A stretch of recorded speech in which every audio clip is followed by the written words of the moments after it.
战胜利。第一份极品已经奉上。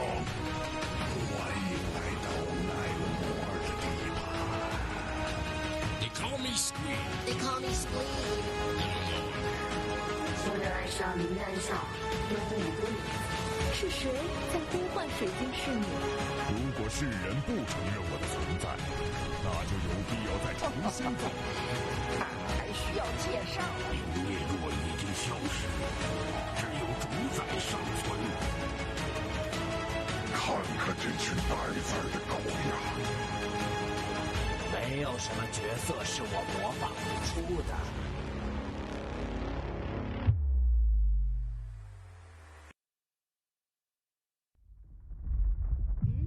我沿着地上的一个大洞跑到了地下。这东西是座铁链，铁链上还有很大的钩子。最后，死亡之神以为被偷走了，嘿嘿嘿，要我说是无为人族。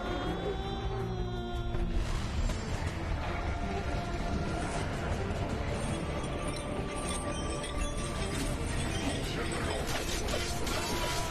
打开杀戒的好日子。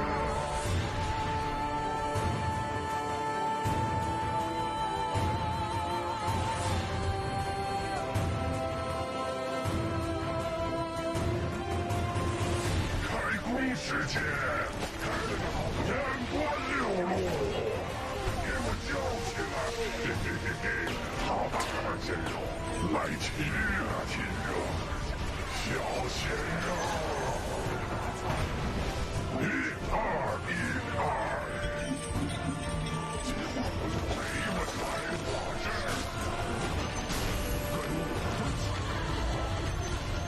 给你切个漂亮的豆花。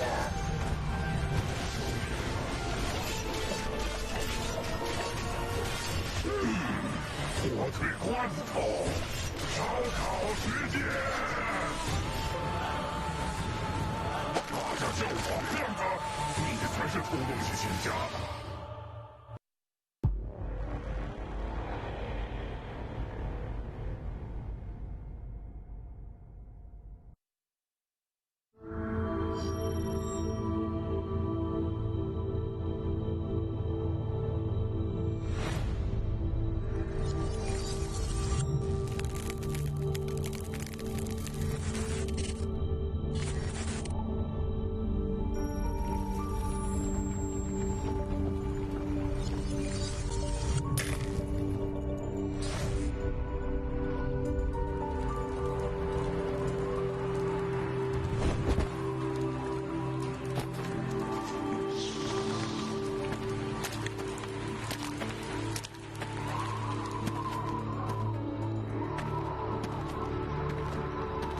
Welcome to Donut Friend.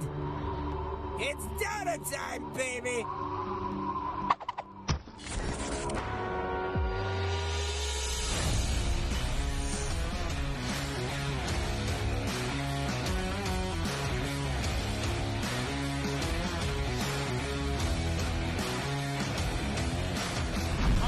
大招踩到了4个，但是敌还在对面路上，基本上没有突破环境了。对面路上好像还不活，被铁锤死了。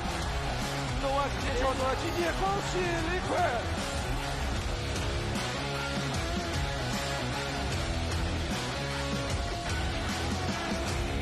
恭喜李逵，拿到了本届Super Major的冠军。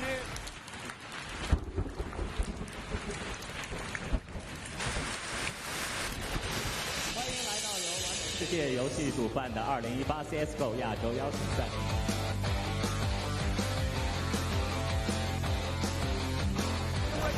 大高地，鬼王爷换爷打3个。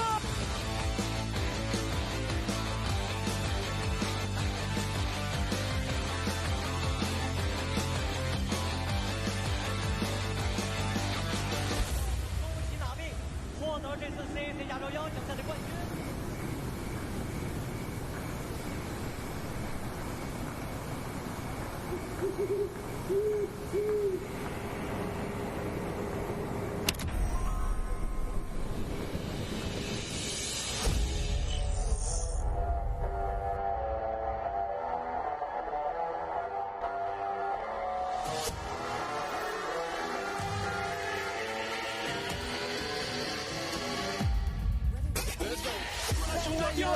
有没有锤？还传一下，传一下，漂亮！一个两球走，再走。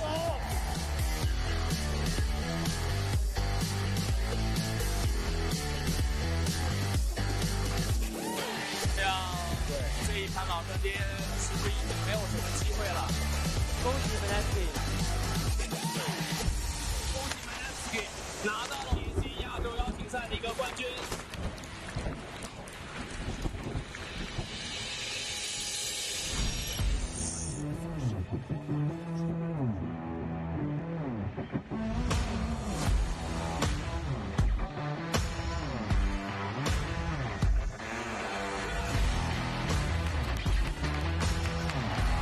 最后的1秒钟，我估计 Works 这个都没有想到。啊，他以为在闭门，站起来，泽宝迪打下了这个不可思议的残局。我到底有个什么东西？这是开着吗？我又要提这个问题。3胜！恭喜 Monster！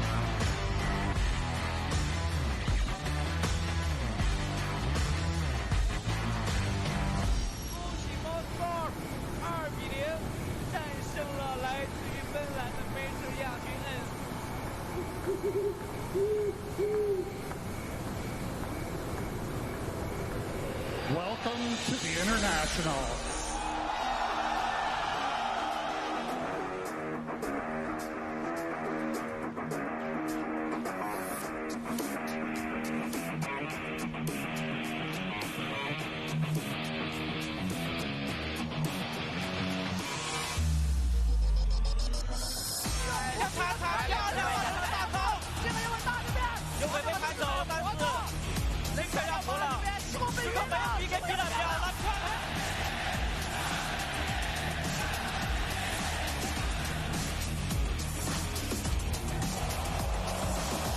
好像有点创造不了奇迹，扔在飞机脸上，又是秒被带走，直接打出了奇迹。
DOTA 2开启全新篇章 ，DOTA Plus 加入游戏，英雄修行解锁徽章，陪伴你从入门到精通，从新手成长为英雄。英雄语音聊天轮盘，诙谐幽默，值得信任的你心中的话语，借英雄我可不吹牛皮，升级绝对是好完成任务即可获得英雄碎片，全新特效套装等你兑换，彰显不凡和尊贵。英雄圣物记录成就，带你回味每一个精彩瞬间。游戏中获得的数据将被忠实记录，数据也许冰冷，但其中跃动的记忆无比火热。勇士联赛再度开启，呼朋唤友，挑战极限。信任与配合是 DOTA 2不变的主题，更有 Plus 助手带你快速上手游戏。也许曾离开，但全世界的玩家都期待你的归来。DOTA Plus，DOTA 2的新时代。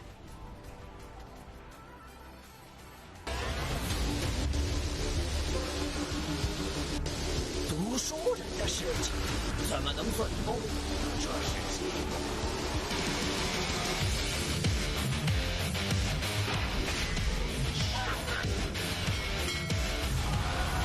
自作自受。你非常酷。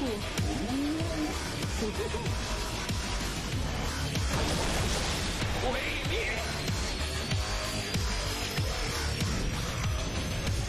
时间结界，裂地监测，青马快跳！可怜的魔导，死亡之指。你软绵绵的法术，真是浮上情了来。进攻！超新星，月食，雷神之怒。神灭战，末日，剑招，原来是这样的。黑洞，来吧！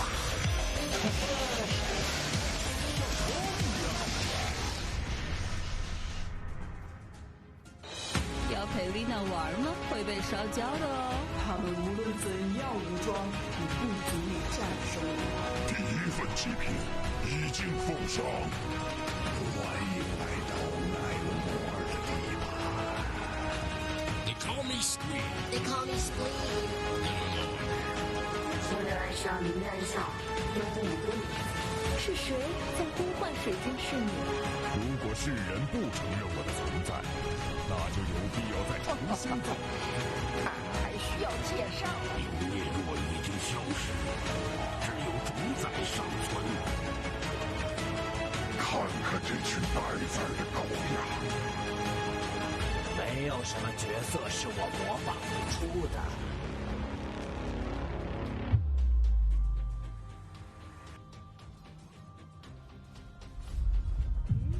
我沿着地上的一个大洞跑到了地下。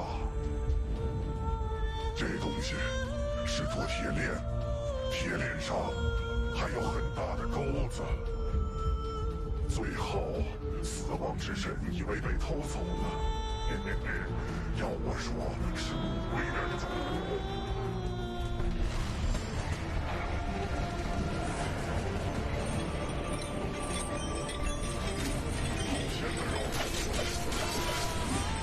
杀戒的好日子！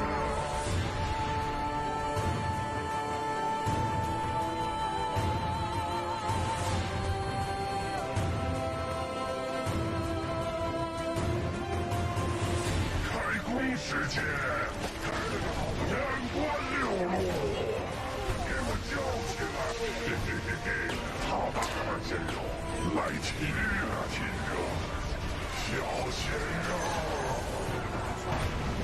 ！1、2、1、2，结果我就陪我来我这儿，给你切个漂亮的豆花。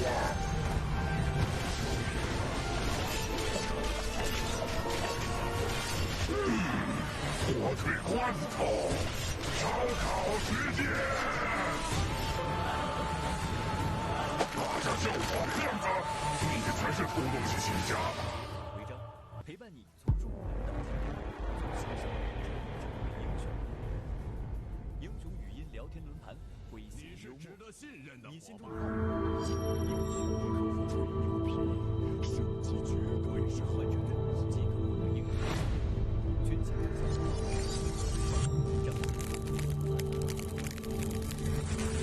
英雄生物就单有为每一个人机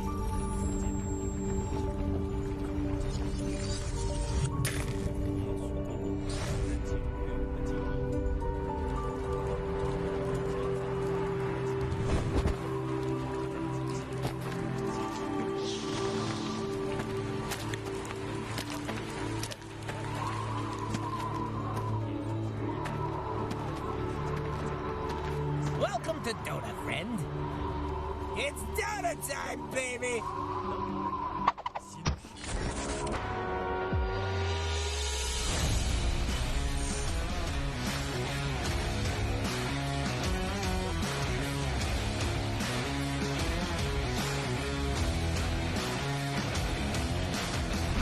大招踩到了4个，但是敌还在对面路上，基本上没有合作环境了。对面上好像还不活，被铁锤死了。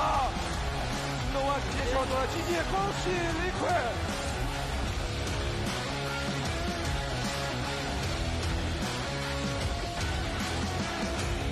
恭喜李逵，拿到了本届Super Major的冠军。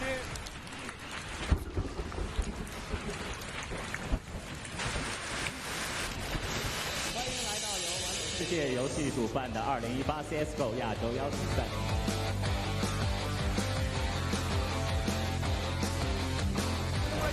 大高地，鬼王也会也打3个。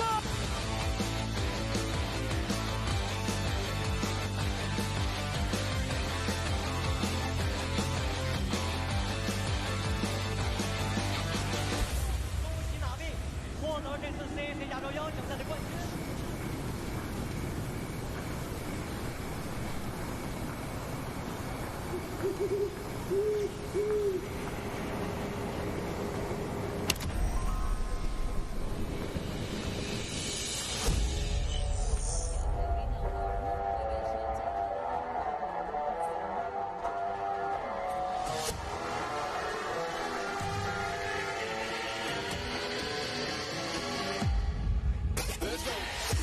第二条有没有锤？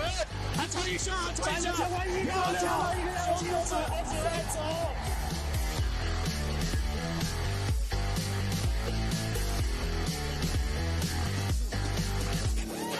这样，这一场老坑爹其实已经没有什么机会了。恭喜 Manesky， 恭喜 Manesky 拿到了DPC亚洲邀请赛的一个冠军。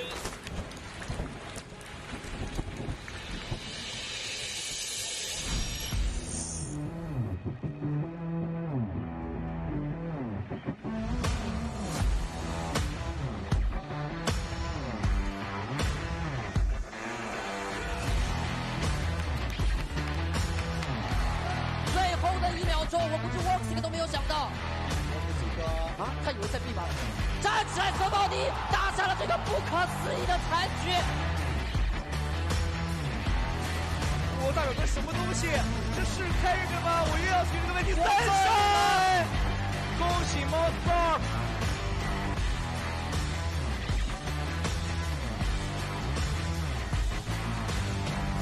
恭喜 Monster！ 2-0战胜了来自于芬兰的 Major 亚军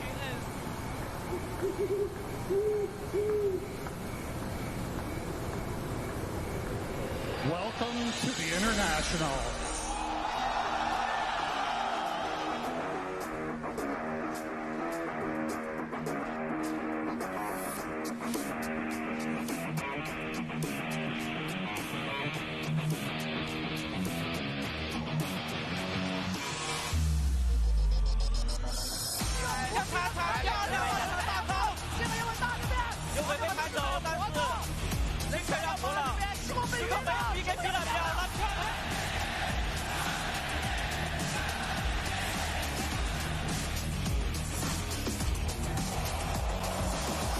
好像有点创造不了奇迹，扔在飞机脸上，又是秒被带走，直接打出了奇迹。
沿着地上的一个大洞跑到了地下。这东西是座铁链，铁链上还有很大的钩子。最后，死亡之神以为被偷走了。嘿嘿嘿，要我说是无为人主。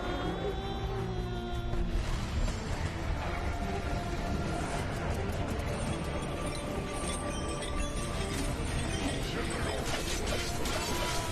打开杀戒的好日子。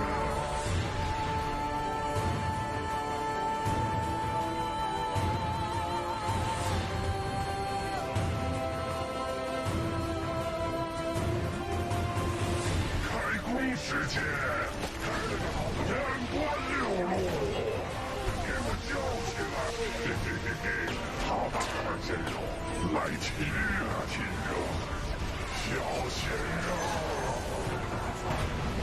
！1、2、1、2，今晚我就陪你们来画质，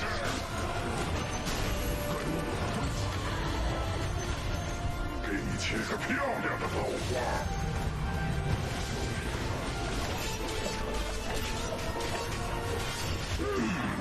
火腿罐头，烧烤时间，大家叫我骗子，你才是土东西起家的。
还剩10秒，请天辉方禁用英雄，请天辉方挑选英雄，请夜眼方挑选英雄。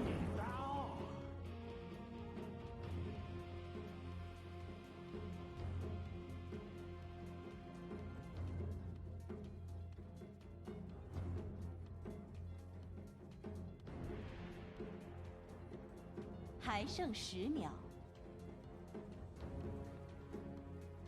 还剩5秒，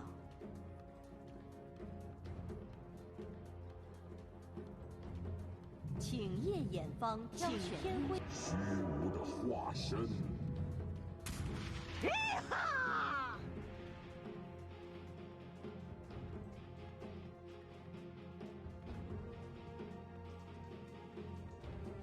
请夜眼方禁用英雄。美猴王。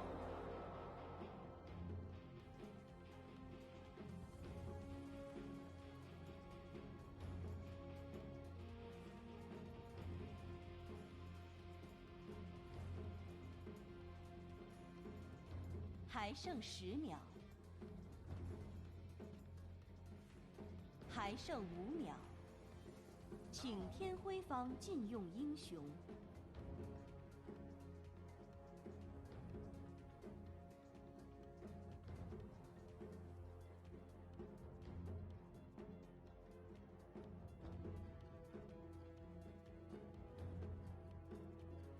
还剩10秒，还剩5秒，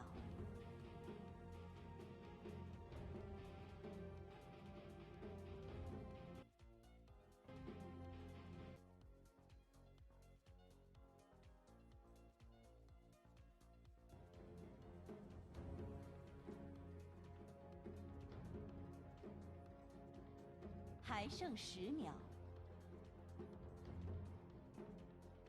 还剩5秒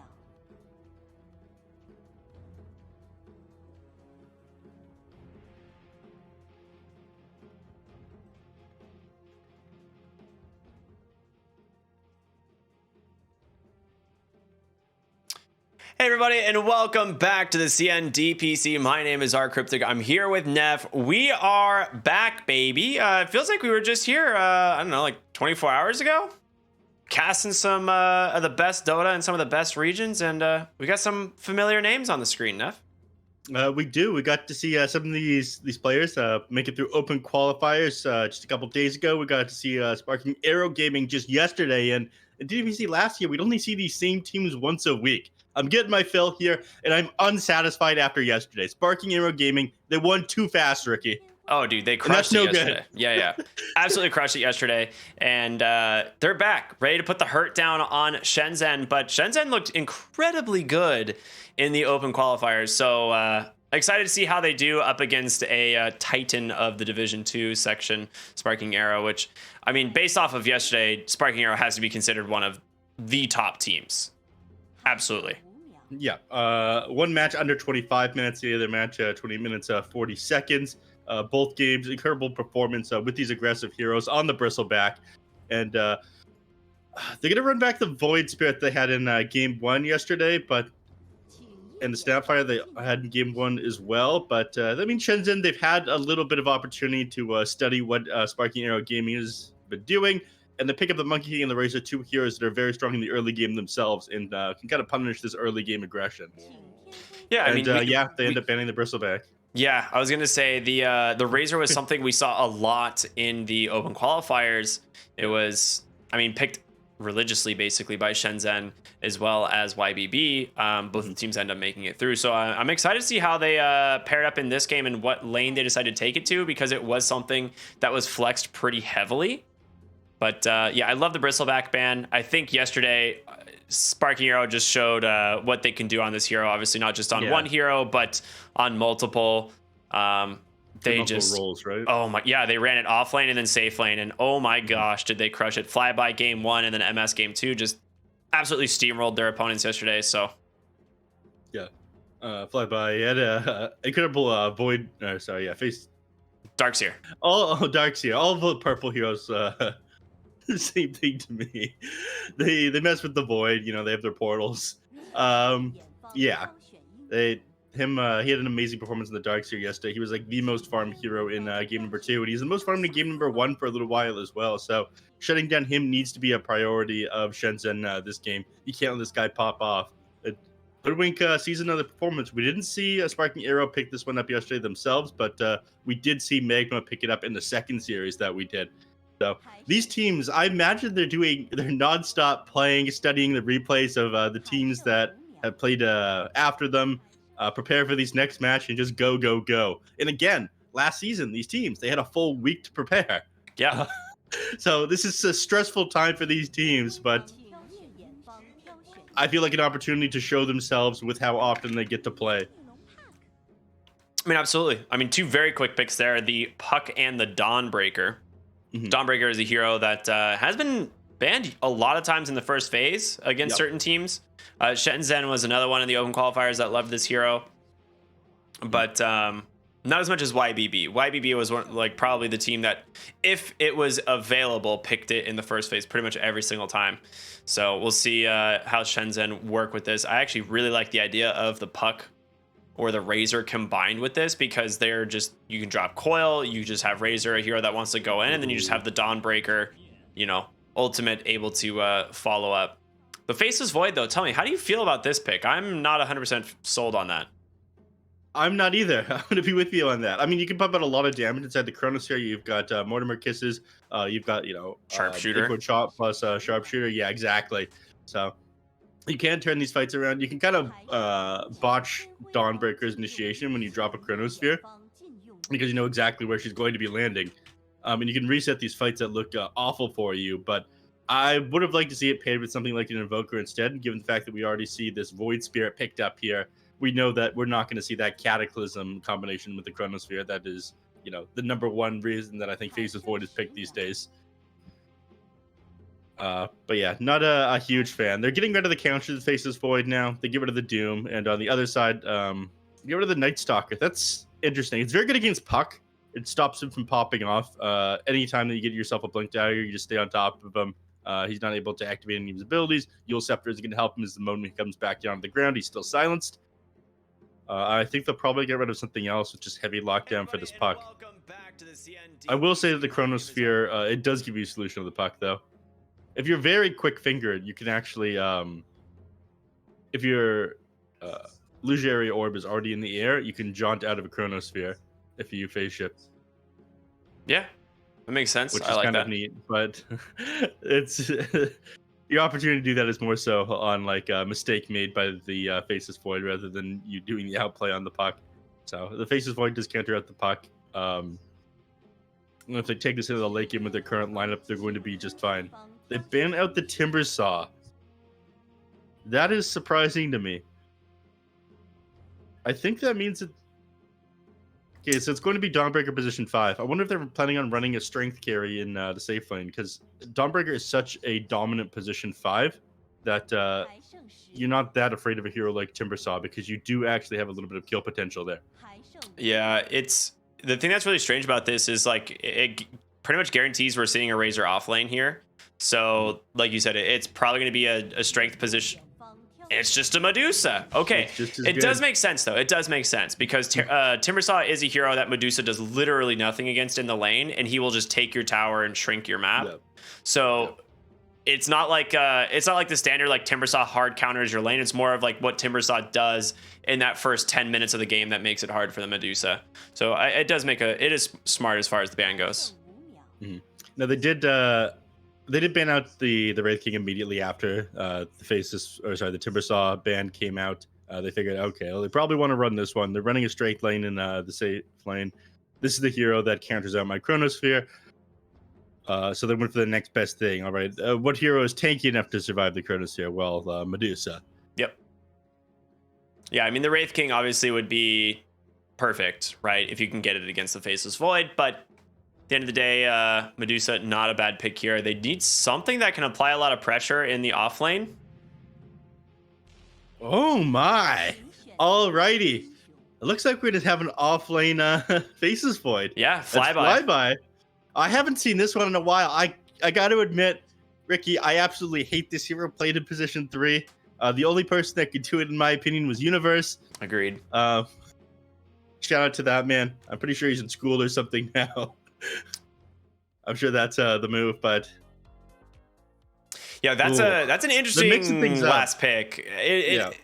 I will say there's been a lot of times we've seen the Medusa into the Terrorblade, and that matchup is kind of just a coin toss. Like, it really just comes out to who gets more space on the map and who farms faster. Terrorblade on paper is like a much heavier damage dealer, especially single target that can help burn through Medusa's mana.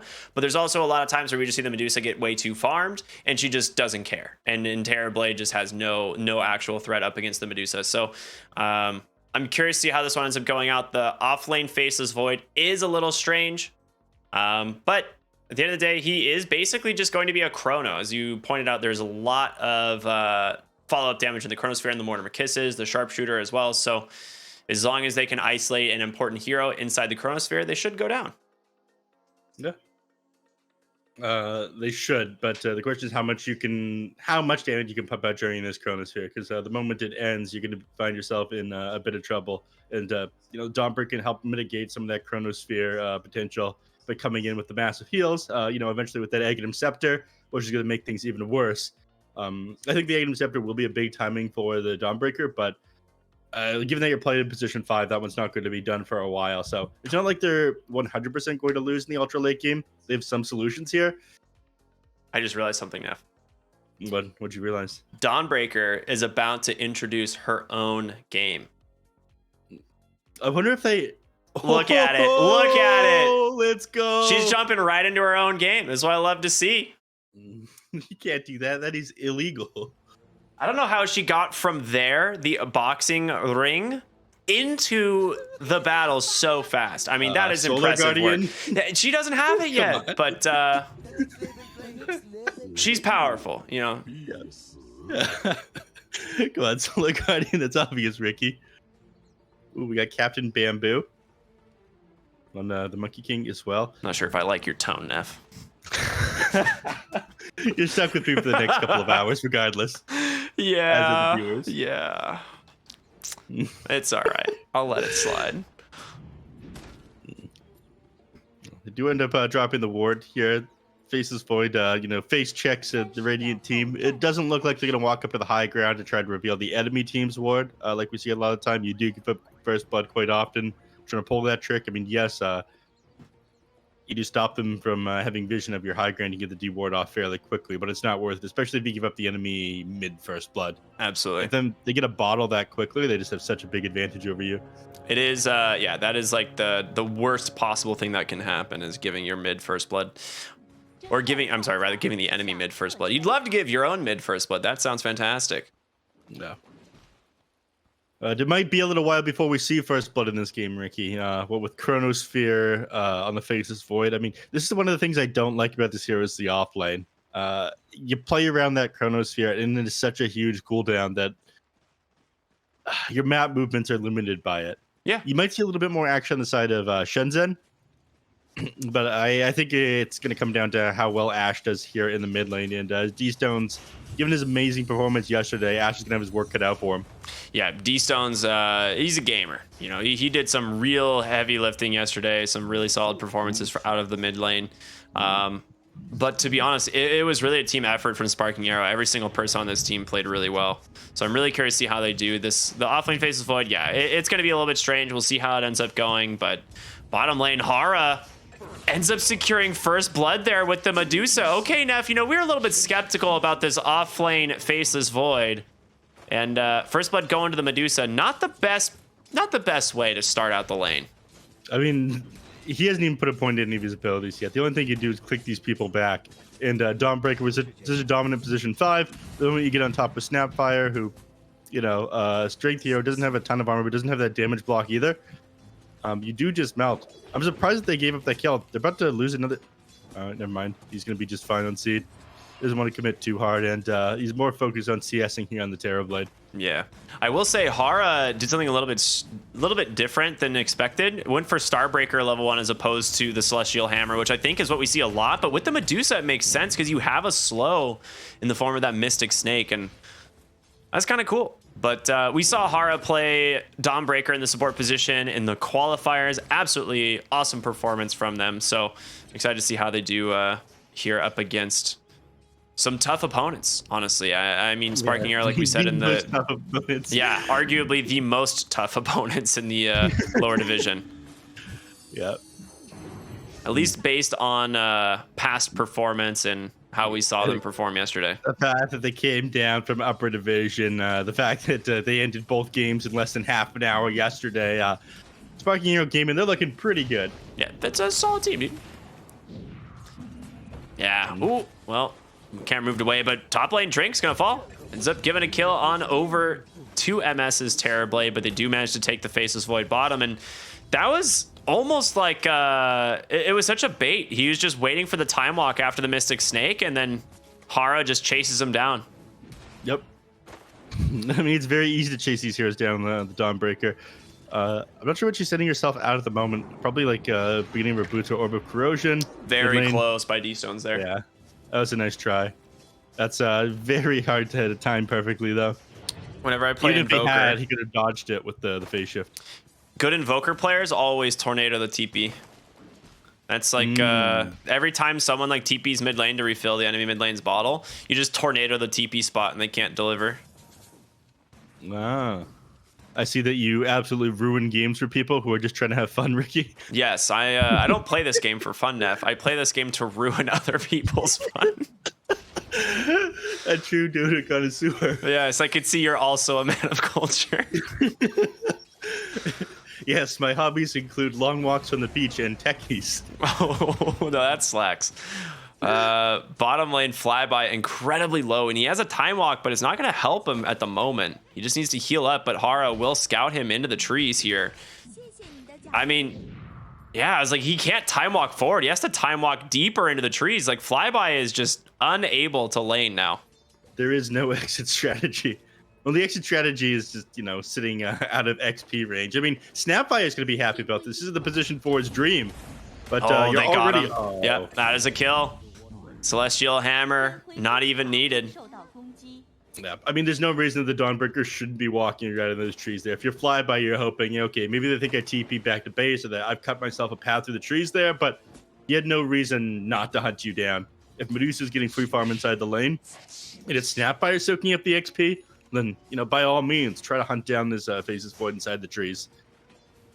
Man, I am so excited to see an open qualifier team showing up already. Like we already know YBB based off their performance in their last series. I mean, they went 2-0 today, in a convincing 2-0 today for YBB. So to see Shenzhen here also doing pretty well. Top lane Drink falling low against the MS. He gets a boundless strike off, but Terrorblade, you got no damage. The kill has to go the way of the Hoodwink.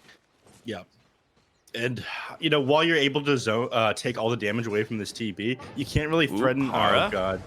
He's got a Celestial Hammer available, could maybe turn with it, but actually just walks away. Wait, you just saw? Okay, he doesn't have it. He doesn't have anything on cooldown. I was like, no, very confused for a moment. Time dilation on him.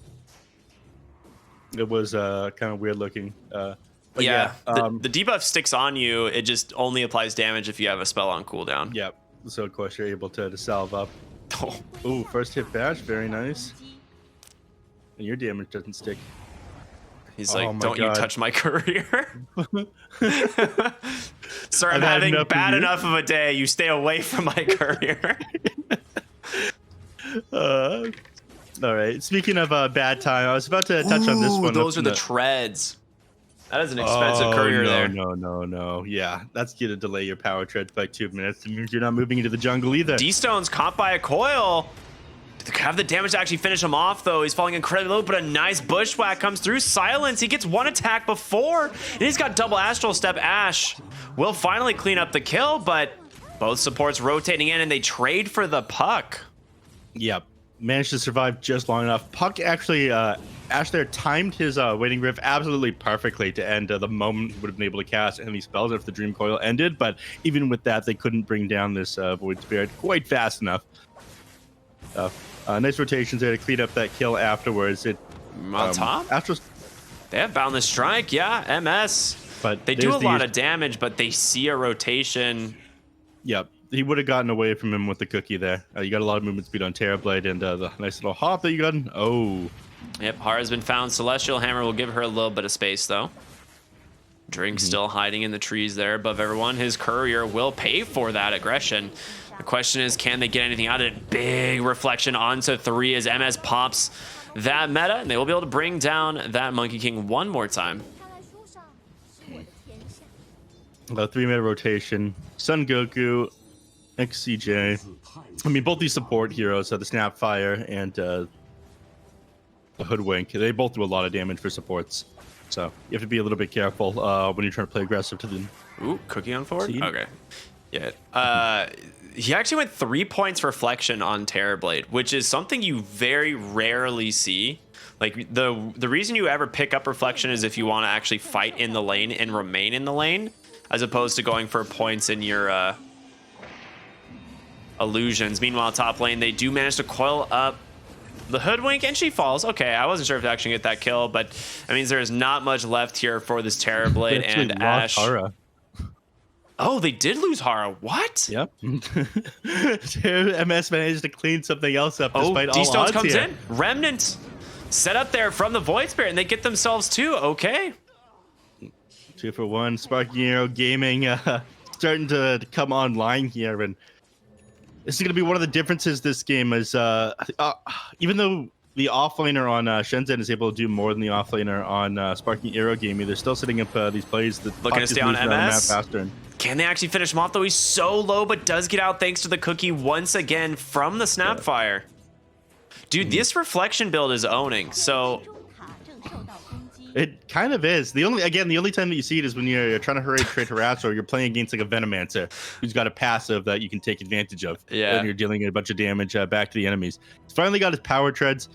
He managed to find a couple of kills up here and stay alive regardless of losing his items. Oh no, Monkey. Yeah, quick pick off there thanks to that Invis rune. D-Stones, he did commit both Astrals for this, so Celestial Hammer just barely off the mark. So he's going to be all right. He'll make it out, no problem. Medusa is very farmed, I will say. That's one thing that's coming out of this is she has an 800 gold advantage on any other hero. Yasha already completed on the way to the Manta style. So the Medusa is finding a lot in this game. Yeah, no doubt about it. A lot of action has come up, has been up here in the top lane, and Medusa has just been elsewhere because of that. Oh, Mortimer Kiss is out onto Seed. He's got to go the other way, but they're just going to keep raining fire. He will be able to take down the Hoodwink. No! What a snipe! Boundless Strike comes through, trying to find the kill, but she jukes it out once again. The supports of Sparking Arrow just outmaneuvering them. That is one quick squirrel.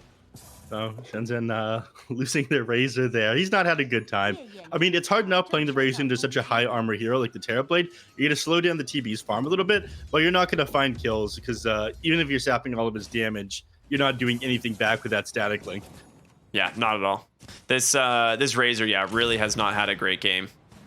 You know, it's a great call for them to go for this last pick Terrorblade because obviously the Faceless Void would not be a good lane matchup here for the Razor. So they do sacrifice Faceless Voids off lane, you know, a little bit. They give Medusa a better game, but they're really able to shut down this Razor who is really the tempo that needs to be matched with the puck. Like he's supposed to be fighting with this hero pretty early.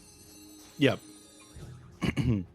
And, you know, with you missing one piece of the puzzle and you've got a Medusa on your team, everything falls apart. Nice Ash? Waning Rift there, and Ash is out. That was quick reaction. Yep. They call him, no, I don't got something for this one, never mind. Yeah, this isn't Quinn. You can't use that one. Yeah, quick finger Quinn. I gotta write a couple of these down before I start. All right.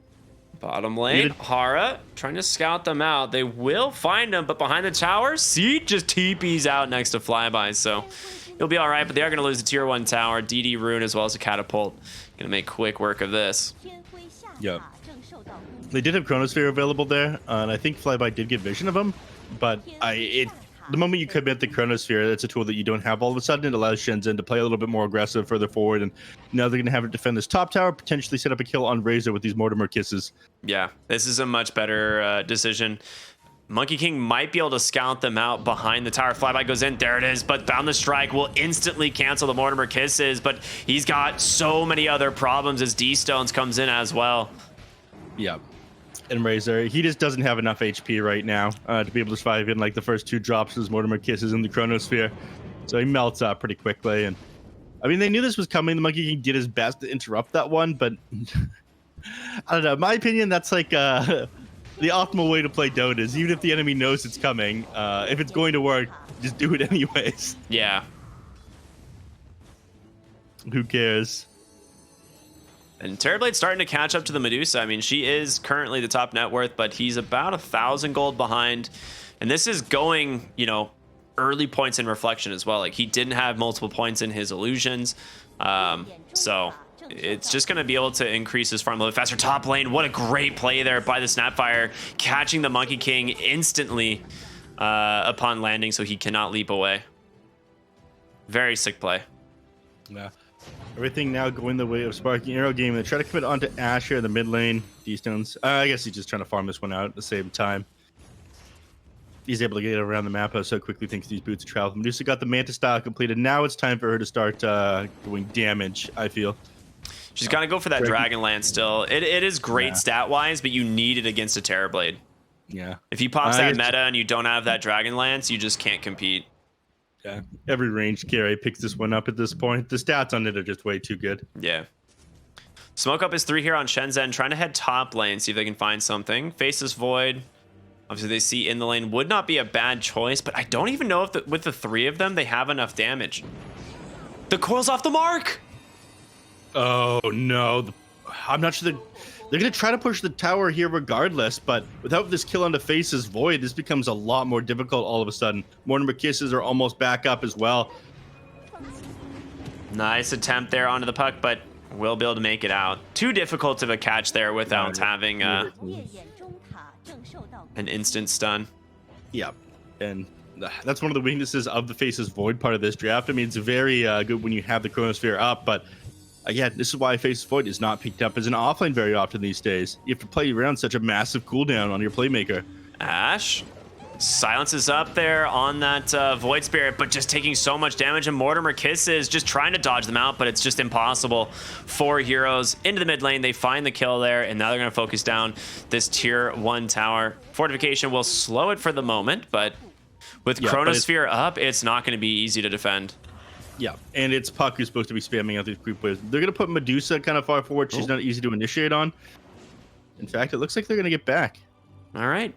They just don't care. They don't want to deal with the Medusa. They don't want to fight near the Medusa. Top lane Razor getting a little bit of space to try and recover, but I mean, this guy's about the same net worth as the enemy Snapfire, which is not a good sign. No. He's having a rough game, Neff. He's having a rough game. Yeah. It's been difficult to find farm as you're not really finding any kills, and he was just running at the enemies again and again in the top lane, and this is one of the reasons why the Medusa is so farmed. He was making space for her, but you need more than this if you're the position 3. Hopefully Razor gets the opportunity to find himself at least a couple of items. The BKB is going to be very important for actually gapping the distance and staying on top of, like, the TB, for example, negating his Metamorphosis damage in these fights. If he doesn't melt right away, then he can make a pretty major difference. Oh, tried to bait out that bushwhack there by walking close to the tree, then doubling back. I actually really like the decision to go for a Mage Slayer. Great deny in the mid lane from Snapfire there, and they can't get her. Yeah, they have to back. Well, they do get the mid tower. They get to deny off, and they rotate a couple heroes over here. SHENZHEN, they're struggling at the moment. 5 to 12. Medusa's doing well, and I mean, here's the thing about Dota these days is the 1v5 strategy is so difficult to try to run in the year 2021, Ricky. That is we've true. Got Heaven's Halberds, we've got Lotus Orb, we've got Glimmer Cape, we've got Force Staffs, all these things that didn't used to exist in the old days of Dota that stops a hero from being able to pull this 1v5. That is true. Medusa can't do it all by yourself, and especially with Heaven's Halberd, piercing BKB if you don't get it off before it activates. It's a 5-second disarm onto a ranged hero. We see so often Medusa in the late game just getting kited around, all of her teammates getting killed, and when you have heroes that are able to lock down the majority of the team like Faces Void, or that they're so maneuverable on the backline like Void Spirit, killing this Medusa's team is going to be pretty easy. Yeah, you're right. It's not going to be an easy game here for Shenzhen if this keeps dragging out in its current rate.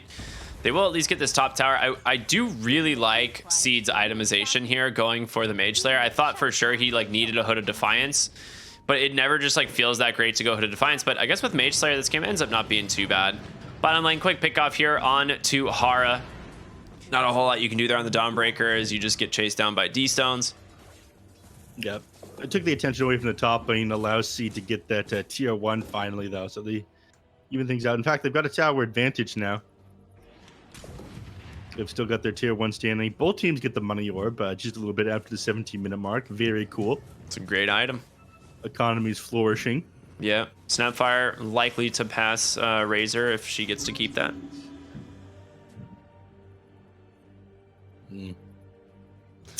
And Puck, working on his boots of travel, be able to get around the map quicker. It is difficult playing against the Faces Void. Even with the boots of travel on the Puck, who's normally super evasive, you can just get caught out and blown up, and it's going to be another problem once the Void Spirit is done his egg and him scepter. Ooh. Nice dodge. Yeah, a little off the mark there, but very difficult hero to catch. Seed gonna try. Nice Remnant though, cancels, and well, I had the Storm on cooldown. You will just use this to farm, I suppose. Yeah. There's the Aghanim Scepter being worked on by the Dawnbreaker. We talked about that one at the start. That's going to be your biggest tool for preventing the kills inside the Chronosphere, turning these fights around. Oh, does he actually find her this time? The raindrops protect her once again. Courier not going to be able to go down either, but CG coming a little bit too far forward as you are all alone now.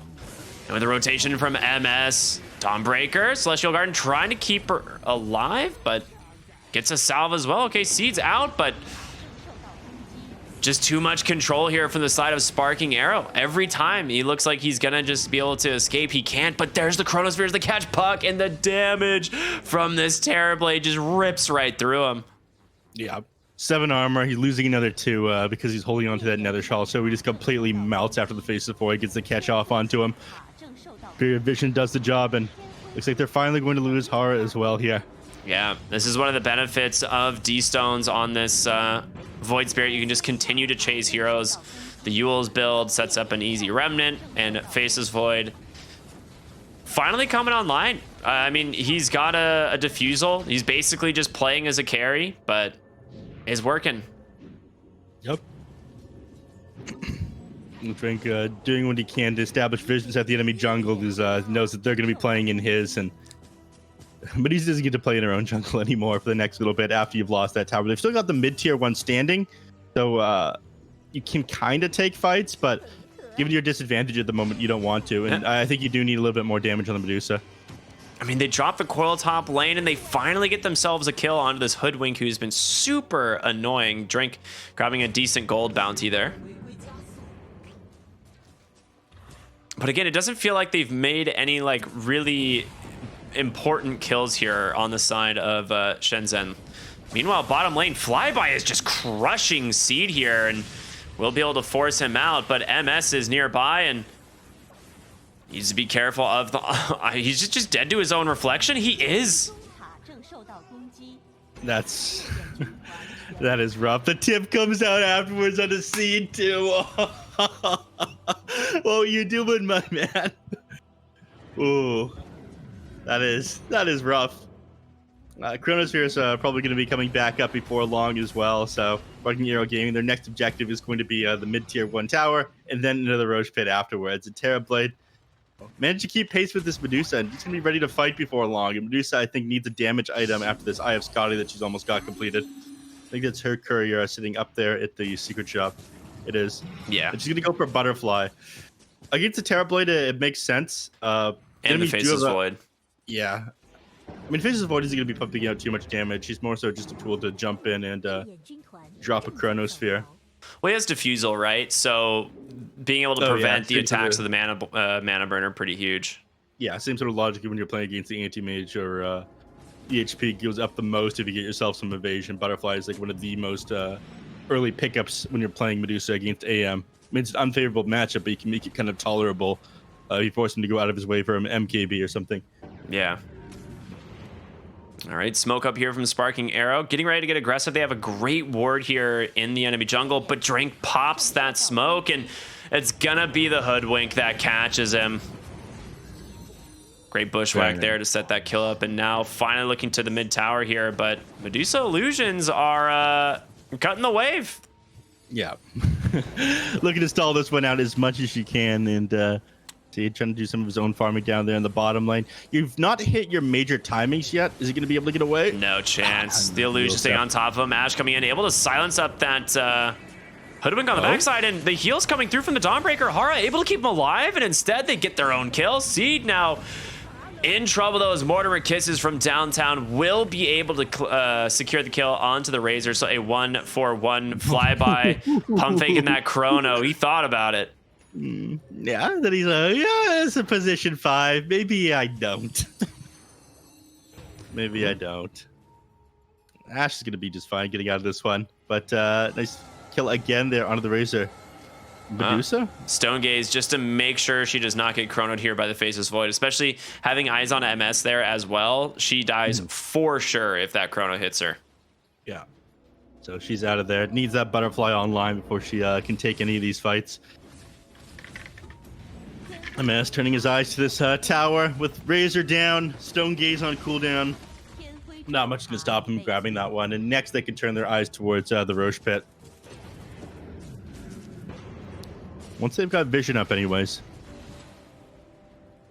Yeah, put it on top of the triangle and they walk right into the pit. That's the way to do it. Absolutely perfect. They got plenty of minus armor. They'll be grabbing this Aegis, dropping it on the Terrorblade, of course. His next Metamorphosis, he will be the one sieging these towers. So this is just the exact same item build that the Medusa has. Ash thought about it, but will not commit. It's almost like the stat items are very good on G heroes. Yeah, it's true. Do you remember the patch when like stat items were the only way to build every hero? Every game was like Sanjin, Yasha, Scotty. Those were the dark days. I hated those days. All my homies hated those days. The Troll Juggernaut patch. Well, the Troll Sniper patch, sorry. The Troll Sniper patch was funny. Funny how? Because I like how this is miserable, or funny because you know, it was the general name of the patch was ho ho ha ha, which is literally funny, but also because I love Sniper. He's one of my favorite heroes in all of Dota. Yeah, I like not paying attention to my game, just sitting back and clicking people. A real K Kona man, Neff. What can I say? That's the good shit right there. Top lane Drink found by Flyby, Diffusal, plus a time dilation. You are not getting away. And bottom lane, they get Puck. Just gets bursted. They're going to be able to go for a save here. The Chronosphere trapping 3 inside. Mortimer Kisses from downtown, and in comes D-Stone. Able to clean up 1, make it a second as Hara's going to go down. Seed trying to chase him down underneath the tower, and he's got plenty of minus armor and damage stacked up. They will be able to take down this Void Spirit, and now it's the Medusa. She's got to do some big damage here. Flyby able to time walk away, trying to keep vision there on Drink, but the Medusa getting chased down by 4. Wukong's command trying to separate the fight. MS doing what he can. It's Terrorblade versus the Medusa, the battle that we talked about in the draft, and it looks like right now it's the Terrorblade that's coming out ahead. He's still got an Aegis as well, but she is out of mana completely, trying to cleave down these other heroes. Flyby nearly falls, but it's gonna be a 5-for-1. Yeah, if he was in any real trouble, the Hoodwink could play a little bit close to her. He'd be able to get the Sunder off, and all right, there it is. He ends up giving him the Sunder. But yeah, Medusa not able to take advantage of the fact that before that team fight, she had more farm. Couldn't get the next component of her Butterfly. She's sitting on 3.8k net worth. And when you've got the exact same amount of farm, the Terrorblade is going to win that 1v1 just because he's got a higher stack growth rate. It was just whacking away at each other inside the trees there. And He's got a Daedalus queued up next. He's looking to do bait damage, rip these heroes apart inside just the Chronosphere by itself. And I don't think much is going to be able to stop him. Yeah, well, he's finding a DD rune, so that list is getting even shorter. Yep. And all of these item timings now coming online for the just gonna put on Sparking Arrow D-Stones, gaming heroes. actually. Okay. I'm okay with D-Stones taking the DD rune. The Void Spirit actually benefits a ton from this. It's pretty huge, the amount of damage he can do on the backside. It's much easier for him to get his hands on these heroes with a double damage rune rather than the other. Like he's a Terrorblade, you can just kind of walk away. Yeah. Oh, all outer towers almost gone. They have one left top. Creep Wave pushing in. I think they're going to make that rotation up there to try and finish this one off. And then Daedalus coming right now on Courier. So MS, like you said, just going to be doing a ton of damage as soon as they get to the high ground. Seed bottom lane. He thought there's no chance they would show up to defend, but you were wrong. They bring the boys and they get themselves a kill, taking Razor off the map for 45 seconds. Yeah. Just again and again, the Razor going down. He's now 1-8. Not a good game. Had the good game. I mean, he's been making space for this Medusa. That's been his sole purpose this game, but he has not had an impact of his own. He dies at the beginning of every team fight. If only he got like something like a BKB to be able to survive or trade with the enemies. But even his lane match was kind of unfortunate. He wasn't able to find kills there because he's playing against such a high armor hero. He's got more movement speed than him. Yeah, absolutely. And then speaking of damage, Kaya now picked up on the Void Spirit. Oh, that is interesting. Remnant does not interrupt Starbreaker. That should definitely not be the case. It does. No, it did not. She literally finished the Starbreaker while being pulled in from the Astral Remnant. Starbreaker's got a weird interaction. Or sorry, not Starbreaker. Force Movement has a weird interaction on things like Coddle Ultimate, Aether Remnant, Batrider Lasso, etc. You actually cancel Batrider Lasso with Coddle Ult. Or sorry, Blinding. You also cancel it with Aether Remnant. Yeah, Aether Remnant, Will-O-Wisp, and what's the last one? Sinister Gaze. All breaks Lasso. Yeah. It's weird. It forces them out of like the chained movement. So because of that, I think there's some inconsistencies and bugs with other force movement spells like the Starbreaker. Yeah. Starbreaker used to get interrupted by Aether Remnant, but I think that changed when they made it so you could cast it when you're rooted now or something. No, I have no idea. Maybe that's what it was. You need to test this one in a lobby the moment this game ends. Thank you. Smoke up here from Shenzhen. They're 12,000 behind, 19k experience behind. I mean, they do see the Faceless Void here under a ward, but it's not going to be an easy kill. He just time walks up into the oh no. Oh, flyby. He gets the dodge. They didn't realize he had the egg shard. They saw him time walk in. They're like, perfect, he's dead. But yeah, he has the shard and just reverses right out. Time walk up in one. If he gets his eyes on someone, there it is. The Chrono, it catches the Medusa. In comes the Solar Guardian, able to keep her really healthy, and Flyby will be able to time walk away. He is alone now, and Seed pops the BKB, trying to just take down this Faceless Void, but he doesn't have the damage alone. He's too mobile. They can't even get the Hoodwink. In comes D-Stones, in comes MS, and now you're in a lot of trouble. This Terrorblade just going to start ripping through these heroes. The Wukong's command trying to zone them out as best as possible. Flyby with a huge time dilation on top of 4. Another Bushwhack. Seed goes down. He's out of mana on the Medusa. You've lost 4. Drink, the only survivor here on the support Monkey King, but they make quick work of him. It is a full 5-man wipe for Sparking Arrow.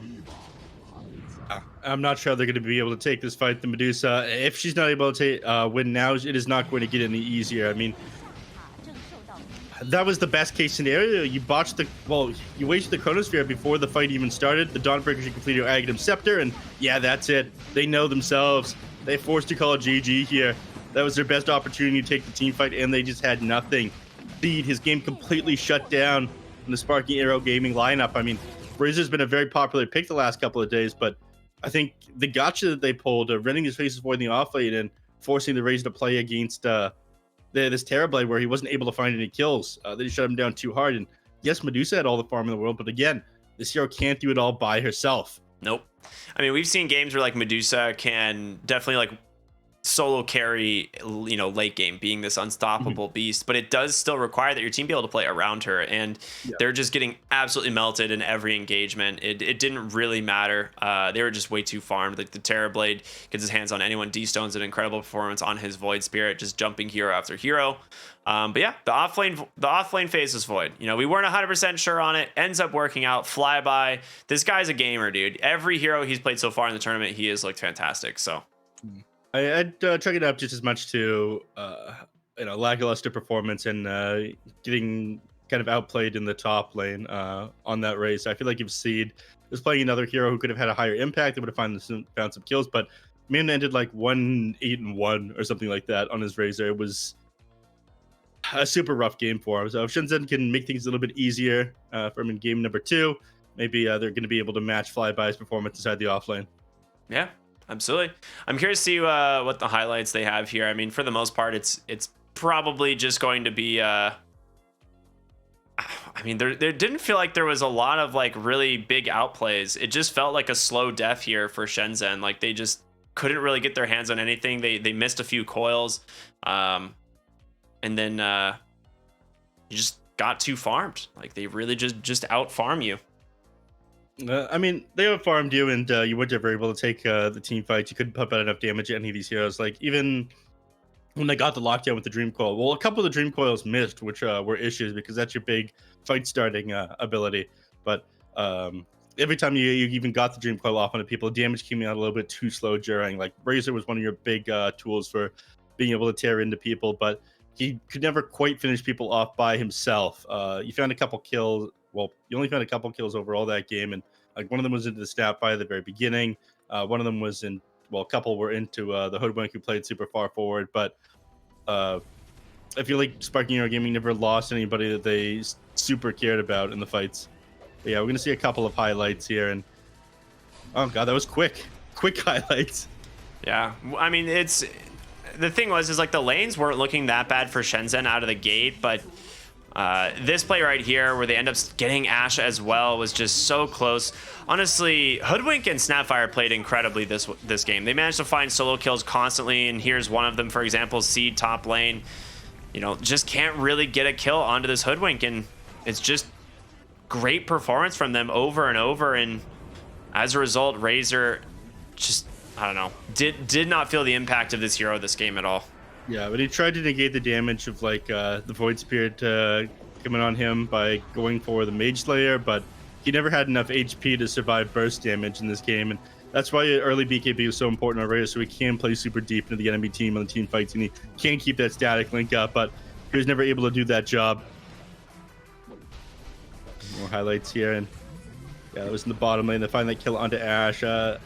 They kind of turned this fight around at first, but there's the 3-man Chronosphere into the Mortimer Kiss landing on everybody. And then D-Stones comes in again, you know?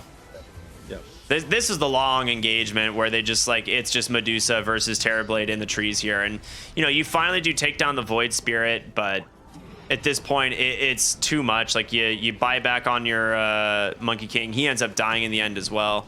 But the Medusa is just not strong enough. She really isn't. Like you said, she has 3,800 gold in her pocket, which is just such an issue right now. Like if she had, you know, the Talisman of Evasion here, or even the Eagle Song, this fight might be completely different.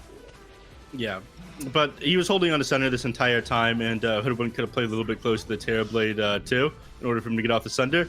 So I think you were doing just fine there. And yeah, another Dream Coil missed, and I think it was more so in the early game. These ones are really important. And this is the last chance you had. Best case scenario, Chronosphere interrupted. The Active Scepter is completed on the Dawnbreaker.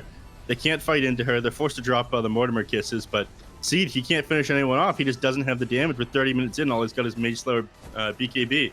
And this was like one of his first BKB usages, and it just doesn't feel impactful at all. And they dropped his Wukong's command to try and zone them out, but Terrorblade just doesn't seem to care. He just walks around it. Flyby comes back in with a huge time dilation, and they just have so much jump on the side of Sparking Hero. Between the Void Spirit and the Faceless Void, they can constantly just jump these heroes on the back line, go in and out of fights, and it's going to be the Hoodwink with MVP. And honestly, I'm okay with this. I feel like this was more of a support performance this game. Yeah, I mean, a lot of this came down to shutting down Sedens at the top lane, finding these kills onto him, and even though Terrorblade like didn't end up having his treads at the start, his courier got killed.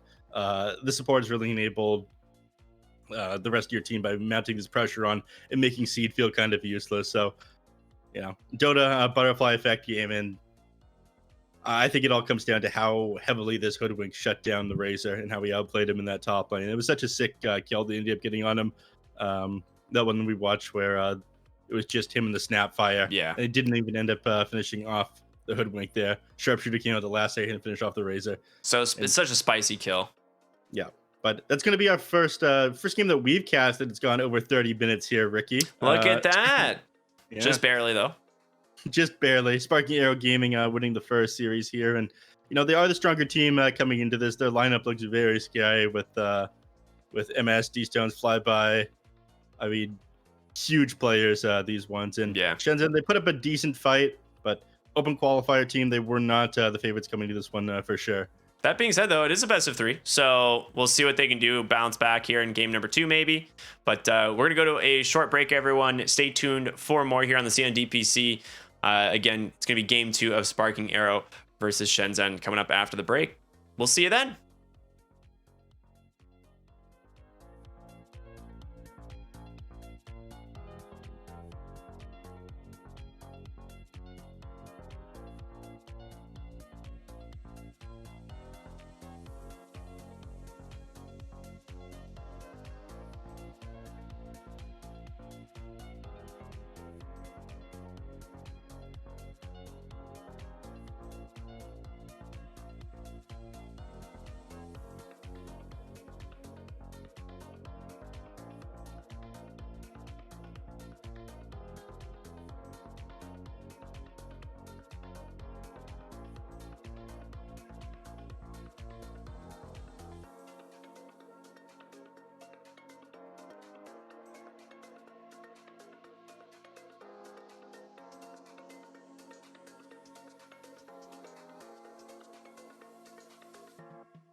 方禁用英雄。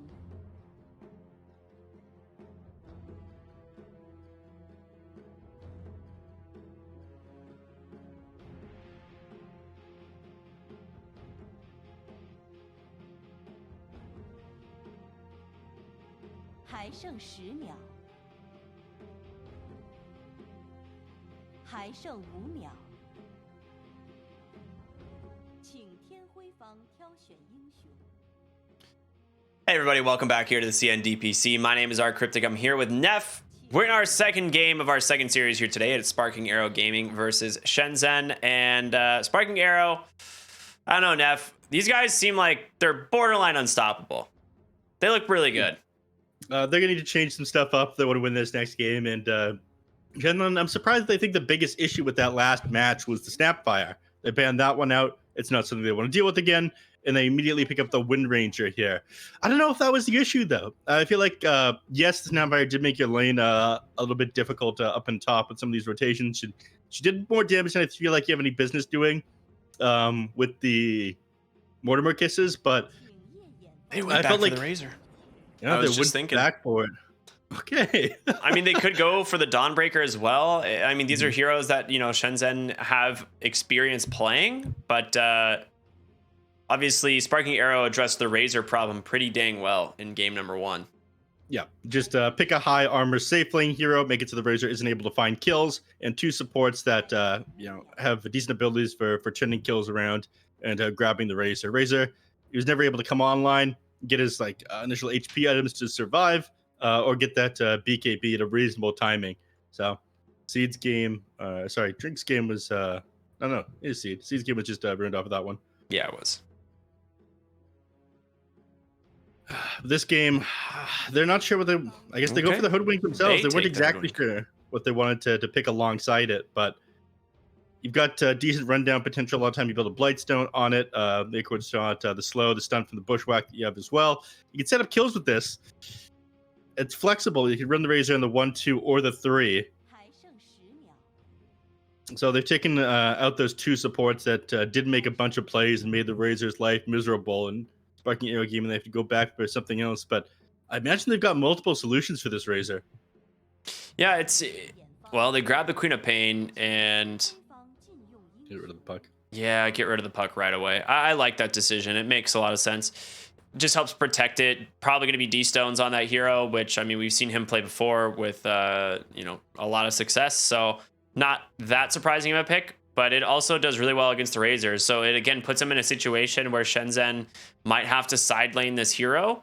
And you either, take it safe lane or off lane, and Sparking Arrow might have a solution for either of them. I mean, based on last game. Mm-hmm. All right, they banned the Drow Ranger here. So in all likelihood, they're going to run this Razor in position 3 again. They don't want... dealing with the Drow Ranger a little bit difficult. The moment you try to walk up close to her, she's able to gust you away, break out of that static link. She also attacks you from range, runs you down with her frost arrows. Drow Ranger is amazing with the Queen of Pain is my only issue. So I'm not 100% sure that they would have picked that one up, but I guess it's just something they don't want to deal with when they're running this Razor in position 3 of this game. They want to secure his lane as much as possible. Mm-hmm.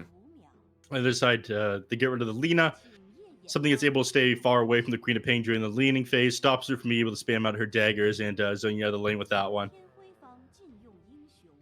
God, and they're pretty in their head. They've been out the Faceless Void as well, so trying to take out as many heroes that they played against last game.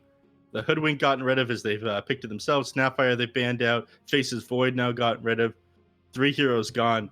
I feel like if you're focused too much on I feel like you can't single in on what went wrong in the last game, then you're going to be all over the place this match.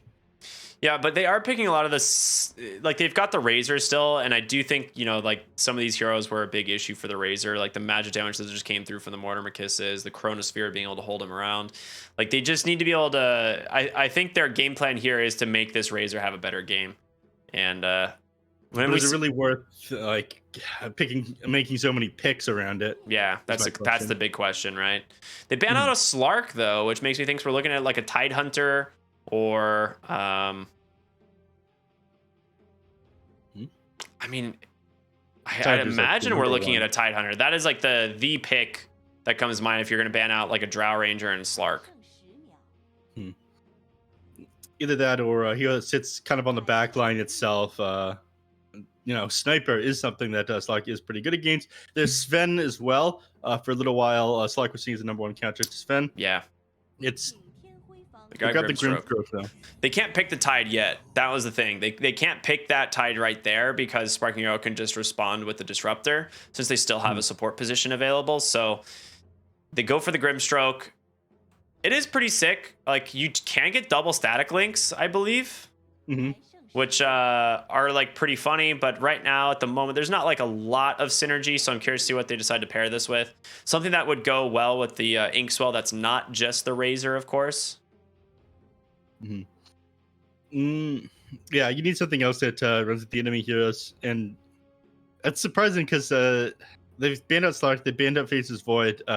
These are heroes that I think a lot of time Grimstroke could be fine playing against because of that Soulbind, but both of them have been gotten rid of here. I think what we're seeing is probably going to be a safe lane Razor, personally. I think that's what they're leaning towards, is they want to run this safe lane. They want to pick an off lane hero that can have some kill threat with the Hoodwink. And so it was such an issue last game, that off-lane race, that you don't feel like Razor's the issue, but the fact that he wasn't able to get any farm. I kind of agree with that. I think more farm on the Razor this game. They take the Pango anyway. Wow. Even though they're playing it into the Grimstroke. Yeah. That is a bold move. Yeah, I mean, Grimstroke is considered one of the counters, but what we did watch yesterday, I believe, was Flyby's Pangolier into a Grimstroke, and he spent the entire game making sure that when he would go for the Rolling Thunder, he was just nowhere near his team. So Flyby had an incredible Pango performance yesterday. I'm not surprised that they go back to it, even into like the counter of the Grimstroke. So Flyby didn't play it yesterday. You're thinking of Magma. There's TZY. Yeah, I'm thinking of TZY. Yeah, you're right. Flyby definitely did not. He played Bristleback and Darkseer. Yeah. But yeah, TZY was so far away from the rest of his team, zoning the backline that, like you mentioned, the Soulbind didn't matter. They grab Ember. Okay, that hero works well with the Inkswell. Definitely good at going in. Decent against the Queen of Pain in the mid lane. You just have to make sure to hold your sleight of fist for the dagger. Yep. But still not an easy lane. I feel like Quap is going to have a great time. Yeah, as long as you can fake out the if you can fake out the daggers onto the Ember Spirit, force the Sleight of Fist, and then land one afterwards, the Queen of Pain is a very easy time trading with them. Healing up with every tick. Moment Ember Spirit tries to walk away, he's slowed. Last hitting is pretty easy as well with the points into Scream. You've got a nuke on your side that Ember Spirit doesn't have. You can kind of press forward the lane and force you into your tower with Flame Guard. You're not able to pop that, but I do feel like it is a little bit Queen of Pain favored, unless you just get like heavily outplayed with that Sleight of Fist. More Fling. Medusa gotten rid of. So position ones on both teams potentially need to be grabbed up. You're thinking that it's going to be Razor one still? It's hard to say. I actually don't know which team has last pick with this overlay, which is... I can't really tell. I can't remember off the ban order where it goes. But I think they picked Ember last phase here, so it should be Shenzhen with last pick. So I think that's the benefit of the Razor pick here, is it still allows you to flex it off lane or safe lane, and they're going to see what Sparking Arrow take. The problem is it's going to be an offlane Pango, and it's not that great into Pangolier just because you can't get long duration static links. You can get like maybe 7 to 16 damage, but it's not a lot.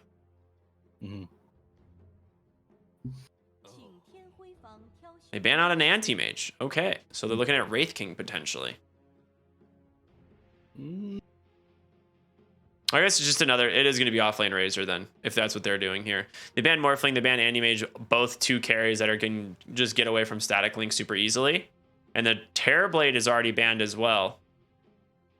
So... The anti-mage ban surprises me.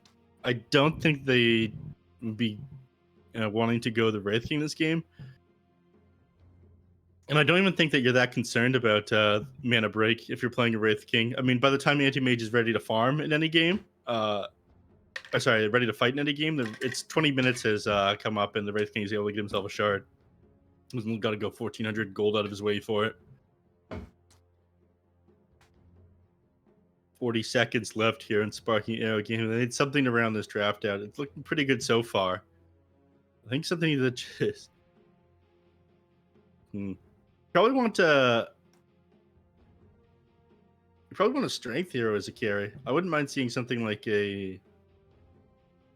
I don't know. The Razor would make it difficult if you were to pick up something like a Sven, as you would just get run down. So yeah, they grab something with more jump. I think you have to have a safe lane hero with mobility here because you can't afford to just get full duration static linked in the safe lane. So that's how they decide to answer it. And right here, SHENZHEN. They got a minute and 10 seconds of reserve time. They go for the Wraith King. They do go with the Wraith King. All right. Ricky, you were absolutely correct. I'm sorry for doubting you. It'll never happen again. It's all right, Neff. Very few people have learned that lesson. So. It's interesting that they ban out the anti-mage if they plan on picking up the Wraith King, though. I feel like that isn't like the end-all be-all counter to the hero anymore with how they've reworked the shards. But, you know, maybe they plan on running this Wraith King a little bit faster, have a more active early, which I would like to see. I don't really like the build where they go Hand of Midas on the Wraith King anymore, not with how good Armlet is. But the hero feels a little bit underwhelming with the lack of armor that it has in the early game. I mean, it starts with 2 base armor. It doesn't have an amazing agility growth rate, so you're forced to go phase boots. You're forced to get armlet afterwards. And at that point, like, you struggle to get on top of heroes, so you kind of want to build a Blink Dagger, but you feel an item behind on Wraith King if you ever go for your Blink Dagger. So if you got something that forces the enemies to fight into you, it's a little bit easier, but the Wraith King feels a little bit awkward for this draft. I'm going to go with Sparking Arrow Gaming as my favorites for game number 2 here. All right. I think Sparking Arrow is just too good of a team to doubt, so I understand that. I will say I actually really do like the Wraith King pick, though, so I want to see it do well, and for that I'm gonna root for SHENZHEN here. I really am. I think this last pick, Wraith King, it's a solid pick into the Phantom Assassin. The hero comes online pretty dang early. He's a hero that loves to build MKB. So seeing like a Deso, like an Armlet Deso into MKB this game, like he can just crush through heroes. So we'll see how it goes. But again, a lot of this has to come down to these side lanes, or like your off lane and your mid lane. Like they have to be successful. Neff, I just see the smile on your face every single time Dawnbreaker starts approaching. You know me, I'm a simple man. All right, let's get the show on the road. I just like good Dota and good Dota heroes, Ricky. That's what we got this game. The Queen of Pain is going to be nonstop action. D-Stones, watching him is always a treat on these active heroes. Oh, interesting. We actually get the Skeleton King set instead of the helmet on him. So that's kind of cool. The Chinese client has a different model for the Skeleton King Arcana. Oh. See, I never paid super close attention to that one. My hat game is a little bit weak. But thankfully, you are an expert, Ricky. Yes, indeed. Also, fun fact, that is a Grandmaster Queen of Pain. I said D-Stones likes this hero. I didn't know he was Grandmaster, though. I knew that he played this hero a lot. That is way more than I expected. Mm-hmm. Everyone else, like gold, silver, maybe. Oh, no, the rest of these heroes here. But, yeah, a lot of Queen of Pain from D-Stones. You're going to have your work cut out for here for you on Ember Spirit. And again, this lane is a little bit Queen of Pain favored. There's room for outplay where you can just buy the Queen of Pain if you get the dodge off the daggers. But someone of D-Stone's caliber, I don't imagine Ash is going to have too easy of a time. So. First point, almost certainly going to go into the Scream in order to secure yourself the range creep. Yeah, then after that, levels 2 and 3, you'll put the points into the daggers. And that is just how every QoP lane is run. That's a high damage roll there from the tower. Unlucky there for D-Stones. She uses another Scream in order to zone Ash off of him. He gets a deny because of it, so it ends up paying off pretty big there. Yep. I'm studying here, man. I want to know how to play Queen of Pain to that level. Neff, I I don't want to break your heart here, but you're never Just going to don't play say at that it. level. Just don't say it, man. Come on. It's all right, dude. It's all right. It hurts. You know. Well, we have another series after this. Yeah, you're gonna be with me for a long time. Sorry, brother. I'm gonna find a way to get back. You got plenty of time to think of one. I know it takes you a while. Yeah, Neff will remember this.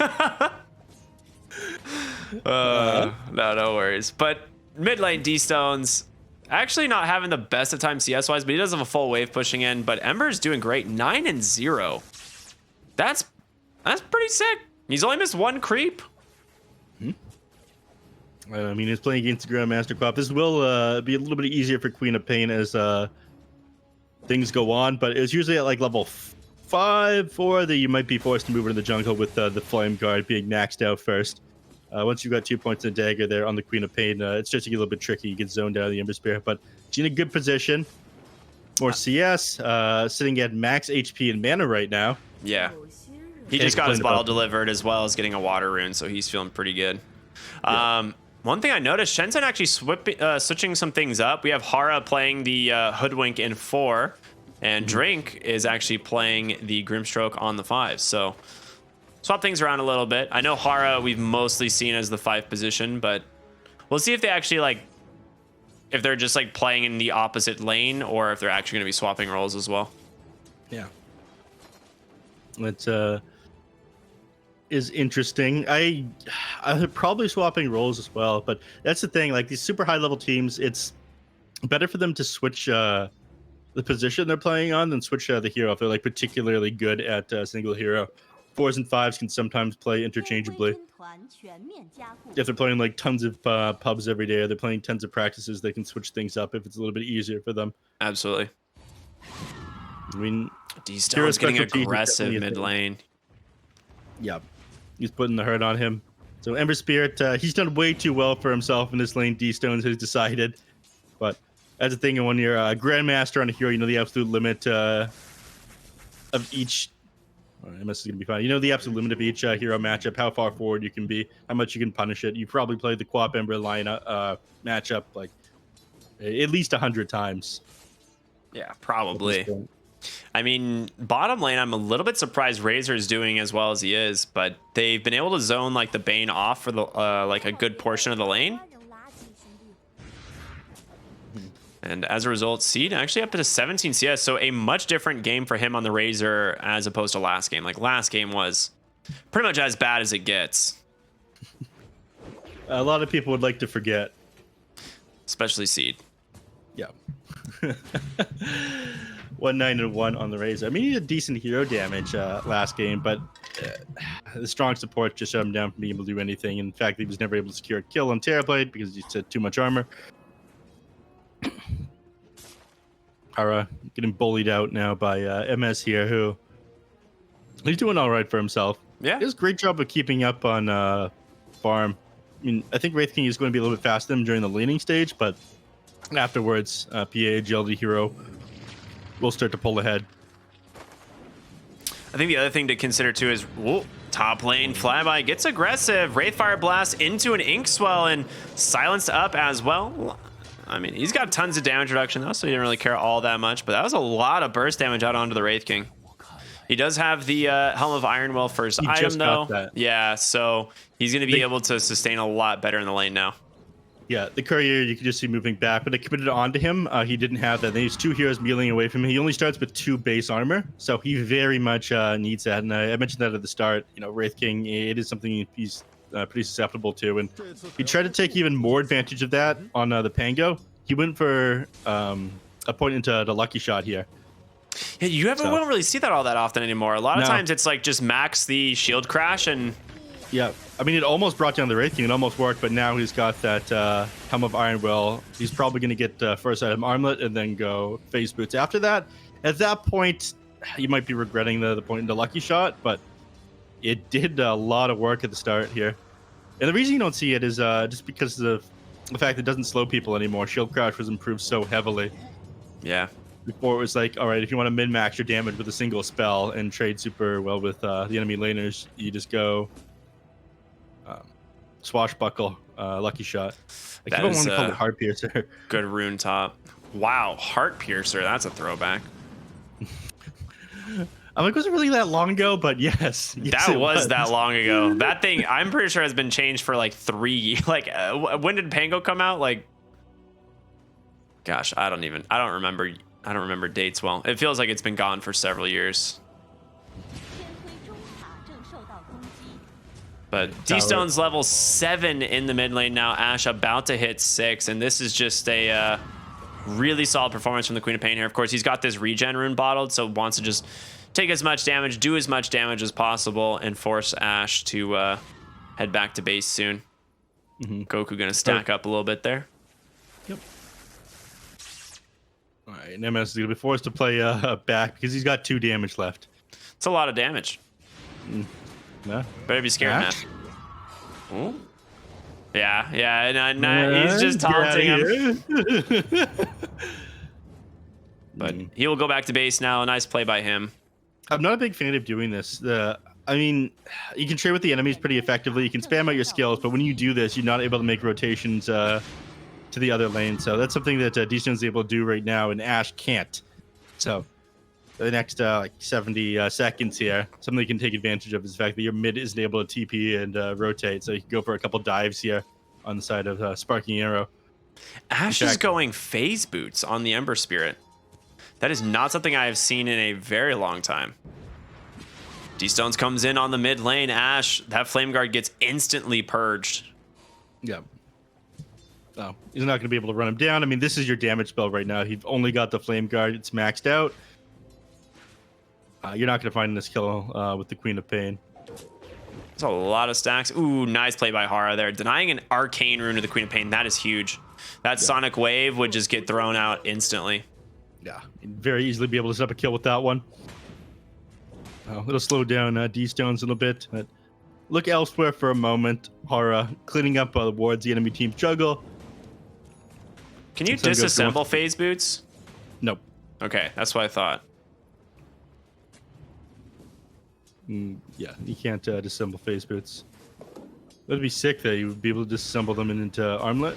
I was gonna say into wait, no, not armlet. It's medallion was what I was thinking. Medallion. Seed bottom lane just gonna go for the TP out, and he makes it. D-Stones doesn't want to drop the Sonic Wave on it.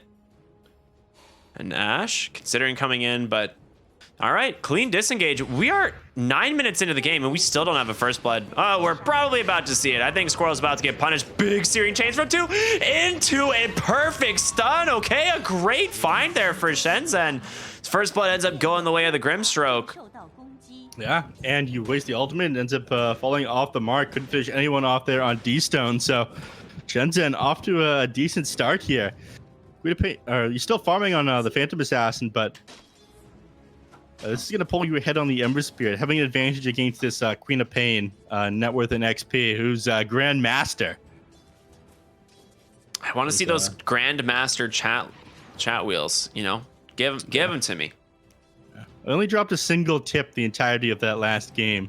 Not enough, in my opinion. Yeah.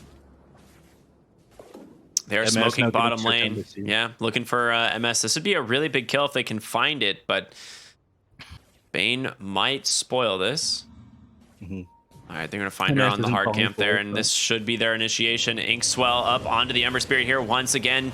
Will stun him for the moment into the silence, and as Seed makes his way on in, they will take down that Phantom Assassin here in the river. Goku will take down the Hoodwink, but a 1-for-1 trade. Very happy once again if you are SHENZHEN here getting this Phantom Assassin.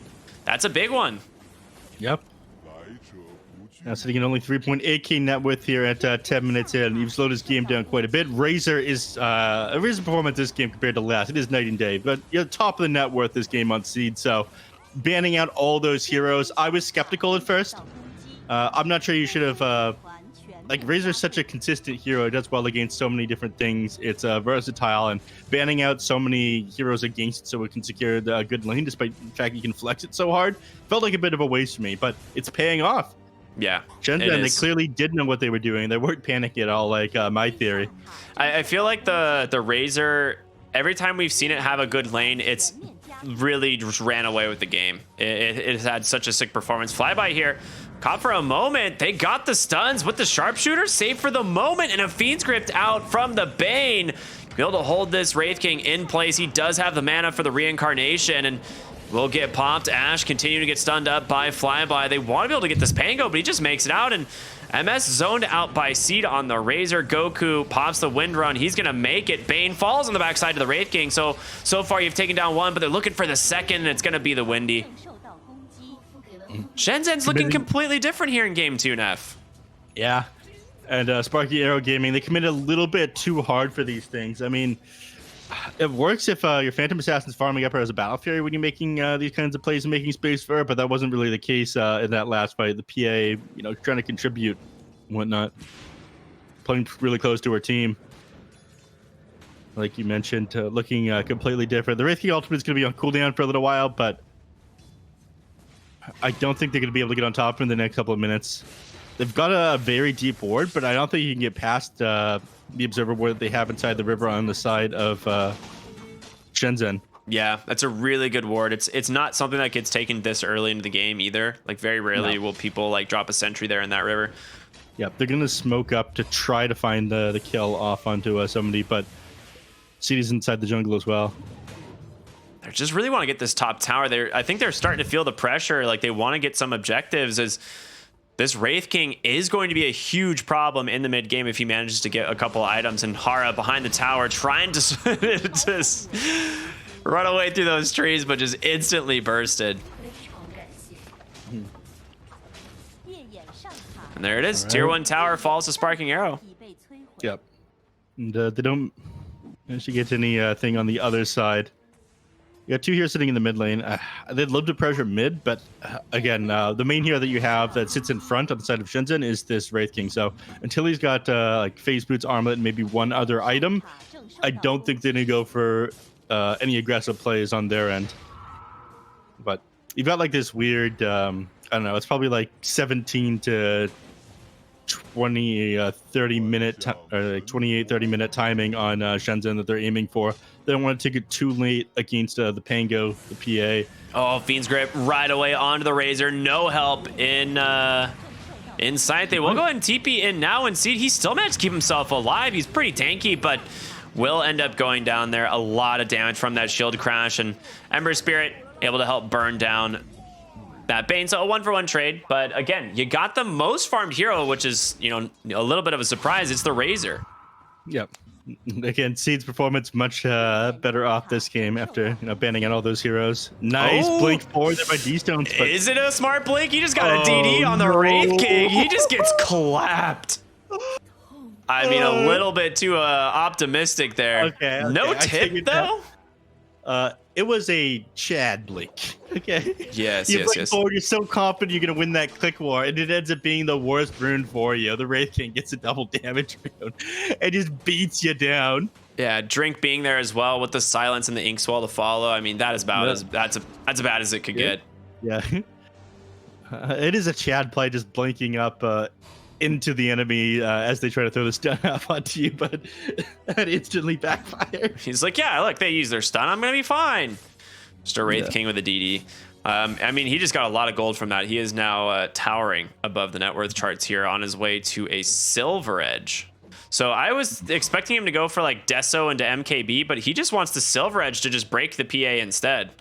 Yep. There's a ward here. They are going to see the attacks. They know she's there. And here it comes. Inkswell once again onto the Ember Spirit with an urn. They missed the Bushwhack for a second, but there's the Soul Bind. She can't go anywhere. They will find one Flyby. We'll be able to grab Drink, so they do trade for the moment. But again, it's Shenzhen that's coming out ahead. Remnant to dodge. Does need to be careful. Gets another Remnant out, and it looks like Ash will be safe. Wraith King, however, kind of collides here with them. Does have this ultimate available, so Reincarnation is going to get popped, and he's still level 11, unfortunately for him. And the question is, can he get out again? There's going to be a beautiful Fiend's Grip holding him in place. Yules to cancel, but Wraith King, you stuck around for way too long as Goku's Focus Fire just does a lot of work. And now Seed gets the static link out onto this Quap, but she can just get away. And now they got to turn their attention, try and bring down this Bane, maybe get the Pangolier as well. Sharpshooter doesn't connect, and it's going to be a dagger to finish off the Hoodwink. Flyby out of mana, but he's gone. Yeah. The Save It Friend syndrome happened in the end there. They almost ended up losing Ash too, but losing the Wraith King there really sucks, man. They played way too far to the enemy team's jungle. They didn't have damage to finish anybody off, and ultimately ended up paying the price for it. It looked so good at the start of the fight as well. I mean, they committed so much onto the supports, the Sonic Wave, the roll, but they were able to keep up the chase. Yeah. Ash played out of his mind escaping that one. Yeah, I mean, I was really surprised the Wraith King, like, he was just kind of farming is what was happening, and he was like, I'll just take my farm pattern back this way, and just runs into the enemy team instead of, like, peeling back to the lane.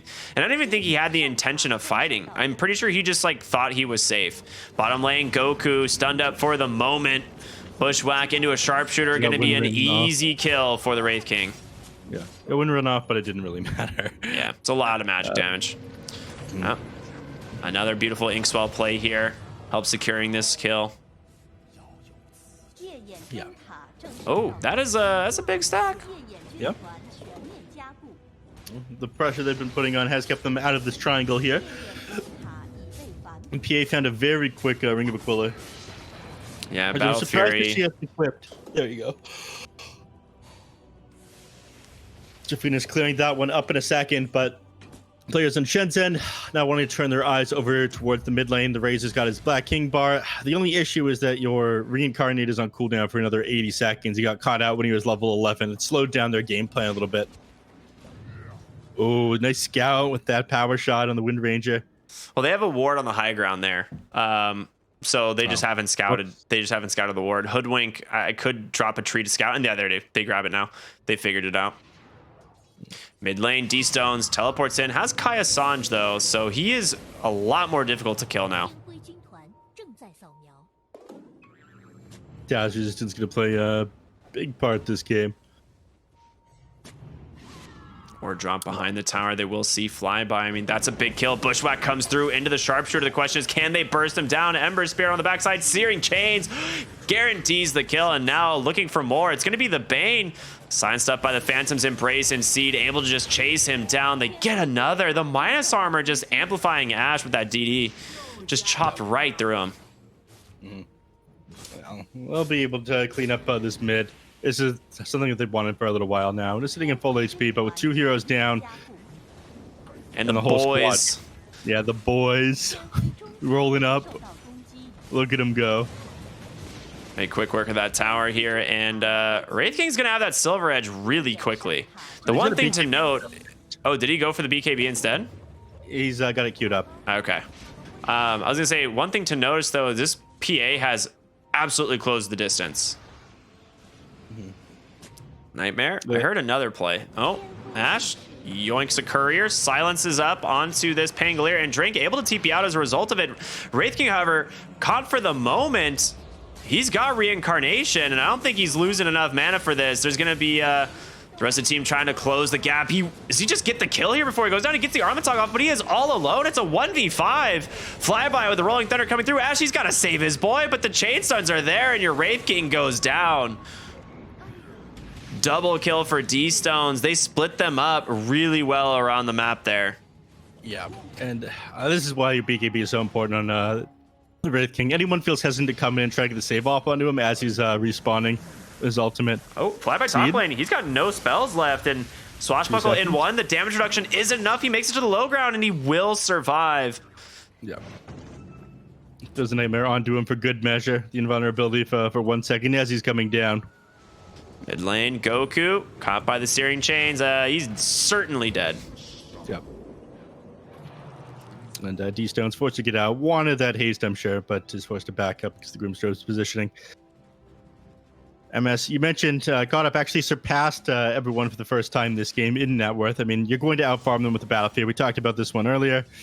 You're not going to be able to find this kill in a Wraith King, though. He's got too much armor with the armlet and the face boot. She's just going to go elsewhere. Ends up TPing him to this top tier 1. Looks like they're getting ready to smoke up on Sparking Arrow. Yeah, they absolutely. just finished the Desolator. They're going to get the D-Ward there in the Radiant jungle, though, so taking away some of the vision from the side of Sparking Arrow. And they're just going to go into Roche, potentially. You got the Desolator, and that's exactly what they do. They just go right in. You got Pangolier and a Deso. That's pretty easy. Goku here in some trouble, though, as Ash able to just continue the chase, and the Silence once again just setting up so many kills. This Grimstroke Ember combo is absolutely owning.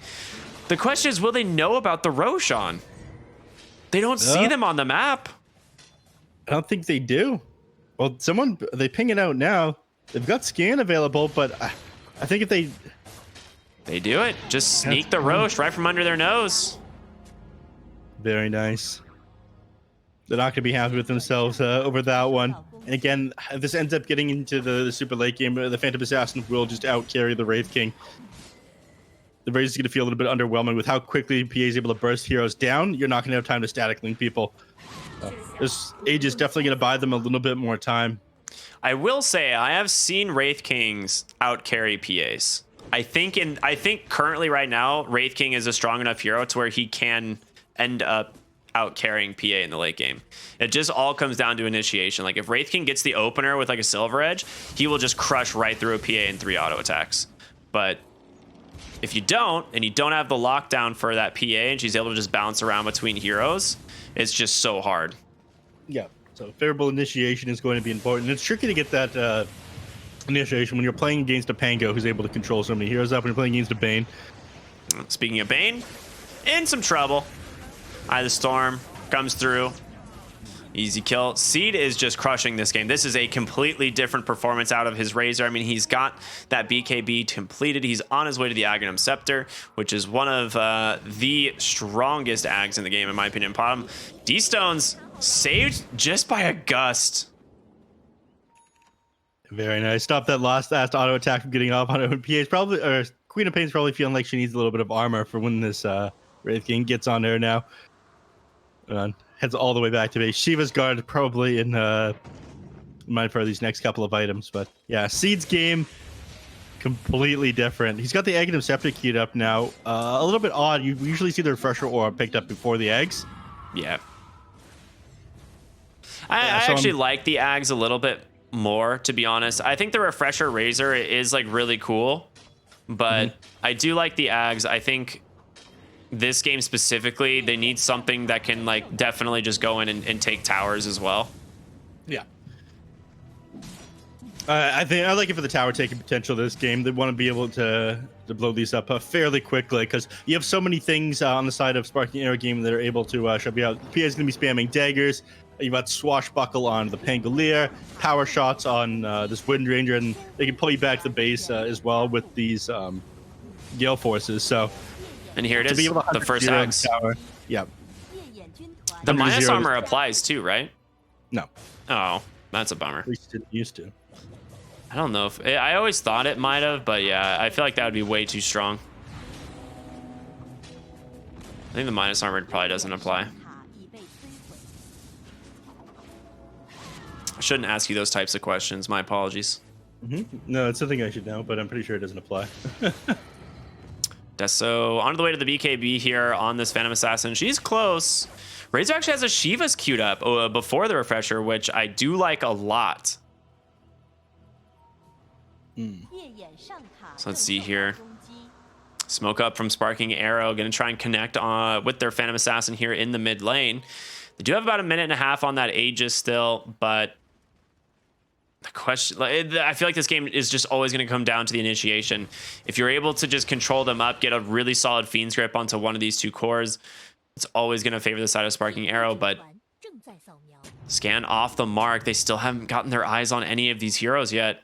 Bottom lane, they do see things slowly pushing out. Ember Spirit clearing out mid. They managed to dodge out the smoke entirely. And getting themselves out of there now. Don't want to run into them. They could dodge for another minute. They see the Razor. He's under reward. He's got out of the Storm action. He's got a BKB as well. Rolling Thunder. Yeah, BKB not even going to get a chance. They just go right in with the Fiend's Grip. So the smoke ends up paying off as it allowed them to get that ward placed in the triangle. They use that to take down the Razors. So a really solid play at the end of the day. Yep. Looking for more. Ooh, Wraith King. Mid lane Pangolier held down, and Sharpshooter's gonna come through. Flyby taking a ton of damage, but a great shackle. Acorn shot comes through. Wraith King just gets his hands on top of him, able to finish off. Pops the BKB, chasing after Goku here on the Wind Ranger, but Yule's gonna prevent that disengage, and 2 quick kills, looking for more as Ash will be unable to find the Bane. I thought he was going to continue to chase because he's got this arcane room, but if he dropped his last remnant, you know, you have to worry about them turning one around with a nightmare. You got the tier 1 tower right there, so it would be able to potentially set up a kill onto the Ember Spirit if he went any further forward and didn't hurt a remnant. It is reclaimed. I managed to find 2 kills like you just mentioned. Shenzhen, it's time for them to go on the attack here. Top lane though, MS trying to find a way onto this Ember Spirit, but he runs into Drink as well. His BKB's probably gonna be forced here. He turns on the double damage as well. Soulbind actually holding them down for a moment. Might give Ash the time he needs to try and disengage, but in comes Razor. Gets a static link, they get the stun out. She's falling so low, can she actually escape? Able to blink away for the moment, but Seed, he wanted it so bad, will be unable to find it. Backside of the fight, they will just focus down Bane, and Flyby will have to blink out.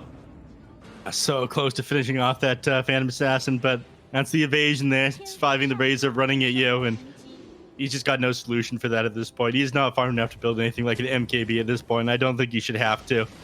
It's got to be the Wraith King. Like, he has the Silver Edge now, but oh, Shackle finds the Hoodwink, and in comes the Wraithfire Blast. You might pay for that one, and you will indeed. They will pop the Reincarnation, but Wraith King shouldn't have any trouble getting out of here. He's got the BKB. Yeah, he's just gonna pop that and TP out. Wait a minute, the Fiend's Grip. He's got a little bit of trouble getting out of there. Neff, I don't know if you heard, but I definitely said he's gonna have trouble getting out of here. Yeah, of course. Hearing problems, you know.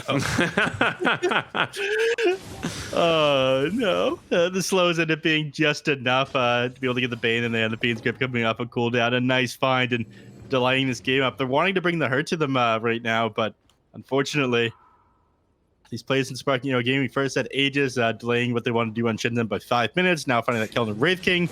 It's going to be another minute or 2 before they're in position to start to purchase the towers. And all this time, the Phantom Assassin, she gets more and more items, and I feel like you will outscale the Wraith King. It's like you mentioned, if you get the initial hit off with the Silver Edge, you can just melt the PA 100 to 0, but it's not been easy to get on top of her, the Wraith King, in these team fights. Their positioning is very nice, and the Bane, he seems to be pretty on point with these defensive nightmares, these Fiend Script coming off onto the targets. Yeah, the Nightmares have been really solid, and PA is going for the Satanic, so well, rip your initiation.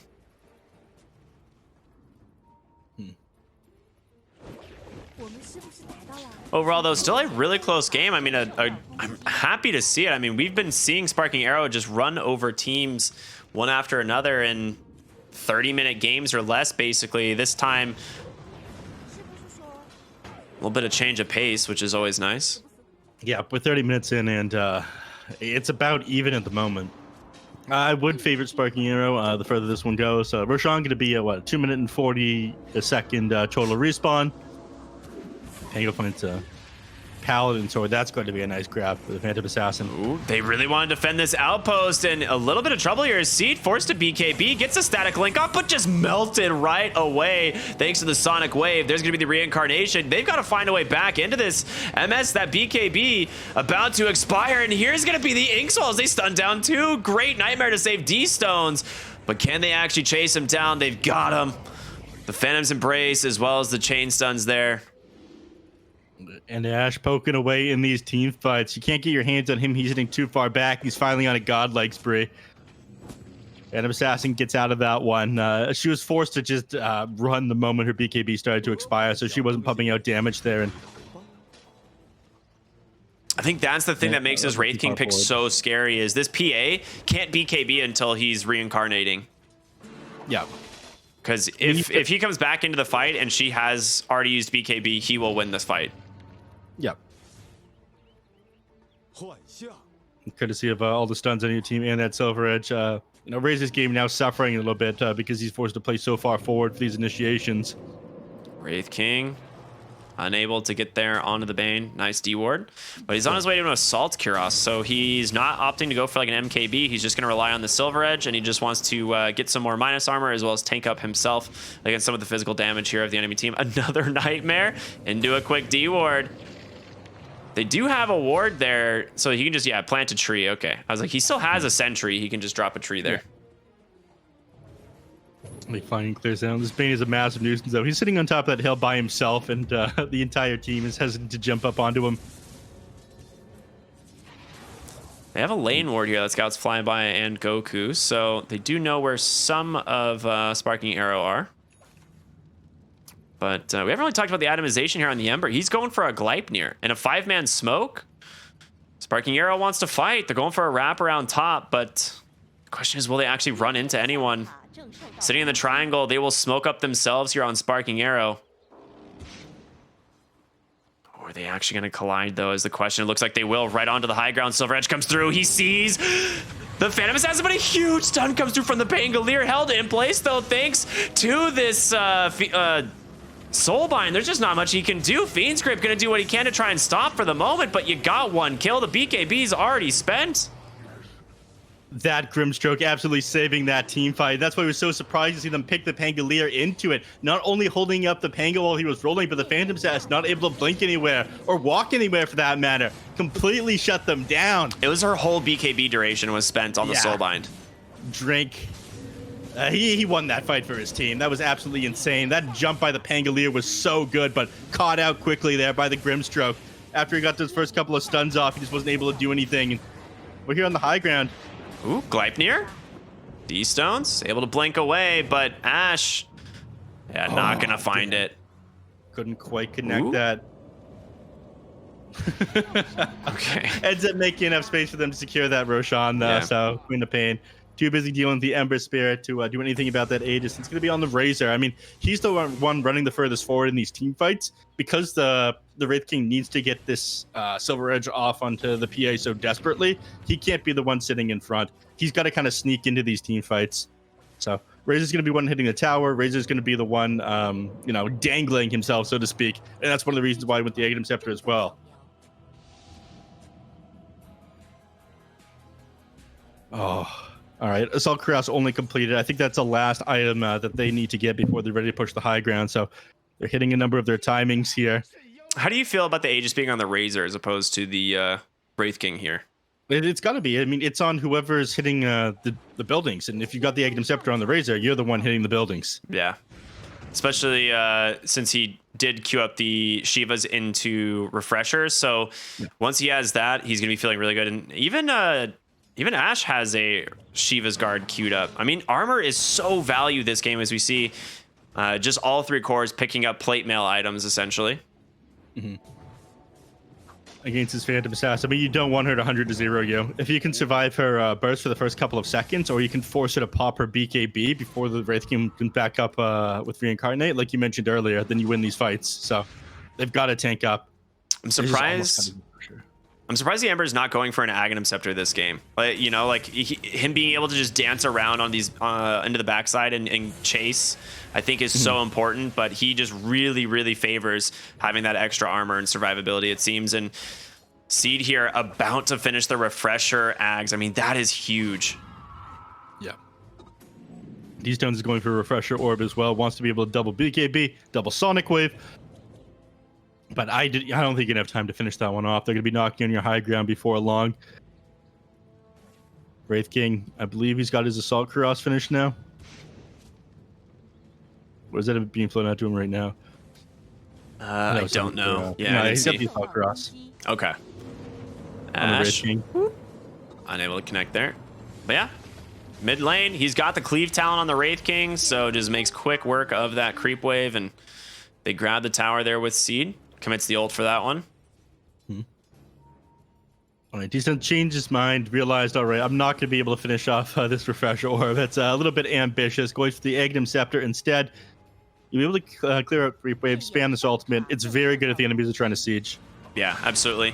And they really need it. They don't have a lot of options for wave clear outside of the Pango, right? Everyone else has to put themselves in danger. Like the PA can use Blur, but they can just jump right into the wave and try and pop it.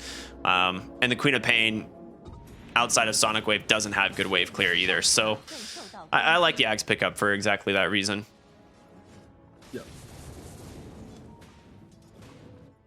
All right, super close game, dude. 14-24, a 3K gold lead here for Shenzhen. After game 1, man, Sparking Arrow looked so damn good. I wasn't even sure if they would stand a chance here in game 2, but they are owning it. Definitely have map control now. Set the eggs, I think, flying out to the Queen of Pain just now. There it is. All right. And now he is going back for an Abyssal Blade on the Wraith King. All right, yeah, more control, more stun. Obviously makes a lot of sense to me. You got to do something now in the next minute here on Shenzhen. You've got the Aegis, and yeah, the Razor, he's walking up the high ground. He's got his Refresher Orb. I think he's just gonna, he's gonna pop this. You just need to ult and start hitting this tower. He's got this Aegis, like you said, for another minute. They're gonna get the flak there. Next wave coming in. He's just taking so much poke damage. And like you said, because of the Aghanim Scepter on the Queen of Pain, there's nothing they can really do about it. Nice he needs to get there. back in somehow. Like, they need mechanisms. They need to drop urns on him. He needs pipe in order to continue to chip away at the tower. But he just gave up. He activated his ultimate, hit it like 3 times, and then just is forced to walk away. This Queen of Pain might be able to get this egg, the Refresher Orb now. They do at least get the fort at 5, right? So you don't have fort for the next push if they decide to go high ground again here soon. But yeah, you're right. They're able to just like stall out a little bit here on Sparking Arrow. The whether or not it's going to pay off, we'll find out, because this Pango is not staying up with these other heroes. Ember wants to try and get on top of this Phantom Assassin, but just doesn't find him. This is where I think the Aghanim Scepter is so essential. And he's got it. All right, there it is. So he decided he did want to go back for the Ags instead of like a Shiva's Guard there. Mm-hmm.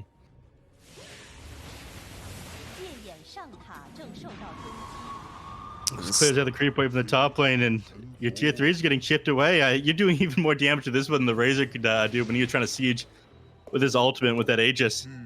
It is a really good pickup. It makes so much sense. They just didn't have a way to kind of split push and clear waves. They didn't. It was only Pangolier.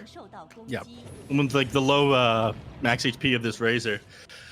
We saw what they could do throwing out the dagger, the power shot, the Quap ultimate, and then just off of cooldown another 40 seconds. It really is working. They've definitely got map control on Shenzhen. They've managed to like kind of stay ahead a little bit in net worth and XP here. But all right, those are sick items for PA. Leveler and Penta Edge Sword. Bursting heroes down is going to be so much easier. She's going to hold on to the Witch Bane though. Probably just for the Dispel. I guess. I don't see another big reason behind it. Off of you. Ooh, Ember as a Timeless Relic. Okay, that is so good. It's also incredible on the Hoodwink if they manage to find another item for the Ember Spirit.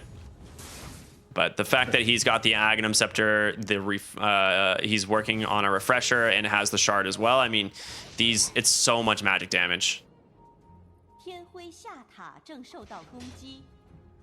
I don't like how much things have slowed down here, Ricky. The game has gotten very boring.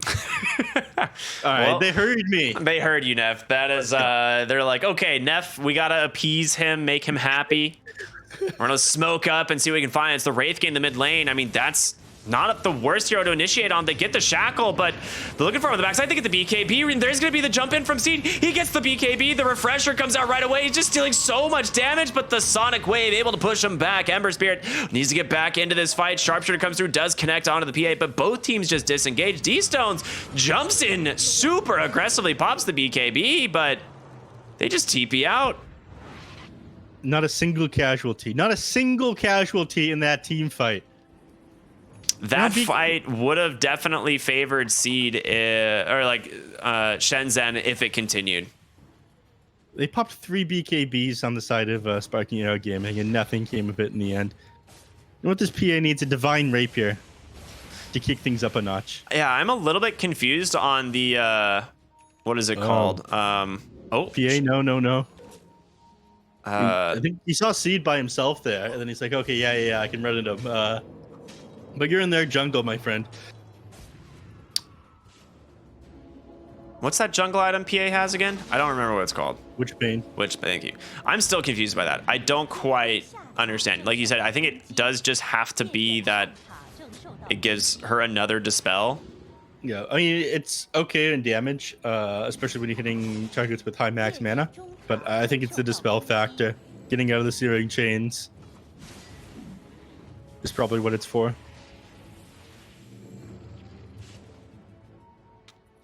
Blanket Spheres on the side of Sparking Arrow are doing work against the static link from Razor. In the last fight, MS didn't get caught by that, which was huge. There's going to be a refresher here.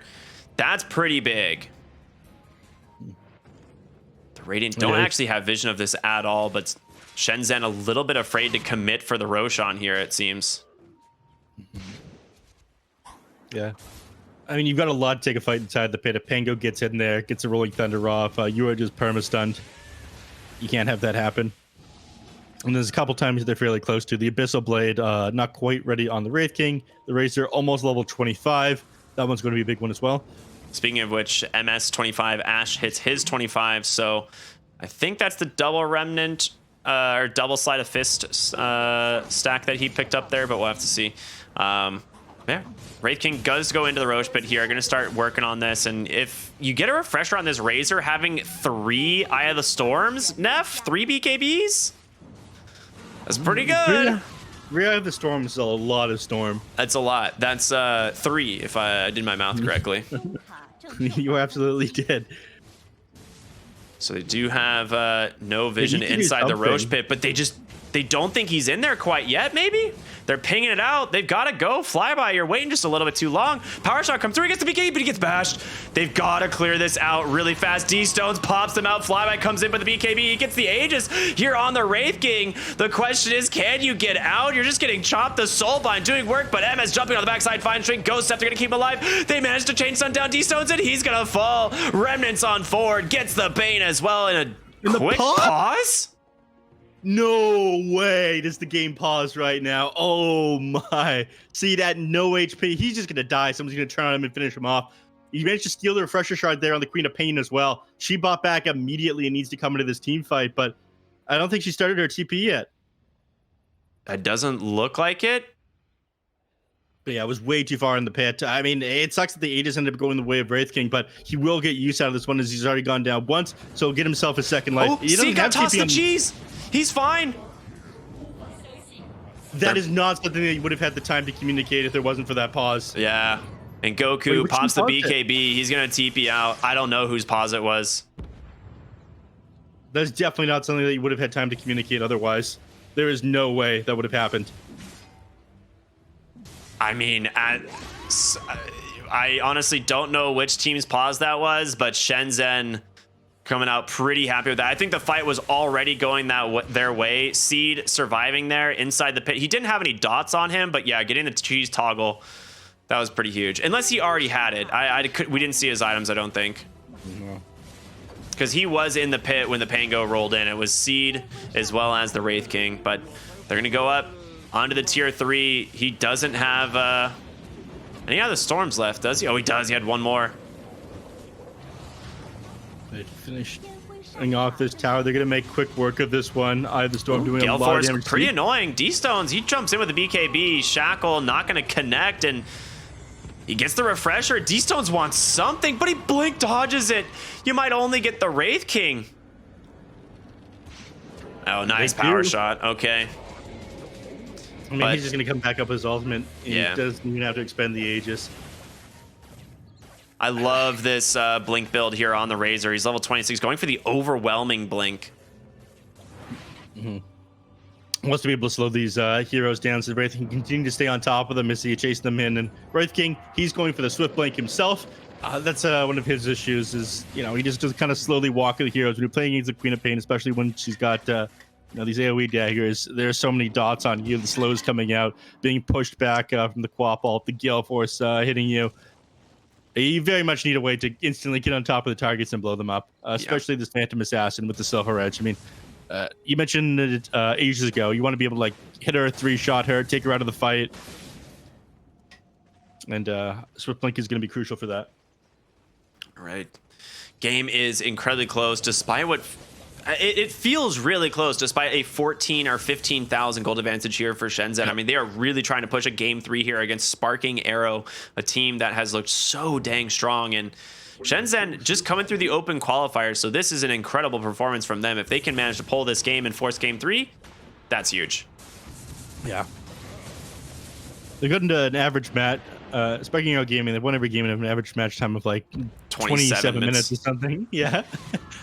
I have to look up the exact number, but they're rushing the base here. There's the refresher. Oh my goodness, your base, baby.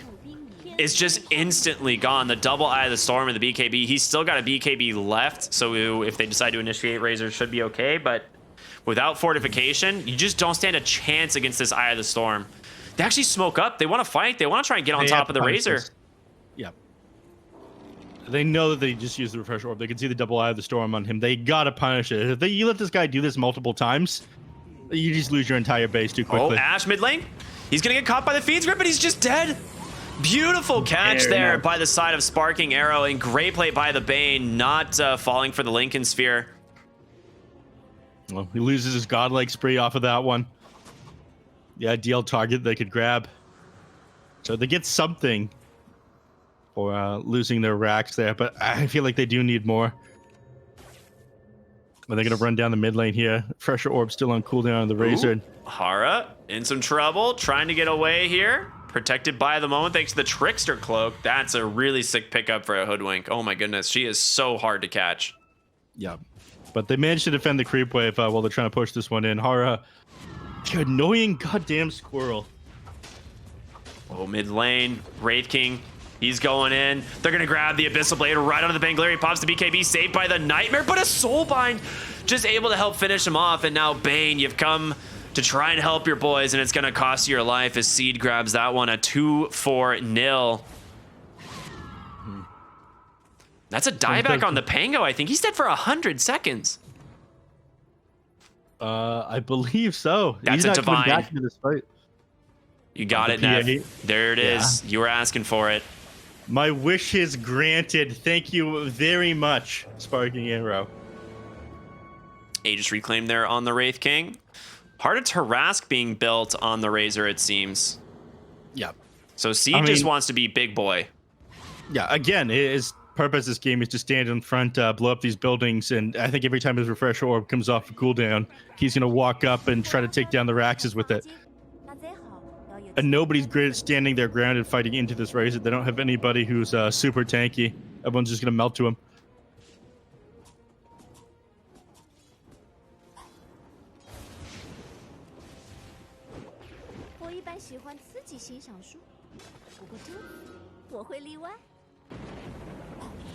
Up onto the high ground they go. Seed pops BKB, the Refresher, double Eye of the Storm, just starting to put in the work. He's lost a decent chunk of health already, though. He does have his second BKB to keep him in this, but he does need to be careful. There's the Shackle Seed, pops the BKB to dodge it out, trying to chase down Goku, but the damage from the PA nearly takes him out. They have to back. You're going to lose the Wraith King here. They want to be able to get him a second. They have Fiend's Grip. They should go for it. He pops the BKB and runs instantly. Couldn't quite get his hands on him. That's unfortunate. I think the Bane should have been playing a little bit closer. You are worried about the Hoodwink canceling that one immediately. I mean, he threw out the Bushwhack after the Acorn shot there to try to cancel out any kind of Fiend's Grip that the Bane might do, but I think there was opportunity for it there. It would have been close. Dude, if Seed didn't pop that BKB and that Shackle got both Razor and Wraith King, yeah, the fight's just over. That would have been a disaster. MS on the Phantom Assassin, obviously, at this point is super scary. Yep. He has the Shard on Grimstroke now, so you can get the Dispel on allies, which is pretty sick. And it heals, of course. You don't have the Aghanim Scepter on Grimstroke yet. Is he itemizing for it? I don't know if they need the damage. I think they just need control. Right? If you just... Yeah, I think they just need control to be able to hold these heroes down. Still favoring SHENZHEN. I mean, I kind of agree. It feels like they have a path to victory here. 17k net worth and XP advantage. But until they can pick off this Phantom Assassin, that's the thing. If they can pick off PA, the game is so impossible for Sparking Arrow. Yeah. He loses this Divine Rapier. The game is just done. D-Stones has done a fantastic job split pushing this game and cutting waves. But they just they can't really get onto the other side of the map. And Roshan, we're going to see the timer here in just a second. It's going to be the 4th one, so all the goodies. It's going to be 1 minute and 50, so decently long timer. Phantom Assassin is going for a refresher orb currently over, you know, an eggs or a moon shard or even an egg and a shard. I mean, the double BKB is just so important at this point, I think. You just have to have double BKB into these fights, mainly just because Wraith King gets the reincarnation.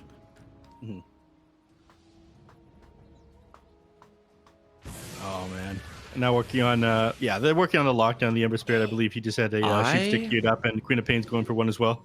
I really like Razor's build. He's going Arcane Blink, I think. Is it Arcane Blink or Overwhelming Blink? I got like a glimpse of it, but if it's an Arcane Blink, that's pretty sick.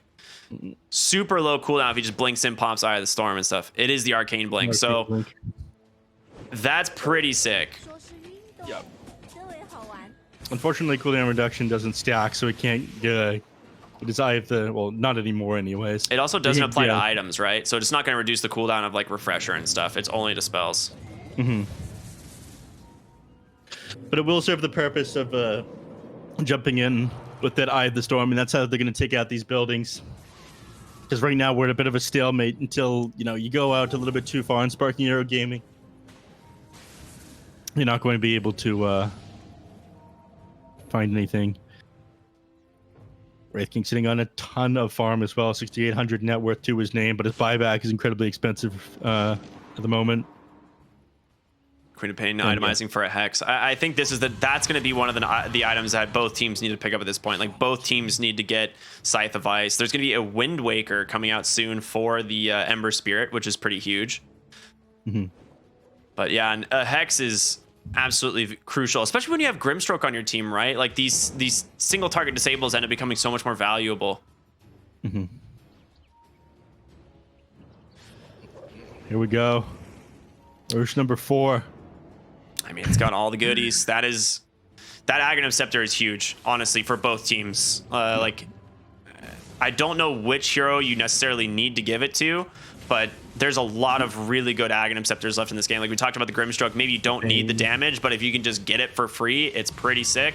They're going to jump in, try and get some vision out onto the Wraith King, and they do. Going to be pretty annoying. Gale Force, he has to BKB. He's too afraid. The slope of the dagger plus the Gale Force just drags. They just smoke instantly. They want to just go right into the pit, or they want to get up onto the high ground. Hoodwink throwing her clone into the trees there. They see MS for a moment. So I know the smoke was there. They gotta just hug the high super tense flyby. I mean, you got Lincoln Spheres to protect you. You got BKBs on pretty much all your cores. This next Roche is a game decider. Absolutely. They're going to smoke up as well on SHENZHEN. They're going to get the vision here in a moment. D-Stones, that's the one you want to initiate on, but he jumps on the backside. He gets on top of the Hoodwink, and MS held in place. He's going to pop his BKB. Ash comes in as well. They're trying to just take down the supports, but can they do it? Bane first to go down, and Siege is doing a lot of work, and the refresher popped from that Phantom Assassin. She jumps over. She's able to get down the Razor. This is a huge win for Sparking Arrow if they can get out. Ember goes down as well. He's got a buyback. He's going to be able to jump back into this fight right away and hold down this Phantom Assassin. Lincoln's pop. She's in some trouble. Can they actually drop it? He just drops every remnant. She goes down without the buyback. You lose Goku as well. Getting back into that fight was all they needed to do. He ended up doing enough magical damage, and even the Wraith King ended up missing like 4 attacks in a row. Once he finally got his hands on that Phantom Assassin, she melted. So, and that's the Divine Rapier, man. Yeah. I think they didn't have enough control to blow these heroes up fast enough. If they've gotten them all, it would have been a little bit better. But Pango ended up rolling to the low ground, bounced off a wall by mistake twice there after he went down the hill. He just couldn't catch enough people out. D-Stones is going to do his absolute best to try to stall this, but The only person he's going to bring back is Ash, who he's already got a Remnant out. Once he pushes out 2 creep waves, he's going to come down here as well. And I'm not sure they're going to be able to defend these tier 3s. That Soulbind was so sick by the Grimstroke. Once again, just doing good work, but able to grab that PA at the end of the fight. And he just drops every Remnant. What you like to refer as the NA special, you know, just drop everything with no exit strategy at all, but it pays off big. Wraith King getting the Aghanim Scepter now, so able to fight up for a moment after his reincarnation. 27 seconds on this Phantom Assassin. I mean, if the fights were hard before, you know, they've got a Divine Rapier on their side now. They've got Aegis. They've still got Cheese. D-Stone, he gets caught. Nice Nightmare buying some time. He's going to be able to escape for the moment, but no, he just gets bashed up again. D-Stone's able to blink away. Just last second flyby, trying to stay on top of Ash. Jumps in from the Phantom Assassin into the main lane. They've got to protect this Wraith King. He's got an Aegis, his first life. Or he doesn't have Aegis, he's got the Divine. Ash is the one who's got to save, but he gets to blink out. Just barely, unable to time that exactly, and Drink as well. Big shackle, and an even bigger pushback onto forward. In comes Seed. He's able to get on top of him. They manage to get one, but the Remnants once again from the Ember MS. Chain stun down. He's falling, 4 dead. That's the GG, and Shenzhen will force a game 3. Seed running it back with the Razor made all the difference in the world when you're sitting at the top of the net worth chart here 10 minutes, and Ash, phenomenal performance on this Ember Spirit as well. Godlike, they struggled to bring him down, and a team finally managed to take a game off of Sparking Arrow Gaming, who looked invincible. Not just any team, the open qualifier team. Yeah, man. Yeah, I honestly, it's a world difference in this game. Just like the Razor performance, right? Game 1 absolutely shut down. Game 2, top of the net worth pretty much the whole time, having incredible impact. And the Wraith King ended up working out super well. Incredible performance from the Ember Spirit. This Hoodwink hitting some massive bushwhacks. I mean, the last one, a 4-hero bushwhack in the mid lane to set up this final fight. I mean, this was just a great performance from Shenzhen, keeping their cool. Sparking Arrow almost pulled this one back, though. It was close. I mean, God, the Razor, I gotta respect the hell out of it. Seed, he probably lost a little bit of, well, he didn't lose any confidence actually with how he was playing, and they go, okay, if you ban out these heroes, these specific ones, the ones that shut down my game, I'm going to be able to secure you this early game. I'm going to make it so we're going to make it delayed, and if you guys can secure the late against this Phantom Assassin, I can do the rest, and it ended up working out. So taking down these giants here, it's not an easy job. D-Stone's playing one of his best heroes, this Queen of Pain, that she was Grandmaster on, and Ash, you know, despite the fact that he was on a pretty negative matchup, I feel, did an amazing job. So yeah, congratulations to Shenzhen. Ash and Seed, definitely my highlight players of that game. We just see some highlight plays. Yeah, speaking of highlights, might as well take a look at some.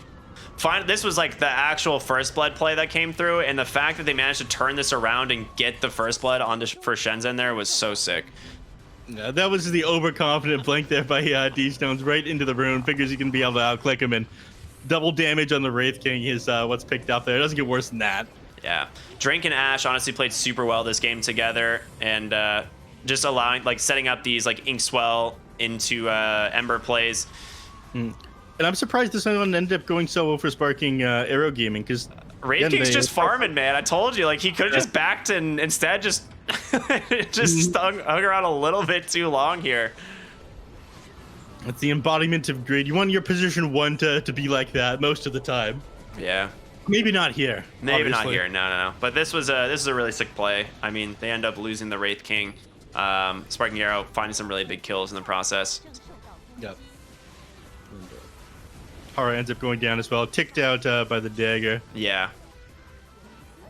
A lot of these fights were pretty lengthy. But that was sick by Flyby there, though. Ended up finishing him off with that swashbuckle, or almost finish him off so the dagger could. This was the play onto the Wraith King, and he is just completely alone. So they like take a fight top, and then they all just like instantly TP bottom, respond to the Fiend's Grip onto the Wraith King. I mean, this was a sick play. And he stands his ground for a little bit, but he's too far away from his team, and everyone else is hesitant to go win. Ember Spirit tried to finish off the Wind Ranger there with Slight Shackle, Slight Chain, but was off the mark just slightly. Yeah, this was the moment I thought for sure like Wraith King would be fine, but nope, not at all. Yeah, Bane TP's in. 2 seconds left. I mean, these slows end up doing just enough. He had popped the BKB a moment earlier. He just needed to BKB and he could just BKB and pop Silver Edge and walk away. Yeah, I think he just didn't expect Fiend's Grip to be off cooldown. Because they had just used it. It had probably just come off cooldown before that. It just respawned as well. It's like, yeah, I don't see Bane here. He's dead. And then all of a sudden, he's not. Yeah. Amazing control in this fight, though. Yeah, I mean, this is where the BKB expires, and PA is like, all right, I have no choice but to leave. And then Wraith King comes back with his BKB available, and the fight just tilts back the other way. And that was kind of like the nature of this matchup. All right, this is the amazing leash that we saw. Look at it, holding the PA and this Pangolier in place. They're not going anywhere, neither of them. No. When Fiend's Grip comes out onto the Razor afterwards, they control up control up so many heroes there. There was one little thing that happened in that fight that I didn't even notice before, but there was a Nightmare onto the PA. It dodged the Sharpshooter when she was like 20% HP. That was actually pretty sick.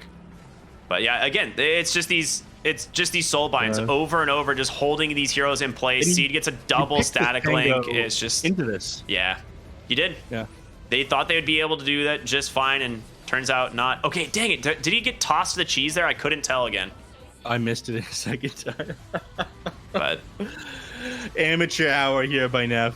That's all right. And then, of course, here's the fight at the end of the game.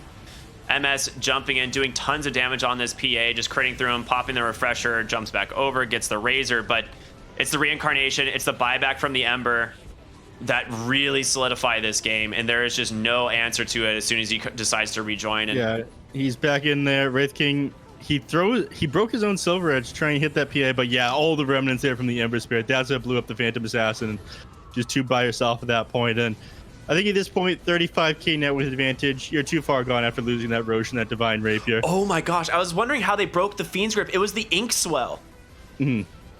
Oh my god, there was like multiple times I'm like, how did he get out of that Fiend's Grip? And it was the Ink Swell. So that was super cool. Yeah, quick blink out, flyby just slightly too slow on that swashbuckle. And then here it is. Here it is, the 4-man bushwhack. And Seed's like, oh, don't mind if I just walk right in. Yeah, exactly. This was that was the end of it all, and they're gonna give Ash the MVP. 16-2 and 16. Honestly, I'm not that surprised. He played incredible this game. 2 deaths on an Ember Spirit, not bad. He ended up doing 45k hero damage that game as well. Barely touched a building, but that was all Seed's job. He was forced to man up and play super far forward. But Ash, the amount of damage that he did this game, and like never going down, constantly poking away at them in these team fights with these Slate of Fists, played a massive part in their victory. So, and then the first game to bring it to game 3 against Sparking Arrow Gaming. Ricky, we finally have a full series on our hands. That's what we've been asking for. This is what we've been asking for. Yep. So we're going to go to a quick break, everyone. We'll be back with game 3 here of Sparking Arrow versus Shenzhen. Stay tuned for that. It's going to be absolutely sick. Whether or not the Open Qualifier team can take a series off of like the tournament or like the league favorites, we'll find out. So we'll see you in a bit, everyone. Just, I don't know, probably only a couple minutes. I'm assuming we're not taking long breaks. So stay tuned.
还剩10秒，还剩5秒。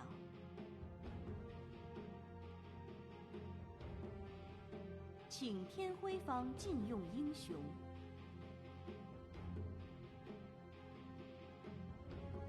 请天辉方挑选英雄，请夜眼方挑选英雄。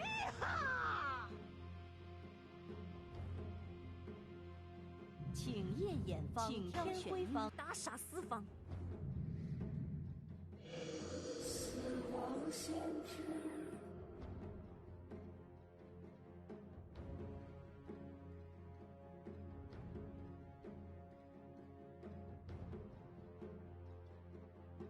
还剩10秒，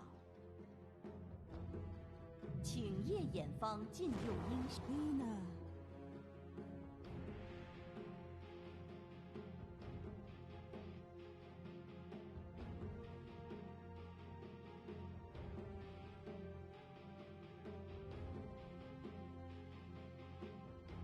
还剩10秒，还剩5秒。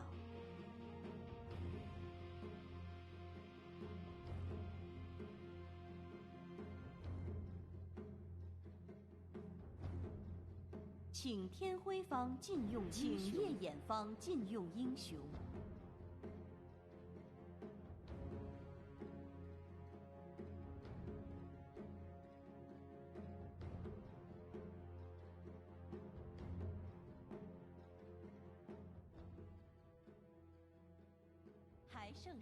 Hey everybody, welcome back here to the DPC. My name is Cryptic, here with Neff. Got our first game 3, and it's a sick one at that. SHENZHEN here versus Sparking Arrow Gaming. Goddamn, game 2 was epic. Sparking Arrow took an incredible game 1, but I don't know, Neff. What do you think so far of these drafts? Because I see something right out of the gate that reminds me of qualifiers.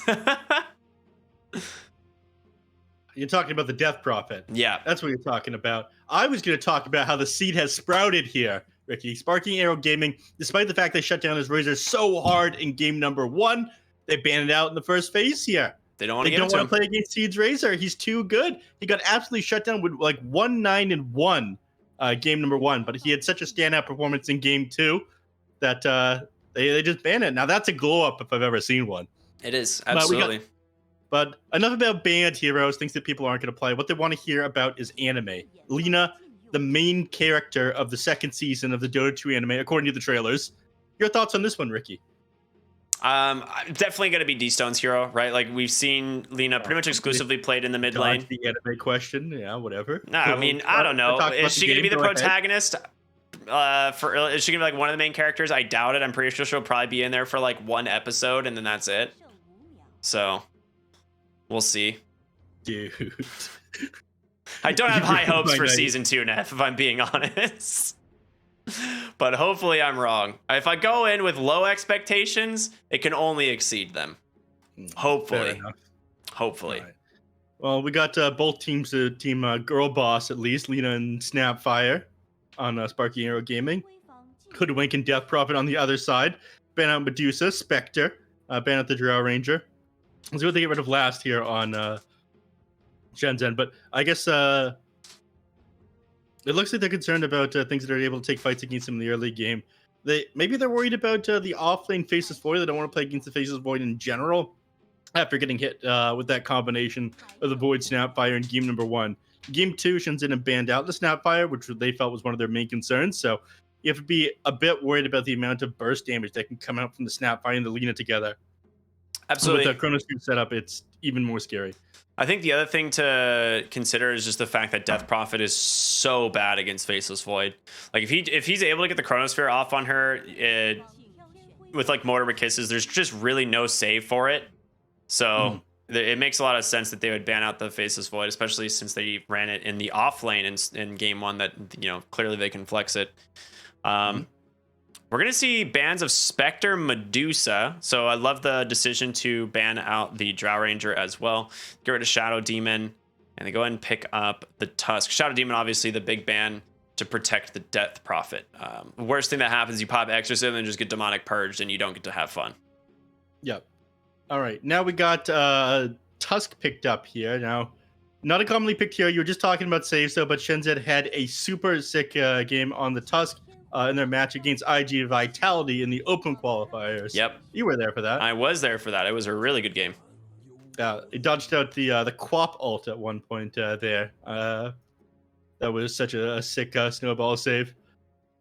But so he's looking to show that off in this game in Sparking Arrow Gaming. They want to run the Wraith King this time around. They thought SHENZHEN, they played it pretty good the last one, and then they follow up now with an Ancient Apparition. A hero that's not seen a lot of love. We saw it banned out, but ever since they ended up nerfing the ultimate cooldown to be 60 seconds at level 1, it's seen a lot less play. The huge downtime on it does not feel good. It was way too strong. It really was. It was absolutely broken. I will say right now, it's looking like a pretty good Phantom Lancer game if you are SHENZHEN. The question is, like, will you come online before this Wraith King? And can you actually scale with it? They go for the puck, so they are going to go ahead and do their offlane Death Prophet like we've seen in the past. So it is going to be Seed playing the Death Prophet, which is, I think, what we've seen every single time out of SHENZHEN. I don't know if we've ever seen them actually go mid lane on this hero. No, we haven't. So they ban out the Night Stalker, then against the puck, TA's banned. Yeah, against really all these heroes, it's a pretty important ban. I mean, Tusk struggles to get in and get the save off with a snowball against the Night Stalker as well, because if he blinks in on his ally, then he's just blinking into the crippling fear. And again, SHENZHEN have last pick here, so they can really get the favorable carry matchup once again. Like, you already see the Wraith King, but all you really need to do is see what offlane Sparking Arrow want to grab here. They ban out the Anti-Mage. That makes a lot of sense. I mean, pretty classic hero counter. It's also really good anti-mage games. There's not a lot of stuns. Mm-hmm. The AM, I guess both teams just a little bit afraid of playing against that one on the forefront of their mind. I don't think that it's super crazy good against the Wraith King anymore, ever since the change around that the no mana cost attached to his shard now, so you can get it somewhat early. Your game isn't just like completely ruined, but if these teams disagree, they feel like it's too far out of his way that he has to go with that 1,400 gold. It slows him down. Is the problem? Yeah. Obviously, these players are going to be more correct than me. Well, it just like slows him down, and right now your only real disables are Light Strike Array and Wraithfire Blast, and you just reflect Wraithfire Blast every single time. So there's not a lot of control for him. They're going to ban out the Sand King. It's a great ban. Really good disable at helping lock down heroes like Puck. Generally strong lane hero as well. Yeah, they needed some sort of offlaner or any hero with a stun to initiate. I mean, you could pick the Tide, but it's not a bad Slark game already, and you could just respond with Slark for SHENZHEN. So I think it matches up pretty well. There's a lot of heroes for you to jump on the back line. I mean, Ancient Apparition is okay against the Slark. You can negate his healing with the Ice Blast. You can pump out some decent damage to him when he's in the Shadow Dance with Alina, Snapfire, Ancient Apparition. But I don't hate Slark here. You're right. If you pick up Tidehunter, I think you just respond with a Slark. I don't mind that at all, actually. I don't think Ursa would be too bad either, and that one's not been banned out. So I think they're racking their brains here, deciding if the Tidehunter's worth picking up, and they do. Yep. So it is just one of those heroes that is really strong. You have the Ravage into Ice Blast and the Mortimer Kisses, but they decided to go for the Monkey King. So they... Yeah, and there's going to be a position 1 Monkey King. Gaikyo playing that. I'm it's surprised, a sick man. Pick. It's a really good Monkey King game. Break that one down for me, then. So... Pretend I'm stupid, because I'm not actually stupid. Of course. Just pretend. So it is a lane that Tidehunter pretty much has no game against. You have like a five position Hoodwink, I'm guessing. So you have... Hara. Yeah, so yeah, it is Hara, you're right. But Hara took it off lane last time too with them. But I think with Death Prophet, you want Tusk there. So I think what we're seeing is probably Hoodwink and the Monkey King safe lane. So like this Tidehunter has no way to actually get away from these heroes. Like you just pick up an early Blight or an early Orb of Venom, and you just can't really get away.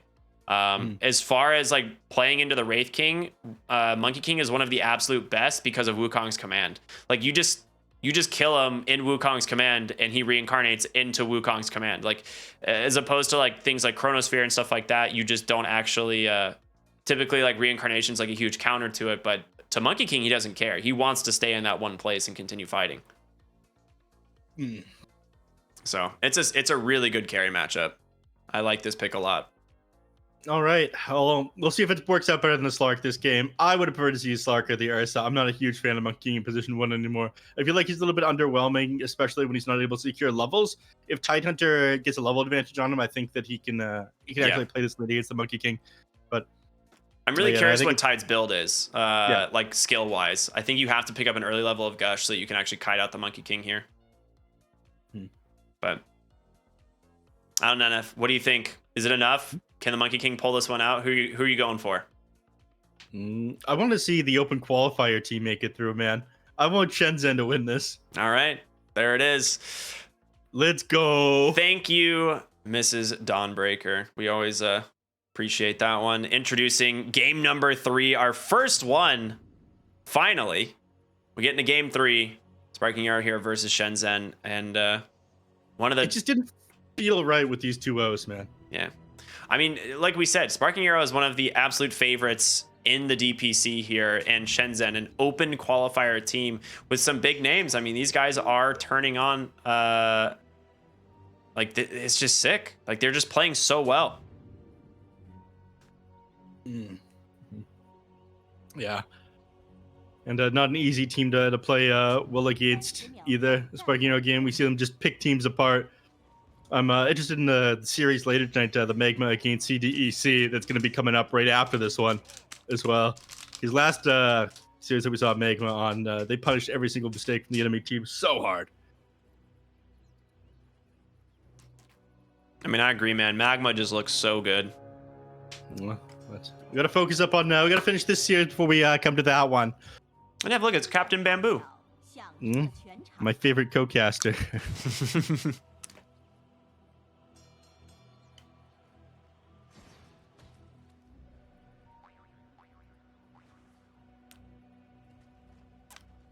All right.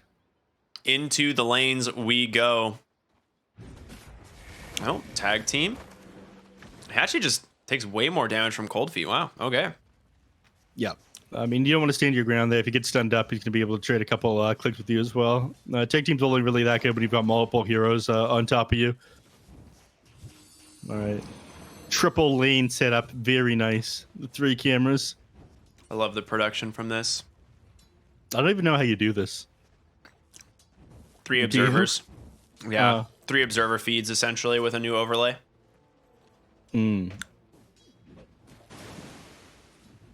Alrighty, I don't have 3 computers. Actually, I think in my house I've got like 3, but I'd have to like borrow my roommate's computer and the laptop, and then I'll have to ask Jerry. Yeah, I mean, he's the real production guy. Yeah, we'll have to ask our production guy, Jerry, the unpaid intern. Yeah. Rightfully so, though.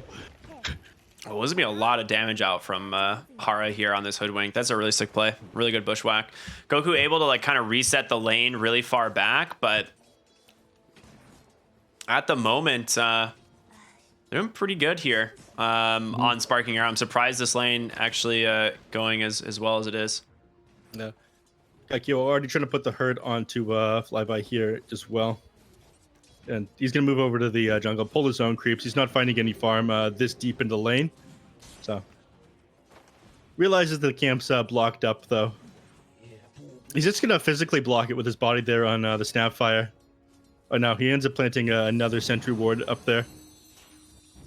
Oh, they're going to keep the lane pushed in as far as possible to stop this Monkey King from being able to secure any kills, and this really limits the strength of it. So Slark would have been even worse off, I feel, than the Monkey King. Absolutely. If the lane is pushed this far in, Tenet is going to soak up a lot of XP. And Son Goku, who's trying to stay as far away as he can. We talked about this during the draft. If the Tidehunter does manage to get a couple of early levels, it's an advantage over this Monkey King. He's going to be able to trade with him. Monkey's level 3 now, though. 2 points in Jingu Mastery does do a lot of damage. Yeah. It's really difficult, and Goku is, every time he's gone for these pulls, they've been really successful, but he takes so much damage, and he's not really getting a lot of experience because he's trying to give as much on over to Flyby. But mid lane seems pretty even, but D-Stone's pulling out a little bit in the CS. He's got 6 denies already, actually. Yeah. He's doing a good job of pushing Puck all the way back, taking advantage of his fiery soul. He's keeping it maxed up. He's got no points into his leg striker. Oh, he just ended up getting one at level 4. But yeah, Ash just ends up throwing out the dodge. So it ends up being a little bit of a waste of mana in the bottom lane. Wraith King doing just fine down here. MS securing tons of CS. Death Prophet's doing all right. But again, with how far the wave is pushed in, the Death Prophet just doesn't have kill potential without room to run him down with Soul Siphon. Yeah, you do definitely require that space to do that damage or to kind of out harass these lanes. But top lane, Flyby is doing well. And Monkey King not really keeping up with the Wraith King, so... Oh gosh, there's a lot of kings in this game. All Dota heroes are kings. Mm-hmm. I thought you knew this, Ricky. Yeah, I should have. I should. All right, Flyby again.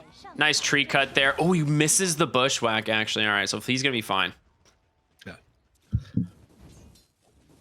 And Puck trying to secure, grabbing himself the water rune. Healed back up to full HP now, thankfully. D-Stone's harass didn't end up sticking. D-Stone's pretty low on mana, but you will further pull ahead your advantage here, clearing out the waves so quickly with the Fiery Soul and the Dragon Slave, and then moving into the small camps.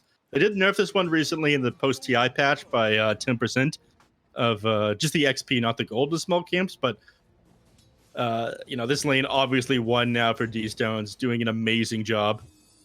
Yeah, he's having a fantastic game. Mm-hmm. Puck's recovery is going to be, making rotations to some of these lanes and setting up kills with his Dream Coil. He's got a Tusk, which is very good for it. But if you don't find your kills, D-Stones, this is way too massive advantage for your team. So you got to make a rotation pretty quickly. I think it's going to come down to whether or not he gets the power rune, though. The moment you leave, Lena's going to be able to click down your tower, too. So it's a rough position to be in for a Puck, and a lot of things kind of up in the air. Yeah, he actually just didn't pick up an Orb of Venom, so they don't have the slow onto the Tidehunter. Bottom lane, though, Cold Feet plus the Wraithfire Blast. He's going to take a lot of damage. What a snowball to dodge it out, though. First Blood ends up coming out top lane, but they will still take down the Wraith King bottom. All right, Drink on this Tusk. You pointed it out before. He had a fantastic game in qualifiers on this hero, and this guy's sick on this hero. Yeah, I was surprised to see it picked up in game number 1 of their open qualifier game against IG Vitality, but this is why. He's turned fights around so well, so they managed to find themselves a kill onto the enemy team carry. They find a kill up to the top lane with their carry.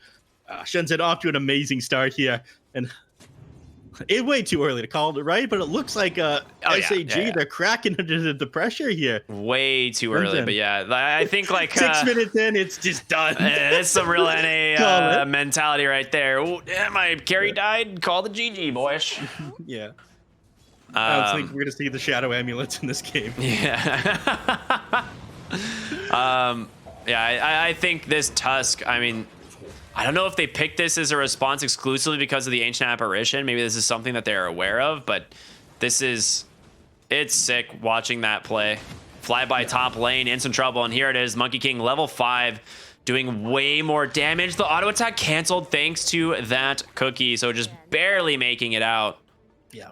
Once he lost his Jingu Mastery, he just didn't have the damage to make it through the Kraken Shell and the damage reduction from the Anchor Smash. So he survived, but he forced to walk all the way back to base. Tidehunter not having a good game at this point. No. Snapfire did a great job at securing him the first couple of levels, but since then, he hasn't been able to do much. And with the lane all the way pushed back into Monkey King's tower, it just gives him that much more room to run his Tidehunter down. So at this point, he might just be forced to move into the jungle, but you don't want to take those stacks away from the Lina, who's accelerating. Yeah, you can't afford to do that. Lina's going to need them. He's going to TP back to the top lane, try and soak what XP he can, because at this point, that's like your only real option. They have a lot of really good ward coverage around mid, and they're going to look for D-Stone's Coil comes out. Hara there to follow this up with a Bushwhack. The question is, do they have the damage finish off? They do with a Waning Rift. Ashe will grab a kill. Beautiful play in this mid lane as D-Stone's, losing his advantage that he did build. Yeah, and this is something that needed to happen. That's your advantage that you have with puck. You're able to get on top of Lina, who sits very far back, and you've got a couple bottom of lane. They've trapped MS, and Hara comes in as well. They get another kill for Seed, and a bushwhack catches the Ancient Apparition. Ash is here as well. The Exorcism comes through. They're gonna get them both, and then turn their attention to the tower. They're playing so fast on Shenzhen. 5 kills now, 8 minutes into the game. And they can play everywhere, and the one lane that was going super well for you was the mid, but that's since changed. Lina did pick up a double damage rune just now, though. That was a lot of damage. Just about double, in fact. Roughly double, yeah. Bottom lane fortification will come through to protect this tower from that Exo, so not a lot of damage coming into it, but at least they get the fortification, so leaves it open for the next time. Yeah, they're gonna want to keep this pressure going. But yeah, next Exorcism, puck will probably rotate alongside the Death Prophet, and 2 of the heroes together will zone the enemies and try to take down these towers. Man, net worth wise, look at the lead already. 2,000 gold here. Yep. They're turning their attention mid. They're bringing everyone Boundless Strike right onto that Snapfire, and they grab themselves a kill going the way of Hara. They know how strong they are. Yeah. And so does D-Stones. He knows the Dream Coil's back up, so he doesn't want to be anywhere close to that mid tower.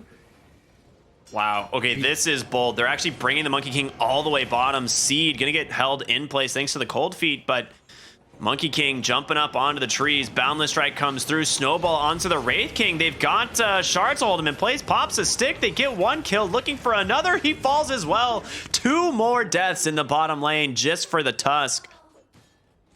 I mean, losing the Tusk, inconsequential when you consider slowing down this Wraith King's game.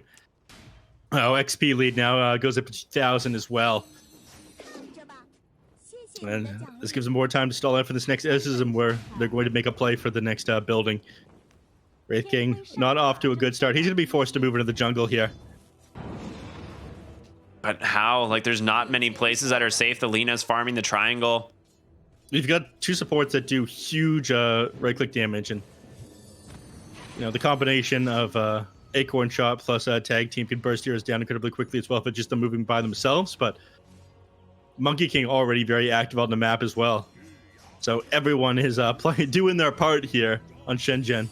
I think Monkey King needs to get back to farming. He is pretty far ahead of the Wraith King, and he queued up a Battle Fury, so he doesn't really have the ability to stay active. I think he needs to get back, get this Battle Fury, and stay ahead of this Wraith King.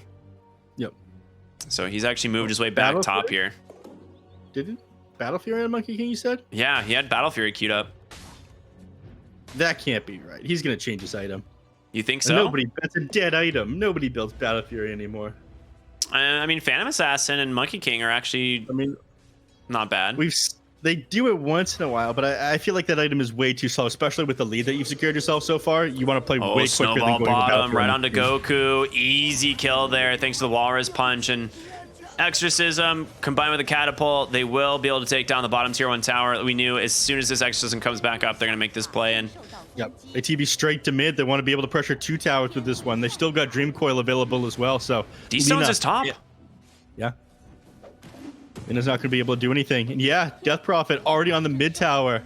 You get, 2 towers, 1 Exorcism, 2 birds, 1 stone. Oh, Ice Blast coming through. Seed, he does have Hood of Defiance, though, so already knew about this. He's just not going to get the heal, though, which is kind of unfortunate for him. Yeah. What can you do? He'll be top back up before long, though. But Hood of Defiance providing a lot of passive HP regen. Looks like they're going to be forced to give up top tower because of this rotation over mid, but they're putting the heroes in place. It's smoke pops instantly. It's tricky to push a tower that a Tidehunter is defending, though. He's got Ravage available, and they've got a Lina behind him. They can do a lot of nuke damage here. Oh, they find the Lina. The coil comes out. Ravage only onto 1, but it's going to be the Mortimer Kisses that help finish him off. Wukong's command from the trees. Lina cannot escape, and zoning out the rest of the team. It's going to be Flyby trying to escape as Seed. Continue to run him down here. No chance you're going to survive as now Goku in harm's way. I don't think you're making it out. Oh, gosh. Oh, gosh. Yeah. Did your feed just cut? Mine did not. Oh, well, we're back. It cut for a moment, but we see the kill there. Seed now continuing to disengage. Neff, you might have to resync up with me here. What are you at? 35, 36, 37, 38, 39, 40, 41, 42. All right, good. All right, cool. Thanks, man. We're good. No problem. All right, Armlet now being worked on the Wraith King. He's gonna know that he's gonna be forced to play fast as they're just running down buildings here. 5k XP advantage, 2-13 now on SHENZHEN. Again, this is your open qualifier team. I mean, they got to be strong because they're running the gauntlet, but SAG coming down from lower divisions, they're, in my opinion, the strongest team in lower. Well, that opinion might change, obviously. Yeah. I mean, it's after game 1, you would have really expected Sparking Arrow to probably take this 2-0, but SHENZHEN, an amazing performance in game 2. And here we are in game 3, and they're putting an even heavier beatdown on Sparking Arrow. Yep. Lina is the top of the network now, but next 3 heroes all SHENZHEN, and I think it's going to stay that way for the next little bit. The Wraith King, I don't think he's going to do an amazing job at catching back up. Oh, smoke into the top lane. They got good vision here. I mean, unless you can find a kill up here, there's nothing else to be found. There's no tier 1 tower. It'd be easier to play around the mid lane. If DP goes down, I mean, that's a big kill, but Tusk is playing pretty close. He might be able to save him with the nice shards if they commit. Yeah, they will get the ward down. But yeah, because of the Tusk being here, I don't think they have any kill threat. I really don't. And they just back. I think they know it. Yeah. But they can't make any big plays at the moment. They're still waiting another 20 seconds until Ravage is available again. At that point... Oh, that is an unfortunate place to be as that Ancient Apparition, that Walrus Punch just doing half his HP. Yeah. That's what happens. An ice cream cone drops onto the floor. Yes. Do you think you think Tusk likes ice cream, being you know, from the Arctic? You think he's an ice cream fan? I'd imagine he would be. What do you think his favorite flavor would be, though? That's the big question. He seems like a coffee ice cream guy to me. Interesting. Okay. Yeah, it's just something about him. All right. Sophisticated. He's a sophisticated man. His solution is punching things really hard. Yes, yes, yes. Hoodwink's just yoink. Mine. Thank you. Yeah. I mean, they're just further increasing their lead here on SHENZHEN. And at this point, I really do worry. I don't know how this Wraith King's gonna be able to keep up with this Monkey King. And is the Orb of Corrosion completed again? I felt like he was going the Battle Fury, but I still need to... They need to click on him again for me to 100% know. Yep.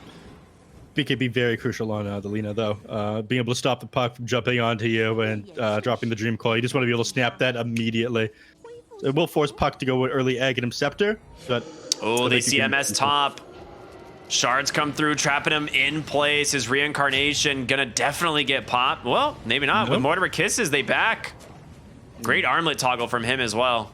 They force the entire team top, and they have a ward scouting this entire rotation out. So as long as they can get out, this is a big win for SHENZHEN still.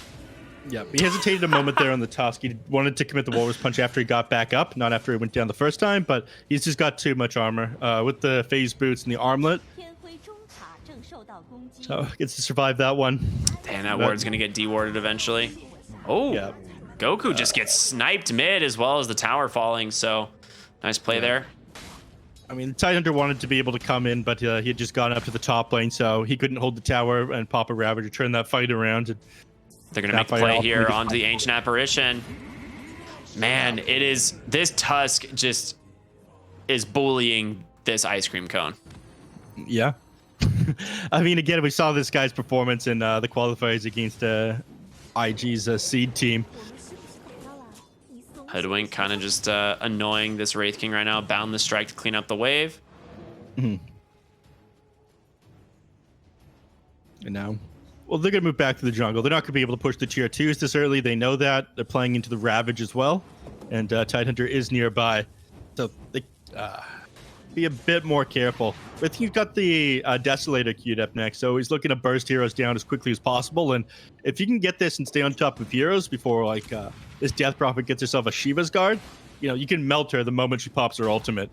It's a bit of a hopeful play. But... Yeah, I think what you do need at the moment is more burst damage. Ooh, Hara able to dodge out that Wraithfire Blast, and he's going to be fine.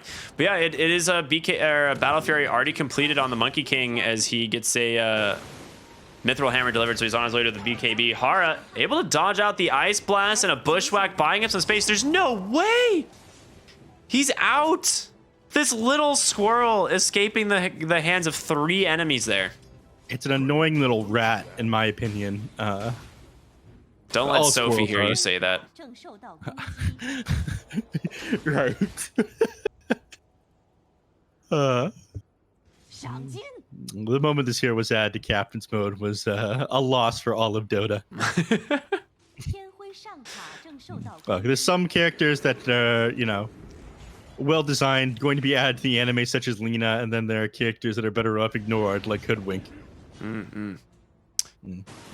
Hara? Flyby, there's just no point, man. He's like, I'm gonna get this guy, and it's just like, no, you're not. You will not do it. Absolutely not. Gropo found on Lina. That's an excellent find. It'll attack me further away. Yep, your magical damage has got her BKB completed as well, so feel a bit more confident to fight. I think they're trying to finish up the Blink Dagger on the Tidehunter. I think it's flying out to him right now. Yeah, I mean, he's got the net worth, I think, for it, but you also have to consider Seed just finished a BKB as well, and Monkey King almost has his. This tier 1 mid, I feel like they've got to defend this, right? You can't afford to just give it up for free, but they don't have fort, so it's just dead. They'd rather just continue to farm, and they have a 6k lead right now. I mean, SHENZHEN in an incredible position already. There's the Blink Dagger, by the way. Okay, nice. It's now flying out to the Tidehunter, so they're probably going to try to make a play around this. Wouldn't be surprised if they smoke in just a second. And 2-16, they need to do something. I'm sure they can feel his advantage getting a little bit out of hand. D-Stone's top lane. They do see him. I mean, Boundless Strike into a snowball stun. They could potentially combo her, but Lina does hurt. Oh, she's actually going to show herself on the ward again. They're going back. They really want this Lina. Boundless Strike comes out. There's the Wukong's command snowball forward, but he just BKBs and runs away. Walrus Punch gonna not connect. Perfectly timed Light Strike Array. And Flyby's here. There's the Ravage. Connects onto 3. The question is, can they finish off C? He's able to dodge out the Ice Blast. This is a big way to turn this around. Coil does connect onto the Lina, and she's got no BKB left. Walrus Punch. They managed to turn the fight back the other way. 3 heroes dead. Seed's BKB proving to be just perfectly used there. Yeah, couldn't quite finish her off, and I don't think she contributed too much to the fight there on the Death Prophet, but Puck dodging out that Ravage with some quick timing, getting out of that Ice Blast as well was so big, and now they're going to lose this tower. These were a couple of your timings hitting at the same, like in conjunction with each other. Ooh, you got the Blink Dagger, the Lina. Oh, that's close. Flyby's fine. Yeah. Yeah, the Blink Dagger on the Tidehunter, the BKB came out on the Lina, but you couldn't find a kill despite finding that power spike, and I think it gets harder from here now. Yeah, I mean, the BKB on the Death Prophet, just allowing her to get out of the Ice Blast was just too good, and the reinitiation from the Coil, like Lina's BKB expires, and then suddenly Lina's in the worst possible situation, right? Like, she is not a hero that wants to be fighting up on top of these heroes, so really sick play there from SHENZHEN as they now go to 2-19 with a 7k gold lead. All 3 top net worth positions held here by the Dire base. Well, pretty much. It's kind of a tie. They need a kill for morale, if nothing else, at this point. Yeah, they do. BKB finished on the Monkey King. Mid lane, again, the combo of this Tusk Death Prophet proving to be quite annoying. Snowball forward will finish off. C just pops the BKB as soon as he sees this Wraith King, and a great Bushwhack ends up buying him the space. There's no way Drink gets out, right? Does he have shards? He's gonna have shards. He's just gonna block the ramp. Yeah, there's nothing you can do. Yeah, just walk away. It's that easy. You know, sometimes you accidentally Wukong's command next to a Tidehunter, and he just walk away. Blinks away. Easy. Not just to get away from the Lina, but getting away from all sorts of things. I don't think he finds that kill alone anyway. No, ooh, that is a lot of damage. Right. Sharpshooter. Can he do it? No. You know, you miss every shot you don't take, right? Nah. I believe it was Hoodwink herself who said that. I have no idea what that word is. It's not lag, I know that, but it could just be DC or something. I don't know. Well, it's going to take a moment to get back in the game. Tidehunter, 1,500 gold in the bank. Only has his Blink Dagger completed, but again, things are getting out of hand. It's 2-20 at the moment, 7k net worth advantage, 16k XP, which is the real kicker. These fights are feeling borderline impossible. Lina and Wraith King are kind of keeping up in farm with these other core heroes, but everybody else is significantly behind. Yeah, absolutely.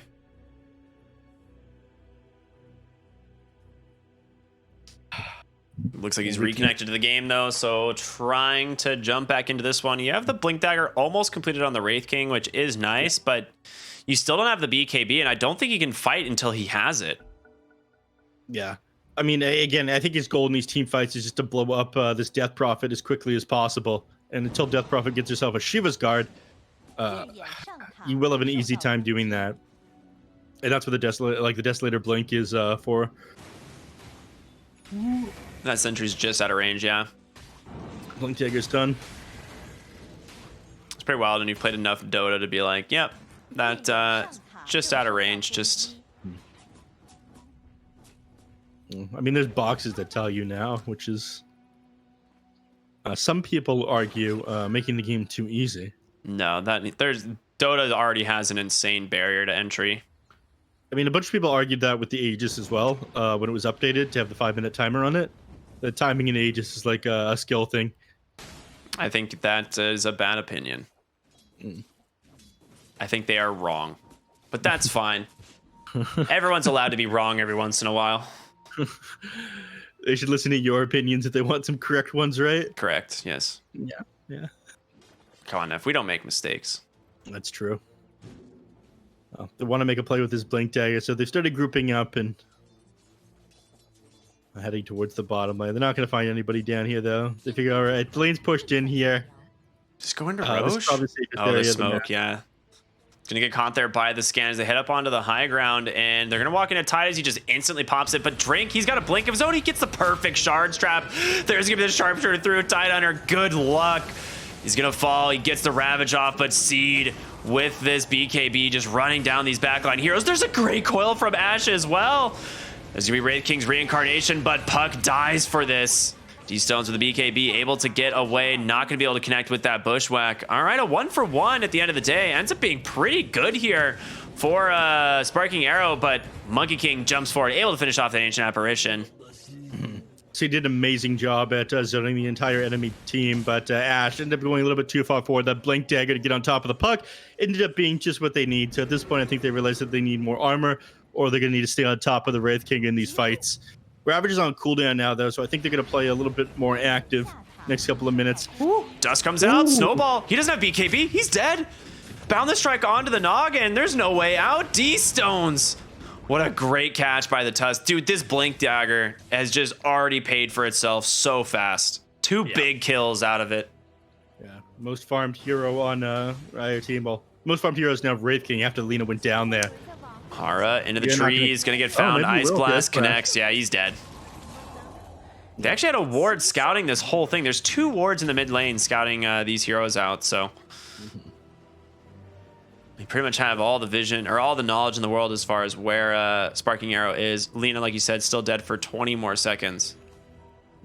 The Death Prophet is just about done the plate mail part of that Shiva's Guard, and I think Tusk is working on a Solar Crest for himself. That'll really help these heroes stand their grounds in the team fights. The ones that need to play far forward desperately need the Solar Crest dropped onto them. The Wraith King blows the heroes up too fast at this point. I think it did take the Puck by surprise when he got on top of him with that Blink Dagger. Yeah. He's got another 2,400 gold in the bank. So the Wraith King is coming pretty scary. The Monkey King, I mean, if he's in his ultimate, he's more than happy to fight against the Wraith King. But outside of that... he can stand his ground with the BKB, but that's about it. Yeah. They're gonna smoke up. I think they're just gonna go and try and take with Roche. They've got the Deso.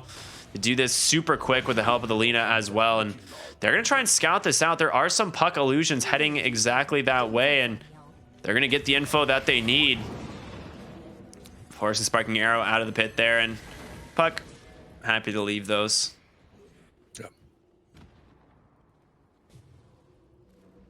So they're not gonna be able. Neither team going to be able to go into the Roche pit just yet. And you might make a movement back there. Exorcism now back up on the DP. Hoodwink. Buy yourself a smoke. I don't think they have it just yet. They want to be able to establish vision and take it back from Sparking Arrow Gaming right now. But they're hesitant to play over there. I guess they're a little bit spooked after the puck went down in that previous team fight. They know Ravage back up. Flyby, speaking of him, he's going for the Aghanim Scepter, which... It's a good Ags game. It really is. It's similar to what we saw last game out of the Queen of Pain. Like, they don't have a hero that's like super non-committal to clearing waves. So the Aghanim Scepter works really well. But something that they're gonna have to be really careful of is this Monkey King's about to have an Eye of Scotty, which you can't get away from this hero once he has it. Yeah. I'm just gonna smoke up mid here on 3. They see MS and ooh, wait, maybe they didn't. He might have been just outside of vision range. Yeah, he was. He blinked as soon as the puck saw him, or he saw the puck rather. Wanted to go back down to the low ground there. But yeah, right now their goal is to establish vision around the Roche pit. They know this is up. This is going to be the next major goal. They don't take it that fast, unlike Sparking Arrow Gaming, unless they would have commit the Exorcism. Yeah, they get the D-Ward. But again, against the Ancient Apparition, like they're going to have constant vision inside the pit, dropping these ice vortexes. And if your team gets hit by an Ice Blast and Ravage, you very easily lose the fight. That is the Ancient Apparition, Neff. You were talking about it. Ice Blast on cooldown as well, so... This is a window. Yeah, I think they're just going to commit Exorcism inside. Yep, I heard it. Yep, there it is. You do have Blink Ravage. If you can get into the pit and get a big Ravage off, it's huge. But they have the BKBs, and it looks like Sparking Arrow aren't going to contest it. Mid lane, Ash drops a coil out onto the Snapfire. The question is, can he finish this kill off alone? Well, gets a little bit of help there from the Sharpshooter. Yeah, he is indeed not alone. Nice kill there as they get the Aegis, and they managed to defend their bottom tower as well. Huh? Teleports down there in time to keep that one up, and oh, things getting even worse. I mean, it's been D-Stones. You can't kill Dean Stones here. He's got a BKB. Found the strike into a stun. They've got the damage. He can't leave. Wait, they don't have dust? They have no detection. Oh my goodness. Okay. Bye-bye. Well, Hara, I'm sure, going to pick up some dust here in a moment. Flyby, however, found in his triangle. Great shards block. No way to go. Tidehunter, not gonna be able to survive this for too much longer. It's gonna be the Sharpshooter that helps grab that kill. But witness this space being created. True. It forced the entire team back into their triangle. And Wraith King finishes up his BKB. Oh, one more tool in his kit. And he's behind the Monkey King, but anybody else he's gonna have an easy time dealing with.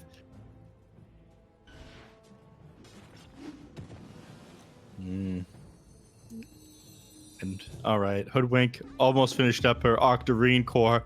Cooldown reduction is going to be a pretty big deal in these team fights. Spamming out this. That was not the exact play. You weren't expecting to find the Ancient Apparition sitting there, but you'll take it. Ice Blast again on cooldown, right into the tower. That is as spooky for the Ancient Apparition as is the Monkey King. If that Tidehunter is back there with like a Ravage and you just die, whew. But he found the Elven Tunic on Wraith King. That's pretty good. Gonna hold on. Yeah, he's gonna hold on to the Enchanted Quiver though, because again, he's just looking on bursting down heroes 100-0 when he gets on top of them. Survivability, extra attack, and movement speed is nice, but Enchanted Quiver is. Is Enchanted Quiver True Strike? It is, right? Yeah, it is for the one attack. Yeah. It was picked up Aghanim Scepter on the puck, by the way. So these BKBs on the Wraith King, on this Lina especially. He got the coil out. Yep. He saw him. That's the Ag's coil. He had no idea. He is just dead. Hara, once again, he's an op main like we talk about. You know, he's 360 no-scoping these guys. I want to see Hoodwink do a quick, full turn before they end up throwing out the Sharpshooter. Have you never done it before? I mean, you can't do it like when you're channeling it. It takes too long to rotate. But you can drop a quick one yourself and then drop the Sharpshooter onto them. Yeah, it's good stuff. I think I've only played like 2-3 games of Hoodwink. Really? Dude, this hero's actually really fun. It's an annoying squirrel. She's a fun hero though, man. Yeah. Whatever. I really enjoyed the patch where her movement speed like stacked a different way, and you could go like, or like when before Swift Blink was changed, and you'd have like Swift Blink scurry like boots of travel too, and you would run around at like 1900 ms around the map through trees and stuff. Yeah. That was fun. Awful. No, it was so much fun. Oh my god, it was so much crazy fun. how we remember these things differently. See, I was the one playing the hero. Yeah. Of course. That's why it was fun. You were the oppressor. Yeah. The oppressor. We don't talk about it that much. Mid lane tier 2. This is the last outer tower here. Shenzhen 4-28 with a near 30,000 XP advantage. They have choked Sparking Arrow off of the map. This entire game, it's gotten worse by worse. They've never got a chance to come back into this one. Only 4 kills under their belt. I mean, I feel like other teams would have crumbled under this kind of pressure for this long without like finding anything.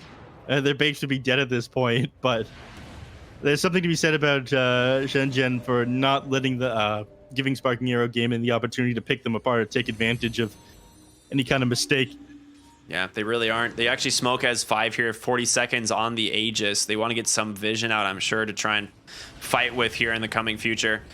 Yeah. D-Stone's on his way to a Monkey King bar. MS queues up the Assault Kyros, has the Hyperstone already. So some items to look forward here on the side of Sparking Arrow, but every time I look at someone on Shenzhen, like there's an Octarine on Hara. Ashe, we saw already picked up the Aghanim Scepter on his way to, I think, a Lincoln's. It's an Arcane Blink on Monkey King. That is so sick. So you know how this works, right? His ultimate comes out incredibly quickly. Yeah, his ult comes out in cooldown. like less than what? It's like about like just between a half and 3/4 of a second or something. Yeah. It's so cool. Also, you get the cooldown reduction for a short period of time, so you can leap from tree to tree really quickly. If you're in the kind of game, it speaks volumes about this game if he's able to get away with going Arcane Blink. It is like kind of useful, but it is not the. I feel like it's very rarely the optimal item. Yeah, you would feel like you just would want to build more damage and build tankier, right? Yeah, but he controls the entire map. He's got all the space in the world to farm with. He ended up going this Battle Fury build that isn't as common because we play a little bit faster at the moment. So he's able to catch back up and go for a different item if he really needs to. Yeah, Wraith King. Gonna hit level 20 soon to get him that cleave talent, which is a pretty big upgrade for as far as your farming potential. Top lane. Oh, that is an unfortunate coil there from Ashe. They definitely didn't see it, I'm sure. Ended up smoking anyway. They're like, screw it. We don't need the coil. Let's go run at them. I understand their frustration. They're winning so hard, but they're not able to close this game out with how Sparking Arrow Gaming are playing this map. But I feel like you really do need coil every advantage you can in these team fights. You have level 25 on Monkey King now, so that extra ring for Wukong's command. Oh, that has a dead courier. Oh, and he bought the ultimate orb. Oh no, that is no buyback for D-Stones now. No buyback. I mean, all you did was lose a couple of stats. I'm surprised she bought the single ultimate orb and spent her buyback gold right there, though. Yeah. I think they're just expecting to play around next Roche, which is, you know, not coming up for at least another minute. But they are doing fantastic work here in this game on Shenzhen. They've just been playing the map perfectly. Yeah.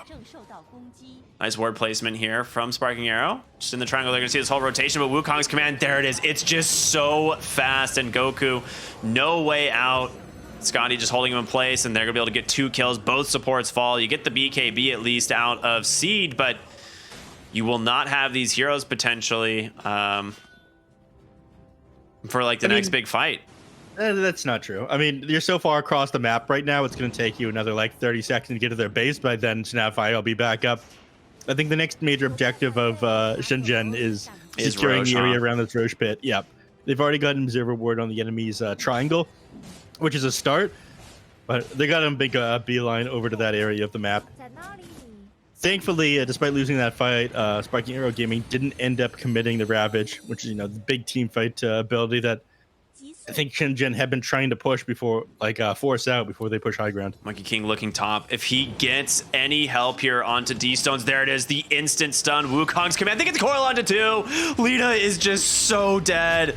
Tidehunter as well. That is worst case scenario. You have no buyback on the Lina. We talked about that one already. And look at the Roche respawn. Neff, it is a 20-second max respawn. They're not going to stick around for this. They went over the pit real quick. But they're looking for MS. They want to force the BKB. It's coming off cooldown in 1 second. And the Monkey King able to just continue to bounce back and forth. And MS forced to BKB. Trying to disengage Pucks. I'm going to find the Ancient Apparition on the backside, but he will just TP home. You have to check Roche.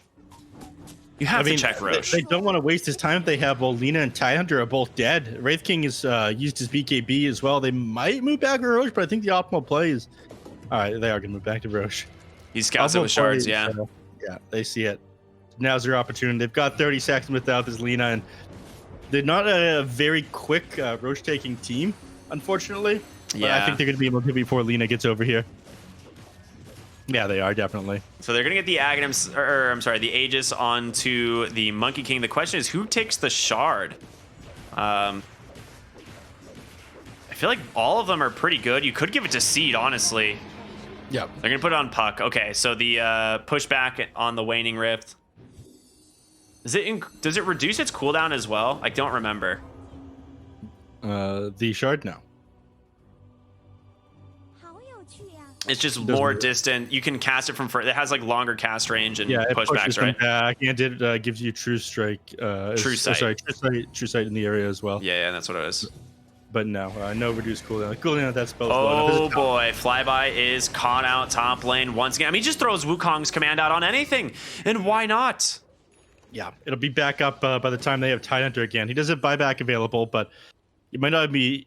Oh my god, you might not even have to force a 45k net worth advantage. It is insane how far behind 45k XP Arrow have been for this long. 4 to 33 at the moment. Dude, you are averaging almost 1 kill every 10 minutes. That's not great. That's not a good sign. Bottom lane, they're looking for the Lina. They're like, he's gonna do it. D-Stones is gonna walk down this lane. He's gonna try and clear it out. Oh my god, ships in the night. The scan does connect. They know he's going for the next wave instead. I don't think you can get away with going for this next wave. That would be way too greedy. Oh my goodness. He went to AoE on Waning Rift as well at 25 on the Puck. Yeah. So he's going to be spamming this one like off of cooldown. I think he's probably got the cooldown reduction as well. Oh. AoE, cooldown reduction. It is too much to deal with. This Puck is going to be so hard to get away from. Your back line is going to be permanently silenced as well. The Ancient Apparition and the Snapfire. They don't get to play Dota anymore. Yeah, not really. The Aegis timer on Monkey King is actually off for some reason on the overlay. I think it only has about 3 minutes left, but for some reason it shows like 3:40. Ooh, Ravage comes out from Flyby. They just want a kill, Neff. They finally got it. But in comes Drake. He's going to trap MS on the high ground, and C just pops the BKB. Just going to be able to stay on top of these backside heroes. Goku trying to make his way into the base, but he doesn't. A huge Wukong's command, holding to it base with the coil. Lina goes down. Flyby is going to join him. All game, they waited for them to commit that Ravage, make a single mistake, or end up buying back in the game, coming over here. They want to be able to close this out. They know they don't have Ravage, and they're going to be able to put the hurt on. Boundless Strike right away. Waiting Wraith to push him. Oh my god. The op main does it again. Snipe this buyback. Definitely worth it. Without buyback now on the Snapfire. They have so much poke. They have so much poke with this Waning Rift spam and just like all of the kit of Hoodwink because she also has the Octarine. They're backing off for now. I don't think that they should. I guess they really want this Death Prophet ultimate. By the time it's available again. That's optimistic. Yeah, it's optimistic. 6 to 37, a 26,000 net worth lead and increasing by the moment. I don't think I've seen such a steady advantage over such a long period of time without the enemy having any moments of coming back into the game. Like I have this game. Like there's just been no mistakes. A match like this before. Like what you mean by like Shenzhen just not giving anything, right? Like they're just not making any mistakes. They're just constantly playing where they need to be. Mm-hmm. Yeah, the pressure that they're applying going on for this long as well. This is definitely first time casting a match like this one. I got to say, there's huge discipline by these players to not crumble under this kind of pressure. Sparking Arrow Gaming especially, I would say, for not losing any of their base yet, because you make a single like big mistake, everything is just gone. Your base falls apart. You lose a single lane of racks, the lanes start pushing in naturally. It becomes so much easier for them to. Gosh, the overwhelming blink on Puck is so sick. Yeah. He like there's a ward up there. Okay, I was like, is he gonna get the ward or he had to drop the gem? What he was looking for. Makes quick work of that. So keeping them blocked into their base here. Yeah, I mean they're just controlling the triangle. Hara just sits here alone, and it's so difficult for them to kill him because he's just got the permanent invis next to the trees. And if someone walks up, he just bushwhacks and scurries away. So there's not really a good way for Sparking Arrow to engage anymore. No. Notice 60k XP disadvantage. They've been stuck in their base the entire game. The outpost advantage making it worse as well. It just does end up expiring. You might just wait for the next one here on Shenzhen. That might be the most XP lead I have ever seen at this stage of the game. I mean, I don't even know how many levels that is. That's got to be like 10 to 15 levels. It's got to be. Probably like 10 levels at least. Like you have 6 levels just off the supports alone. Yeah.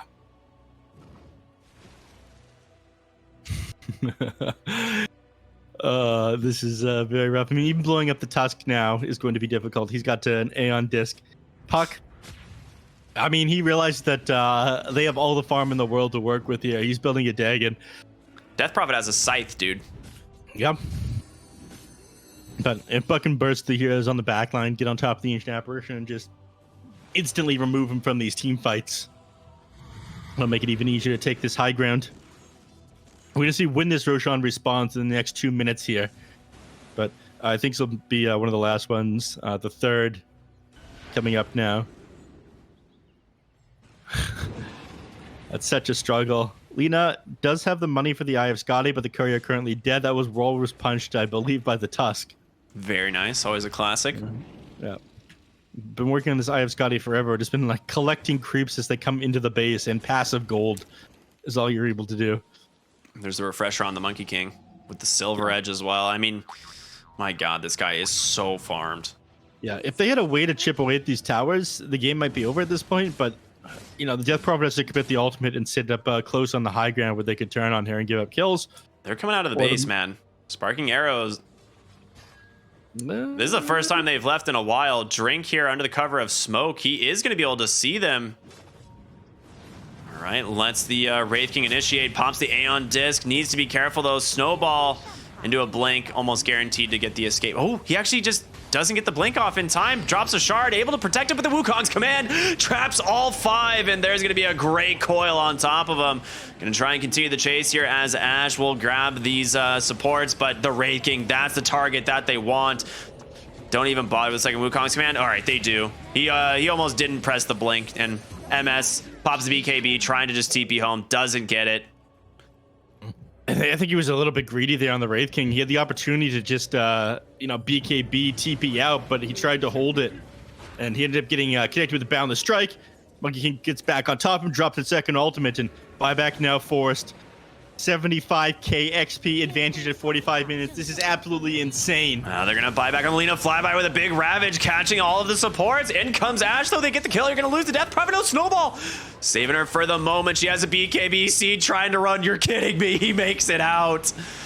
The spider legs, man. You can't get anything. We talked about his Tusk, dude. Drink is just too good. That save, so clutch, man. The blink was on cooldown as well. He gets spider legs out of that one. Yeah, the tip comes out. It has to. See, he knows Drink is saving this game. Even better than what we saw in the qualifiers here. Shenzhen, Drink on this Tusk, absolute gamer. absolute gamer. Puck almost level 30. I love the fact that he's just going the Dagon now. Like you were pointing out, they just need to get kills behind in the triangle here. They're going to find the first kill. Wraith King trapped in the Wukong's command, and this is what we're talking about. He does not care. He can't go anywhere. Pops the BKB, wants to stand his ground, but look at the damage from the Monkey King. Just choose right through him. That's a dieback. This has got to be the end of the game. There's no way you can fight without this hero.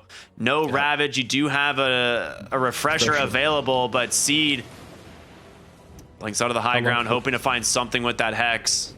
How long until Ravage is off cooldown now? I think it's got to be close. Oh no, 70 seconds now. It's so far. He's gonna be forced. Dude, he's just playing with them. Pops the BKB. He has to just disengage, but they just blink out. They're just toying with them. SHENZHEN, dude. Incredible performance here in game number 3. The question is, can they actually close it out? Ancient Apparition up in 3 seconds. Need Death Prophet's ultimate in order to do this. They're going to be able to grab Flyby. Sharpshooter off the mark, and he's going to be able to make it out. All he can do is spam out this Gush, but Kaikyo, he's chipping away at the range tracks here. He figures he's not going to be able to finish off the melee. I mean, even the range would be a huge help, limiting the amount of farm that Sparking Arrow Gaming get at these range creeps are worth half the gold. And the waves push it naturally. Dude, you are 46,000 XP, almost 90, or 46,000 gold, almost 90,000 XP ahead. Yeah. They're going to go for third Roshan here, a free Aegis. Give this one over to the Monkey King for sure, as the soldiers will give them a little bit of help pushing this high ground. Soon. Well, Ag's refresher on the tide. Might be able to make some play here when the Wraith King comes back up for that high ground defense, but all right, they actually just put the Ags on Seed instead. Yeah. I wonder if this is the biggest XP advantage of all time. It's not of all time. I think there's been a 100k XP advantage, but this is up there. It might get to that as the thing. Like they might actually get to 100k at this rate. If they like wipe them in base and stuff, they like might break 100k XP. We're gonna do their best to defend from this one, but again, SHENZHEN playing this so carefully. 7-44 here. And now at the 49-minute mark, almost at 50. All the waves being pushed in now. I mean, this is your opportunity to take the fight. They won't be able to get that much, even if you lose the team fight. Wukong's command comes right out, trapping 4. There's Coil on the backside as well, keeping them in place. The Axe Coil from Ash is just way too much as Seed just chases them down. Big Ravage from Flyby, but the Boundless Strike just deletes 2 heroes. MS comes back in, Seed pops the cheese. The control is there, though, as the second Wukong's command comes through, and this has got to be it. The GG finally dropped a Neff. There it is, 101,000 XP advantage. Unbelievable. Yeah, and Sparking Arrow Gaming, they finally drop a game. They drop a series, in fact, to this open qualifier team. SHENZHEN showing off their strength. These open qual teams, they're not to be trifled with, especially here in the Chinese region. It is not easy to make it through this.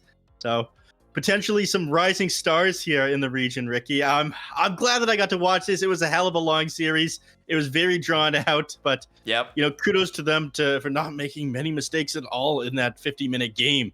That was some slow but impressive Dota. It was, yeah. I mean, you and I watched these open call teams. We got the pleasure of casting them all the way through the brackets, and honestly, it's not that surprising that they're performing this well. They looked incredibly good in qualifiers, and it wasn't just like they were playing against teams that people would consider to be worse. Like, they just executed exceptionally well, and SHENZHEN coming out here and beating Sparking Arrow in a 3-game series. I mean, this is incredibly impressive. So shout out to them. Super excited to see how they do in the rest of this DPC, but the fact that they take down a juggernaut like Sparking Arrow Gaming is not something to scoff at. And here we go. We got a lot of highlights, I'm sure.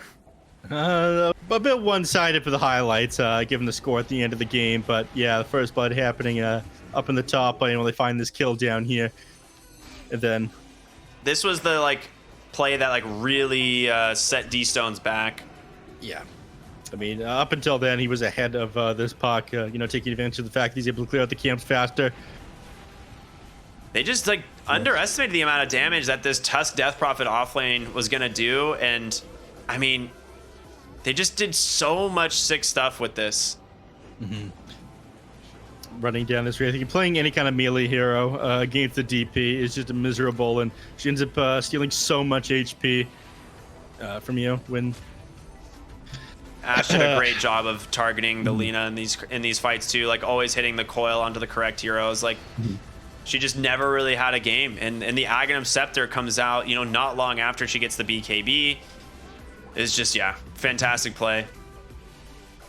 Just it's all Shenzhen, man. I mean, you can look at the game early on. It's 2-12. It looked like they were doing well in the lane stage, and then it just keeps getting worse and worse. 2-16, 20 minutes in. D-Stones perfectly times on that stun, but watch Ash. He's got the Arcane Rune. He's just looking, perfectly dodges, takes the orb over, and catches D-Stones with a perfect coil. I mean, this is... like, they just played so dang well.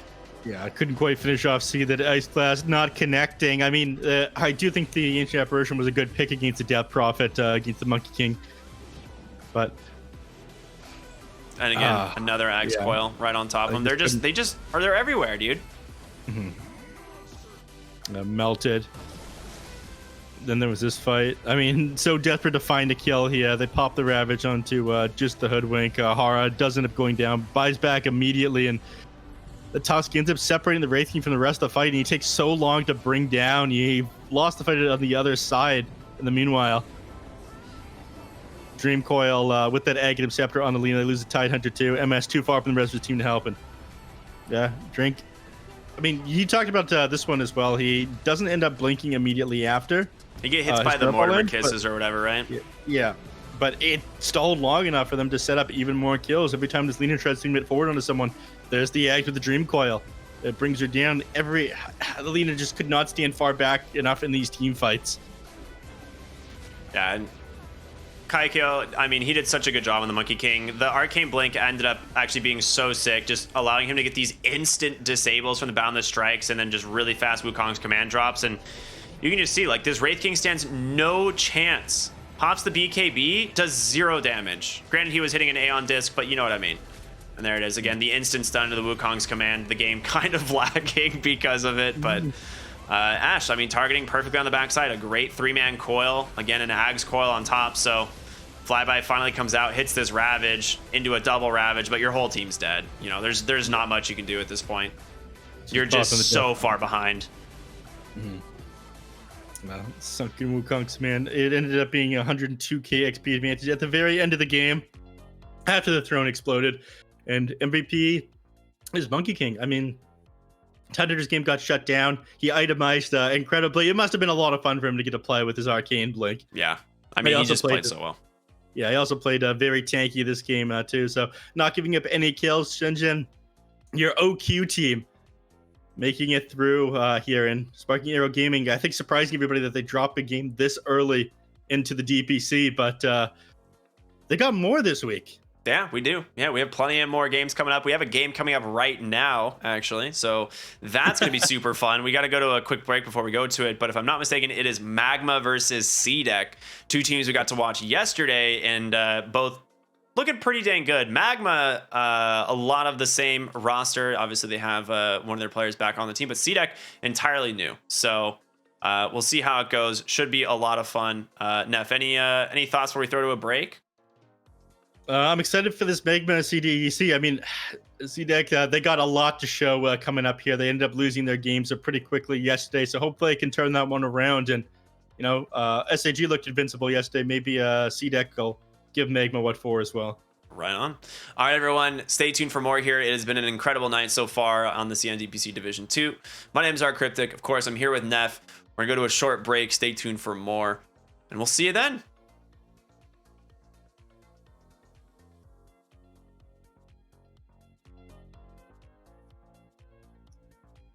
Hello， 可以。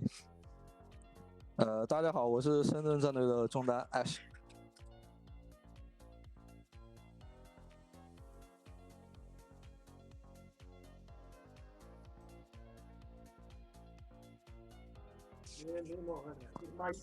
我们5个人训练在一起大概2-3个月吧，就 TI 之后我们组在一起开始训练的。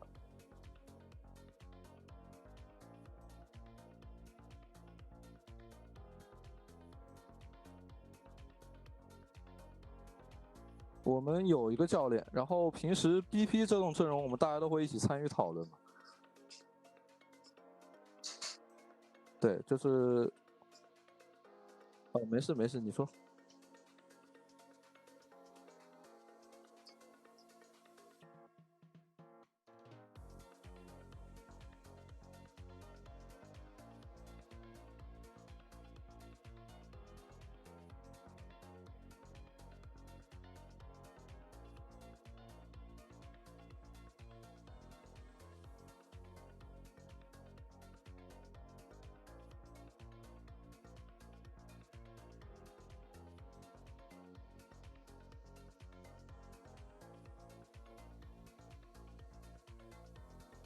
大家心态放的比较平吧，因为我们也是刚杀上来的，就以一种挑战者的姿态在打这个比赛。然后平时我们遇到困难也不会很气馁，大家都是互相加油打气的，觉得第一把被干了就下把干回来嘛。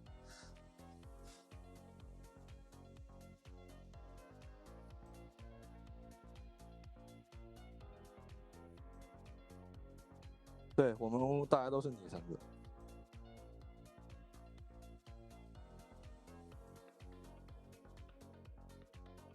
最想，目前没有吧，就大伙儿都是强敌，每一个队伍我们都要认真对待，去准备去跟他们打。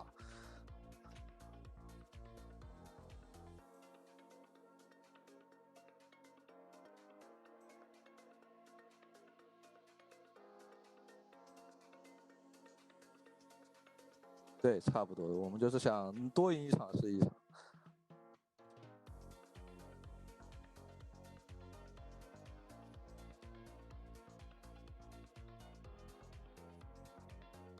好，谢谢谢谢。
DOTA 2开启全新篇章 ，DOTA Plus 加入游戏，英雄修行解锁徽章，陪伴你从入门到精通，从新手成长为英雄。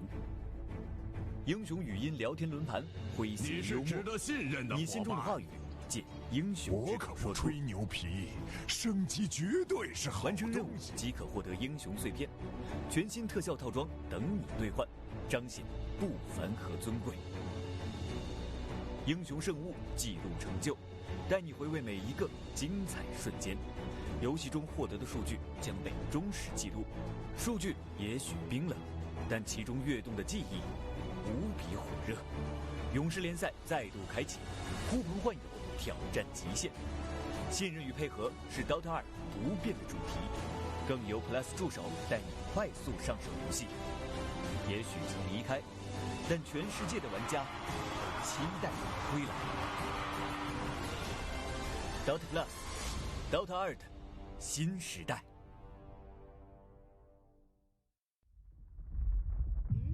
我沿着地上的一个大洞跑到了地下，这东西是座铁链，铁链上还有很大的钩子。最后，死亡之神以为被偷走了，嘿嘿嘿，要我说是无为人族。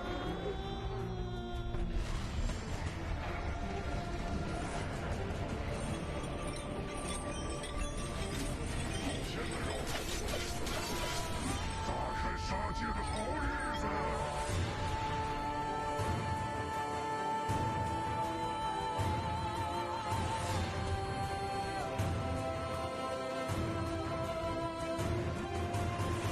开工时间，眼观六路，给我叫起来！嘿嘿嘿嘿，好大的鲜肉，来亲热亲热，小鲜肉。1、2、1、2，今晚我就陪我来我这儿，跟我给你切个漂亮的豆花。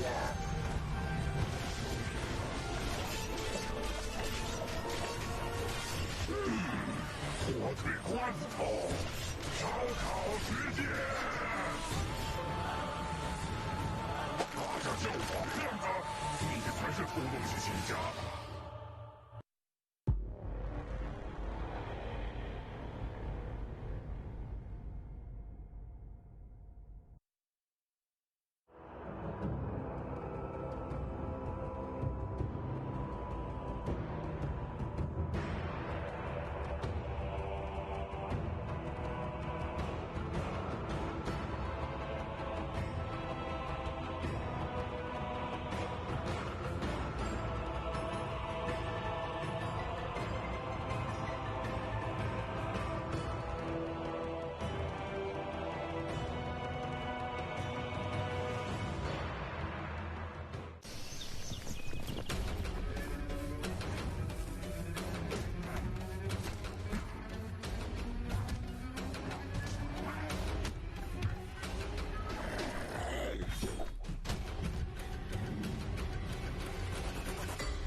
No. Let me restart it. Give me a second. Oh god, now I'm just super far ahead, but still no audio. What pick you on?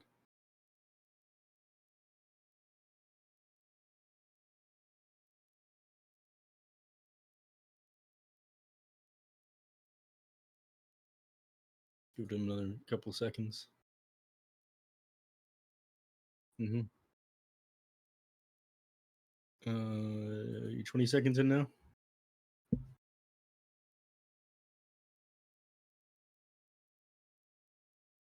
Juggernaut? Juggernaut's not in this game. No, he's not. Oh, fuck. Shit. I paused too long.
还剩10秒，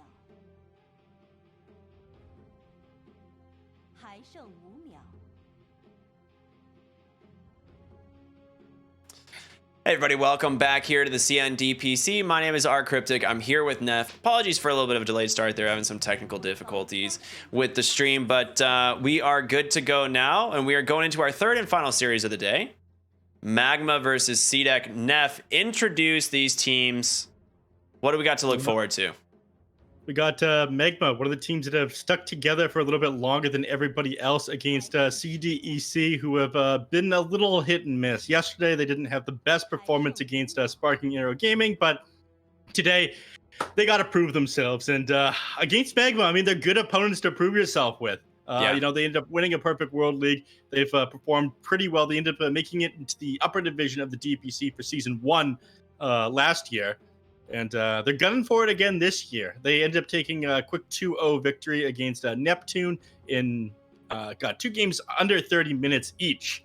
But we'll see if they can run it back today against CDEC, who, have probably been doing their research and slapping themselves a little bit after their games. Yeah. The one thing that's kind of interesting here is like CDEC grabs the Pango in the first phase, right? Something that Magma ran both games yesterday for TZY, had a fantastic performance. So they grab the Pango, they grab the Grimstroke as a response, but Magma are like, okay, we'll raise you Bloodseeker, one of the best counters in the game to the Pangolier. So I'm assuming that's going to be TZY's Bloodseeker in the off lane. That one would make the most sense. It's usually where we see this hero played nowadays. And they respond with Queen of Pain mid, 4 Dust. I think he got to play this yesterday as well, so some good stuff there. Mm-hmm. I mean, once in a while you see the Bloodseeker played in position 1, but it is fairly rare. Unless there's like something absolutely awful that the Bloodseeker doesn't want to play against in the position 1, then he'll be played in the offlane here. You generally want to pick your carry last, but we'll see what they ban out these last 2 on CDEC, what they're going to predict and who's going to go where. But they got another pick to make here. They're playing against the Hoodwink, the Queen of Pain. They're playing into some annoying counters already. You know, having to play the Pango into the Bloodseeker, the Quap up against this Ember Spirit. You're generally not going to have a very good time, especially if it's like somebody who's more familiar with the Queen of Pain. But grab the Puck as well. And we have seen the Ember Spirit run in position 1, so they might just try to dodge this completely. I think that's correct. I think you're right. They're going to try and take the Ember to the safe lane. It does pretty well into Bloodseeker, actually. It's a really easy lane. So this makes sense when you think about that. So they not only get the favorable matchup of the puck into the Queen of Pain, but they also get the Ember Spirit into the offlane Bloodseeker. So Magma obviously can decide to change this and go the Bloodseeker safe lane, but I think for the most part, it's probably going to be that offlane. Yeah, and there's a couple things you can do to counter the Bloodseeker. Like, you've got decent rundown potential. You can slow him down by, just dropping Searing Chains on him, and you can Sleight of Fist dodge his blood rate when it comes out. So, the Bloodseeker does struggle to get the same harass that he would against a lot of other heroes because he plays very far forward, and he's got no way of breaking off the Flame Guard either. The Ember Spirit can take advantage of. Brewmaster and Medusa gotten rid of on each of these sides here. So, I guess CDEC, they think, okay, well, if they don't have a right-click carry in the late game, then they're definitely going to be falling off. And Medusa's the only thing that is going to be able to sit far enough in front of the rest of their team and continue to dish out damage to solidify the draft here. And on the side of Magma, they ban out the Brewmaster and the Tidehunter. Now, both heroes that are amazing at defending towers, and you struggle to initiate on because they turn the fight around if you're not able to 100-0 them. Yeah, I think it makes a lot of sense. Just remove some of these big team fight ultimates that can play into CDEC. I'm a little bit surprised they actually banned the Tidehunter, but for the most part, having last pick here on CDEC is going to be really sick. Like, this is going to help them out quite a bit. All right. The Faceless Void banned out last, so they're probably a little bit worried about this taking Magma taking this into the super late game as well, if that's what they're getting rid of, which, makes sense. If they're running this Ember Spirit position 1, you want to end at a mid-game timing. They could use somebody else who's good at hitting towers. They don't have anybody amazing for that on CDEC just yet. Tidehunter Anchor Smash the tower with the Agnum Shard would have done the job, but I'm trying to think about the best offlaner who can just tear these buildings apart, but it can also be a frontliner for you, because they're convinced that this Pangolier isn't going to be a position 3 with the Brewmaster and the Tidehunter bans. We've got a minute of reserve time on the side of CDEC, so we can think about how to best round out the draft or deal with whatever offlaner they're playing against. If they want to decide to take this as late as possible, they could go for something like you didn't say a Terrorblade, but they go for the Phantom Assassin. Good burst damage and does fight into some of these heroes fairly well. And they go for a Visage. Wow, that is a really fast Visage pick here. Zhao Fu. It's going to be Zhao Fu's Visage. Okay. So this is something we haven't actually seen in a bit, but we also saw Zhao Fu, I think, playing offlane yesterday. So this might be a three-position Visage and a support Pangolier. Mm-hmm. So this is pretty sick. I'm excited. I haven't seen Visage in so long. I feel like the hero has fallen off quite a bit.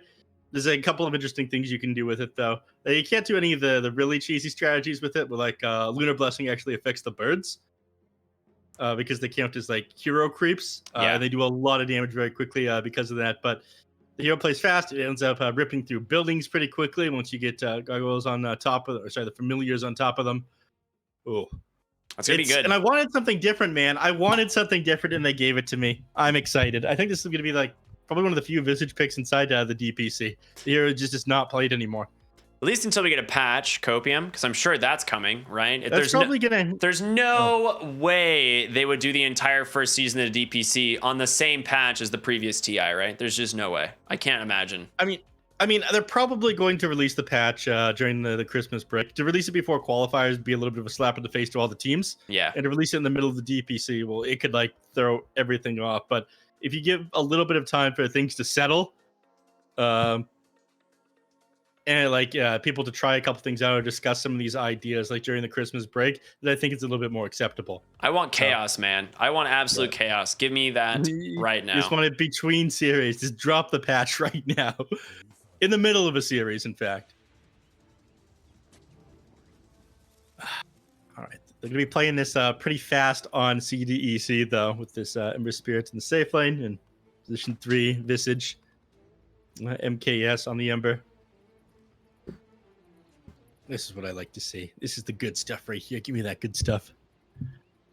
It's gonna be a sick game. I am really excited to see Zhao Fu's Visage. Honestly, I think this is gonna be so much fun to watch. I actually did manage to catch a game of Gunner playing some Visage earlier. Looked pretty good. Hero looks pretty strong. Does not look bad. Yeah. What did he build on it? Just the medallion into Aghanim Scepter. That's boring. Don't care about Gunner anymore. Zhao Fu's my best friend. It's him I'm going to be watching. Yeah. I'm sure he will probably just go that early medallion. Whether or not he goes into Ags, we'll have to find out, because that is definitely more of like a greedy carry build. And I think he definitely wants to play more of like a kind of aura bot for his team. So he might finish the Solar Crest, might pick up like Guardian Greaves or something along those lines. Yep. All right, excited again for those of you who are just tuning in. This is our third series here tonight. It is Magma versus CDEC. CDEC having a rough go yesterday. Meanwhile, Magma, the exact opposite, as they just quickly 2-0'd their opponents. So CDEC's got a lot of work cut out for them here in this game. Just he's out of it. He's no slouch. TZY especially popped off in both games, so shutting him down is going to be pretty important. Already Ember Spirit dodging out those blood raids with the Sleight of Fist up in the top lane, as you can see in one of our 3 cameras that we've been given. Yes, very cool. Fits perfectly for my 3 eyeballs. Zhao Fu with Soul Assumption in the bottom lane. I mean, this ability does so much damage. It also costs so much mana, unfortunately. Yeah, it is. 125 mana. As an expensive ability. It used to be like 160 at level 1, and you can only drop like 2 of them, and then you'd have no mana for the rest of the laning phase. That sounds balanced. Yeah. It's the exact opposite of like a League of Legends hero, which 0 mana cost, 0 cooldowns, and you just use every spell to farm a last hit. It's good stuff. I don't know anything about that game. It's a nor would terrible I game. want to. It's so bad. Nor would I want to. All right. Top lane here. ECSing pretty well on the Bloodseeker, despite the fact that the Ember is supposed to do fairly well. Then here, bottom lane, they're going to lose this. They get Zhao Fu. He's going to try and run away here. His level 2, is it enough to make him tanky enough? But Dagger scouts him. First blood goes to the PA. Just the no armor. It's so easy for the PA to get on top of you with that Blink Strike. Ogre Magi, you can't really trade with him either. He's got too much HP regen, too much armor. And Puck pushed back out of the tower, so Magma already off to a good start. Top lane, Grimstroke also taking a ton of damage here. TZY doesn't want to dive too far behind the tower. MKS, though, blocked up by some creeps. The Inkswell not going to connect. I mean, we saw the combo of the Ember Spirit Grimstroke earlier today and how much work that did. So excited to see that once more. Yeah, I was going to say, that Soul Assumption is about to do some serious damage. He will... Oh, gets instantly canceled on the salve. Okay, now you're struggling in this lane.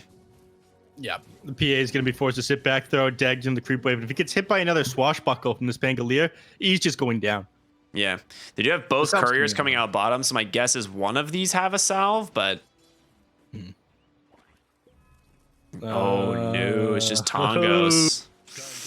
What's PA got?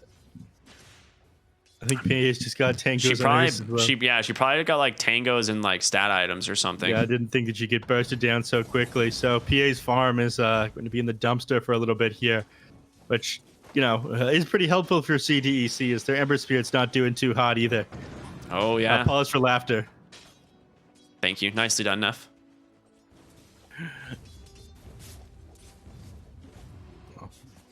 This is just going to salve back up, though. Wants to be able to continue trading with the enemies here. It's not easy continuing to put the harass on the Puck here with the Queen of Pain, though. Able to dodge out most of the stuff with the phase shift. And Ember Spirit getting a little bit, or having a slightly easier time now. He's got multiple points of the Flame Guard. It gets easier as the lane goes on for him to harass the Bloodseeker out. Ooh, he manages to connect on that Blood Right and takes a lot of damage in the process. I don't know if Grimstroke has a salve, but if not, this Ember is walking to base. So you have There's Sal a on coming out Courier. right now. It might be Grimstroke. I see the health bar going up. That is indeed a Sal. Yeah, he's salving back up. Zhao Fu. Oh, they're looking for Zhao Fu. Yeah, you're right. And Soul Assumption #1 does connect a lot of damage. He's going to have a second one in a moment, but the dagger is just doing way too much. And Zhao Fu will end up falling in the bottom lane. They're going to continue looking for more here. I mean, Pango's got a shield crash. He should be okay. I feel like this chase is not worth it. You just wasted a lot of time hitting creeps instead. Well, if you can't get them, then yeah, the Phantom Assassin, you need to be able to grab as much CS as you can. You want to be playing this game fast. Can we look at TZY's last hits real quick? Yeah. I mean, we talked about it yesterday. The man plays position 1 from position 3. That dude is 26-12 to the 15-1 of the Ember. I feel like this is supposed to be an Ember favored lane, but the side lanes and the mid lanes just getting crushed. Those thirst stacks just got him so much space, and a beautiful rotation from Dust punishing Zhao Fu. That's going to give him the walk of shame back to this back to his off lane. So really good play here already from Magma, up 3-0 and 2,000 gold here at just 5 minutes into the game. Not boding well. It might just have a repeat of yesterday. Magma off to a super strong start, and you know, this is a team that doesn't need to be oh god, nice dodge there from the Blood Right. But again, it's these thirst stacks. Like TZY has been able to play at so much bonus movement speed in this lane just because of bot like constantly fighting, and of course mid lane is a bloodbath. Like Puck and Quap are constantly trading. Yeah. Both teams going to contest the runes with each other. Silence into the Ink Soul. Coil comes out as well, able to dodge out that bushwhack very nicely, but Queen of Pain gonna be fine. Dust trying to actually finish off the kill before going down. It blinks up onto the high ground. MKS just rotates in. He's like, thank you. Got a little bit greedy there. You're trying to finish off that courier. The Queen of Pain ends up going down for it. It's a nice gold bounty on over to this Ember, who is really struggling. Ooh. Oh, nice try. Good old Mercy. Yeah. No mercy there. You have a level 6 Bloodseeker who can just rupture you at any moment, and I think you have to be worried about that. Meanwhile, bottom lane, PA gets a little bit aggressive, but they do go ahead and turn around. He hasn't actually put a point to the rupture. Yeah, I was saying, he hasn't done it yet, but I think he was holding his point. He just doesn't have the mana. There it is, yeah. I think he just didn't have the mana, so he was holding the point for it. Yeah, but he's not going to be able to finish off this Ember Spirit underneath the tower with all that bonus armor, and now Grimstroke TPing in. Maybe if the Queen of Pain makes a rotation. A lot of time you're going to be saving this for the Pangolier to punish him as he tries to make plays with his Rolling Thunder. TZY is, again, top of the net worth. Every single game we've watched, here's TZY. Oh, I'm sorry, you mean one position core playing TZY, right? Yeah, my bad. Sorry. I was mistaken. Yes. Bottom lane, Coil comes out, catches the Phantom Assassin. She's going to pump it. Soul Assumption comes through. A lot of damage. You missed the swashbuckle, but they get the kill anyway. And top lane, there it is. Rupture finally comes out on to this Ember. Nice silence, though, from the Grimstroke. Able to try and keep Ember Spirit alive, but still just too much damage. They get the kill.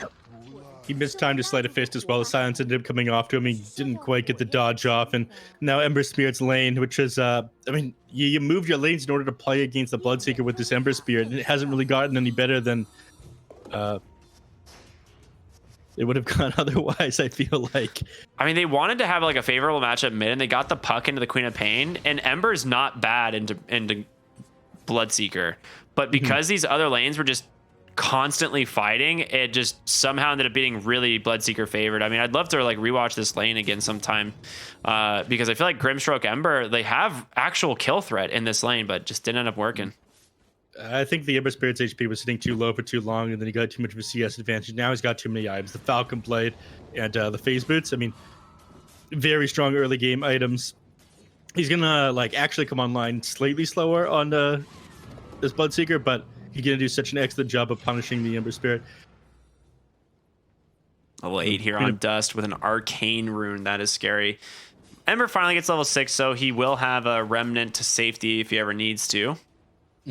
But they were thinking about making the rotation up there on Queen of Pain, but given how far back they were playing, He just died. It's not worth it. Better off defending this mid lane and just farming too. Yeah.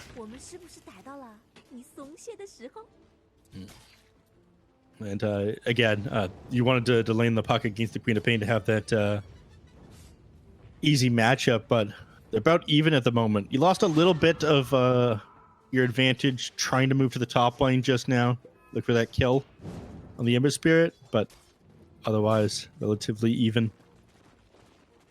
Yeah, Ember will be able to recover with the extra points in Flame Guard, which is really nice, but the problem you have is this Bloodseeker just being so dang farmed. Now, one thing I do have to ask, Puck's Orb, at max distance, you can jaunt to avoid the rupture damage, right?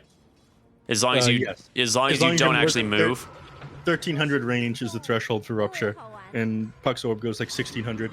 Oh, actually managed to yoink that rune, and again the same play we saw earlier, the silence into the coil, and they will get the Queen of Pain this time. Echo in some trouble. Blood right, he's not gonna be able to get the phase shift off in time, just off, not on cooldown. Yeah. Oh, sorry, Puck's Orb goes 1900. I think it's 1900, not 1600. So if you're going like near max distance, it's pretty easy to dodge out the rupture damage. All right, so Visage. Let's talk Visage. Yeah, Zhao Fu's got his familiars up now. Has the helm of the Dominator. Oh, sharpshooters coming through. They're gonna try and help him out, drop these minions, and he's actually hasn't dropped them at all. It was a little bit too late. Stun comes through not in time, and now in comes the Pangolier. They're gonna just go and settle for the Ogre, it seems. Not the best trade. Yeah, in fact, you're happy to trade the Ogre Magi for that Visage. They don't get either of the familiars, so.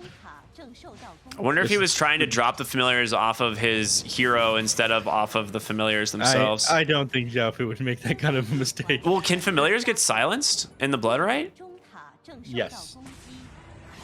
No, they were silenced.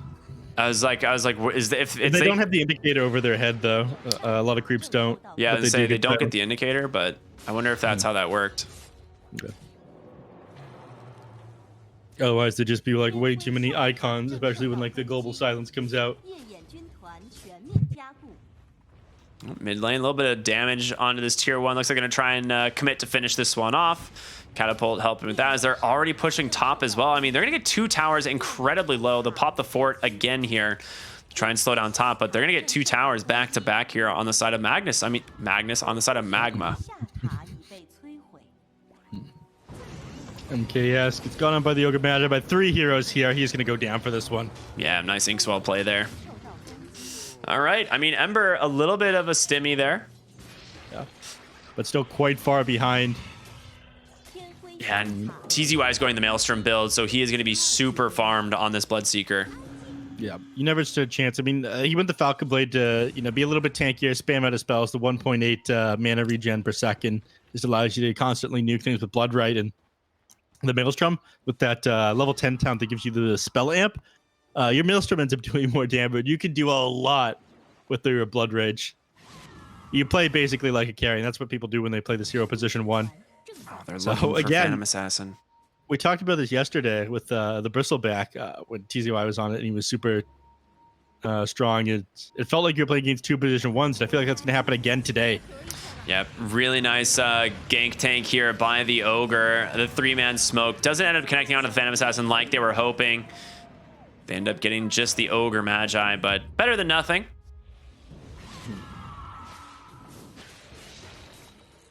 PA on the way to the Battle Fury, about 800 gold away. Yeah. It looks like the trend of Maelstrom Phantom Assassin has fallen off. Yeah, I think she is just too good with Battle Fury. She really is. Mid lane, coil onto the Queen of Pain once again. We'll throw out a big Sonic Wave, but the silence to follow. Pops the Illusion Rune and gets out. Well, really very clean escape there for the co-op. Sonic Wave ended up pushing them away from her, getting the auto attacks off her for just a moment in order for her to get away. Yeah, so you had to commit everything there on Dust, but honestly, you managed to continue to secure your victory. I think it's worth it. Dream Coil is going to be on cooldown for a little bit. So your team knows that they're safe. They're going to play a little bit further back at the moment, and things are going well for them. If you can get your first set of items before losing too much of the map or much XP and net worth advantage, like you very easily have this late game with the PA. Yeah, I think you are right. I'm really curious how Zhaofu's Visage is going to recover here, because at the moment he is really struggling on this hero. He has the Helm of the Dominator. I'm wondering if he goes for the Overlord, if he's going to go... Okay, he's got a pipe, or he has a Hood of Defiance queued up, so that's what he decides to do. Just tank up on the Visage potentially is his game plan. Smoke again here, same path as before. They see the Ogre Magi. I mean, again, not really the key hero that you want to keep getting with these smokes, but you'll settle for it for sure. One more orb and one more attack in from that puck will do it, but Rupture ends up catching the Pangolier here, and he has no way to escape. Yeah, just ends up melting so quickly. He doesn't even get his ultimate off before he ends up going down. And this is them trying to slow down the Phantom Assassin, right? Invade the triangle. But she's now got the last component of this battle theory that you mentioned. She's going to start accelerating like crazy. And Ember Spirit is going to begin to fall off in this race. TZY still at the top of the net worth chart having the time of his life. When isn't he, man? 10 multicasts in a row. Very nice. Yeah. Let's keep it going. Move the majority of the heroes up here. They're trying to make space for the Ember right now. They want to let him. They're going to find Ogre. Inkswell onto the Familiar. That's pretty sick. I did not know you could do that, so that is very good. They're going to chase out here. Coil does connect onto Mercy. Ends up kind of pushing the Pangolier into the Hoodwink there with that Sonic Wave, which is kind of funny, but... I think the Hoodwink is probably dead anyway. All right, Inkswelling a Familiar is pretty gross. That's really strong. I mean, you can Inkswell creeps as well. Yeah, but it's just like, it hadn't occurred to me that you can do it onto a Familiar because it's just a flying unit. Yeah. Rupture comes out onto the Pangolier, swashbuckles aside, but left here all alone. Gives the kill on over to Dust. Top lane, they will get the tower. I don't think TCY would have given that up of his own volition. He was like, disarmed. Yeah, he's like, how dare you? Man needs to keep his stonks looking good. And they are looking good. 8.1k net worth. He's going for the BKB next. Allow him to just run in the middle of all these heroes. Chase people down. I'm sure he goes Gleipnir eventually. And for a second, I thought he was going to try to fight with Phantom Assassin for the 5. As a classic, dude. He's like, you're the new guy on the team, so I'm going to take your farm. Yeah. Welcome. I don't think you understand how things work around here. Let me break it down for you.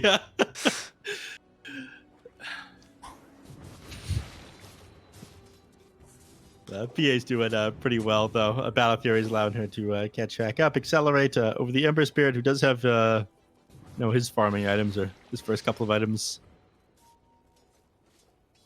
Now working on a Yule Scepter. I mean, wants to be able to negate silences coming out onto him.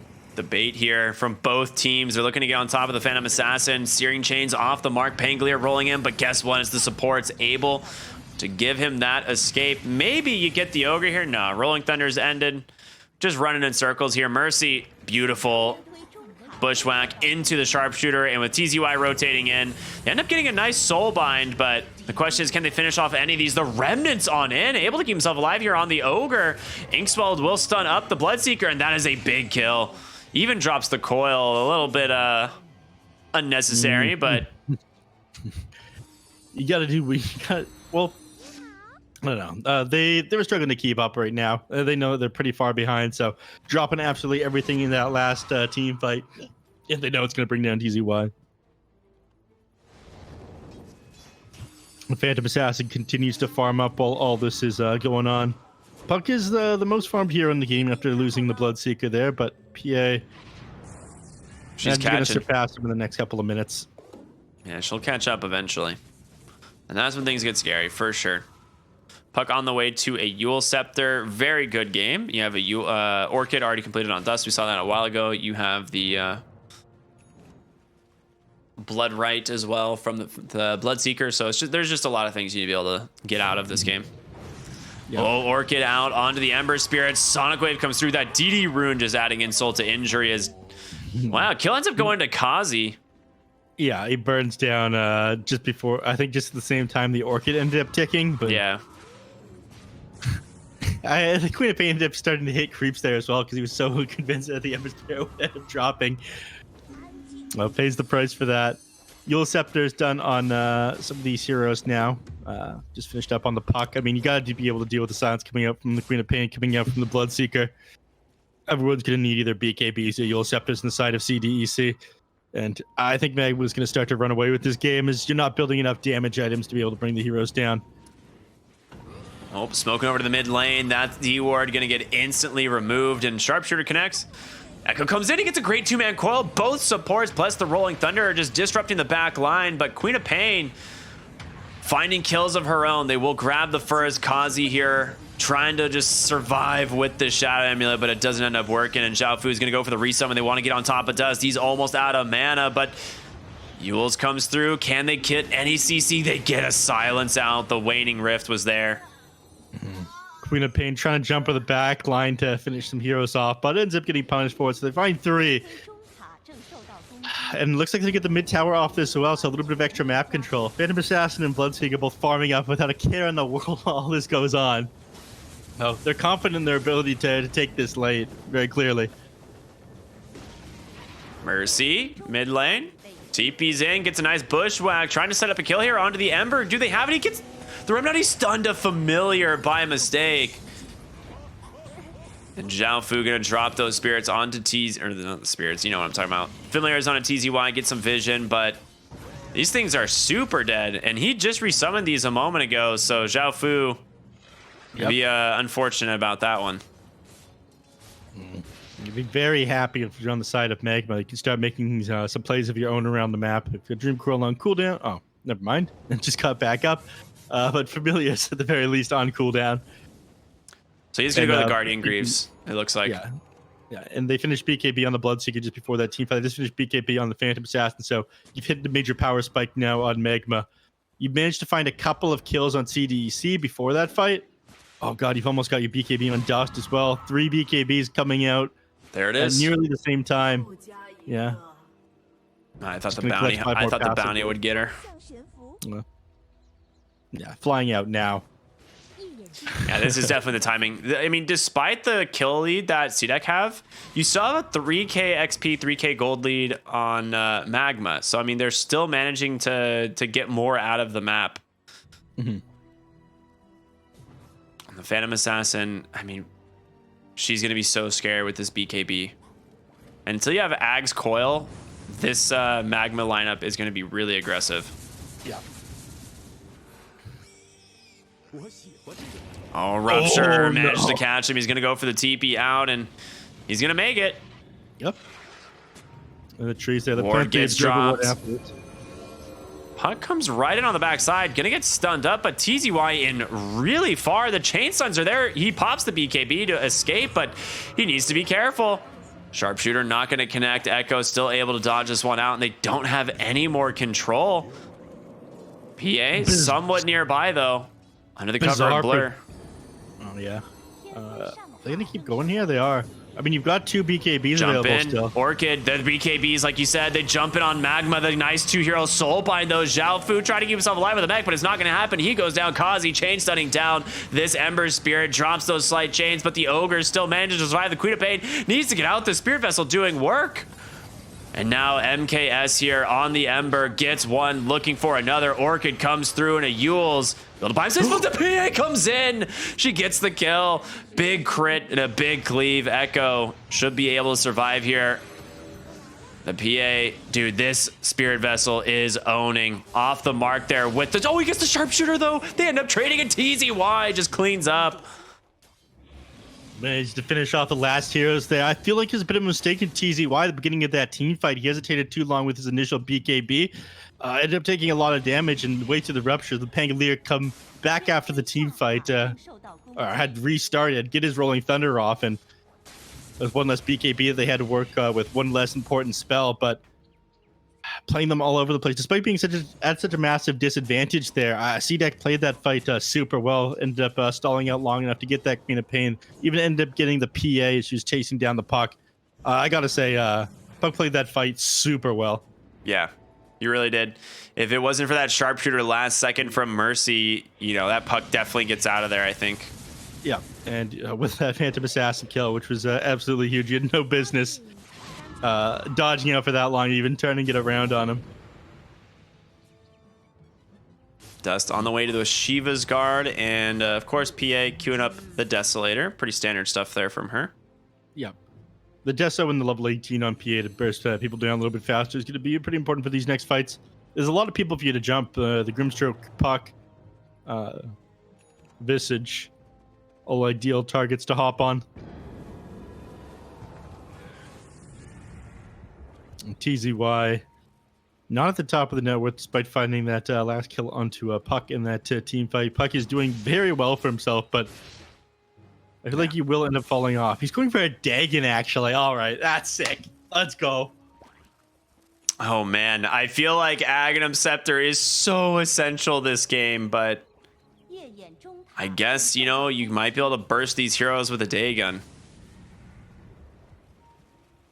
We'll see how it goes. Smoke up here from Magma as they're heading into the dire jungle here. It's going to get popped by the Pangolier. They just instantly pops that Rolling Thunder, and of course the response with the with the Rupture. So nothing you can really do on the Pangolier. Absolutely no way to escape there. Ogre getting chased down by Zhaofu, and he will just trade 1-for-1. You also managed to lose the Grimstroke somewhere in this fight as Dust just grabs him. TZY is going to clean up that Centaur. What's the ult? Oh, nice two-man steering chains. Ember with the big Remnant forward. That's the NA strat. He's got no escape strategy now. If they just pop the BKBs. Oh, no. He went all in on a double BKBs on these targets. He goes, great, they're grouped up, but they turn it around on you. You got no exit strategy. It doesn't look like such a good play anymore. That misplay is going to allow them to take Roshan here, and this is going to get Phantom Assassin the goal to finish off this Desolator. It feels so nice just dropping remnants on heroes and just blowing them up, and you're just like, oh yeah, that is the Chad play right there. Yeah. But sometimes they just pop BKB and then it becomes the NA special where you have no exit strategy and then you just die. All right. Dagon's almost done on Echo. He's still deciding to go for this one. I mean, he wants to be able to blow up, I think, these heroes before they can pop the BKBs in these fights.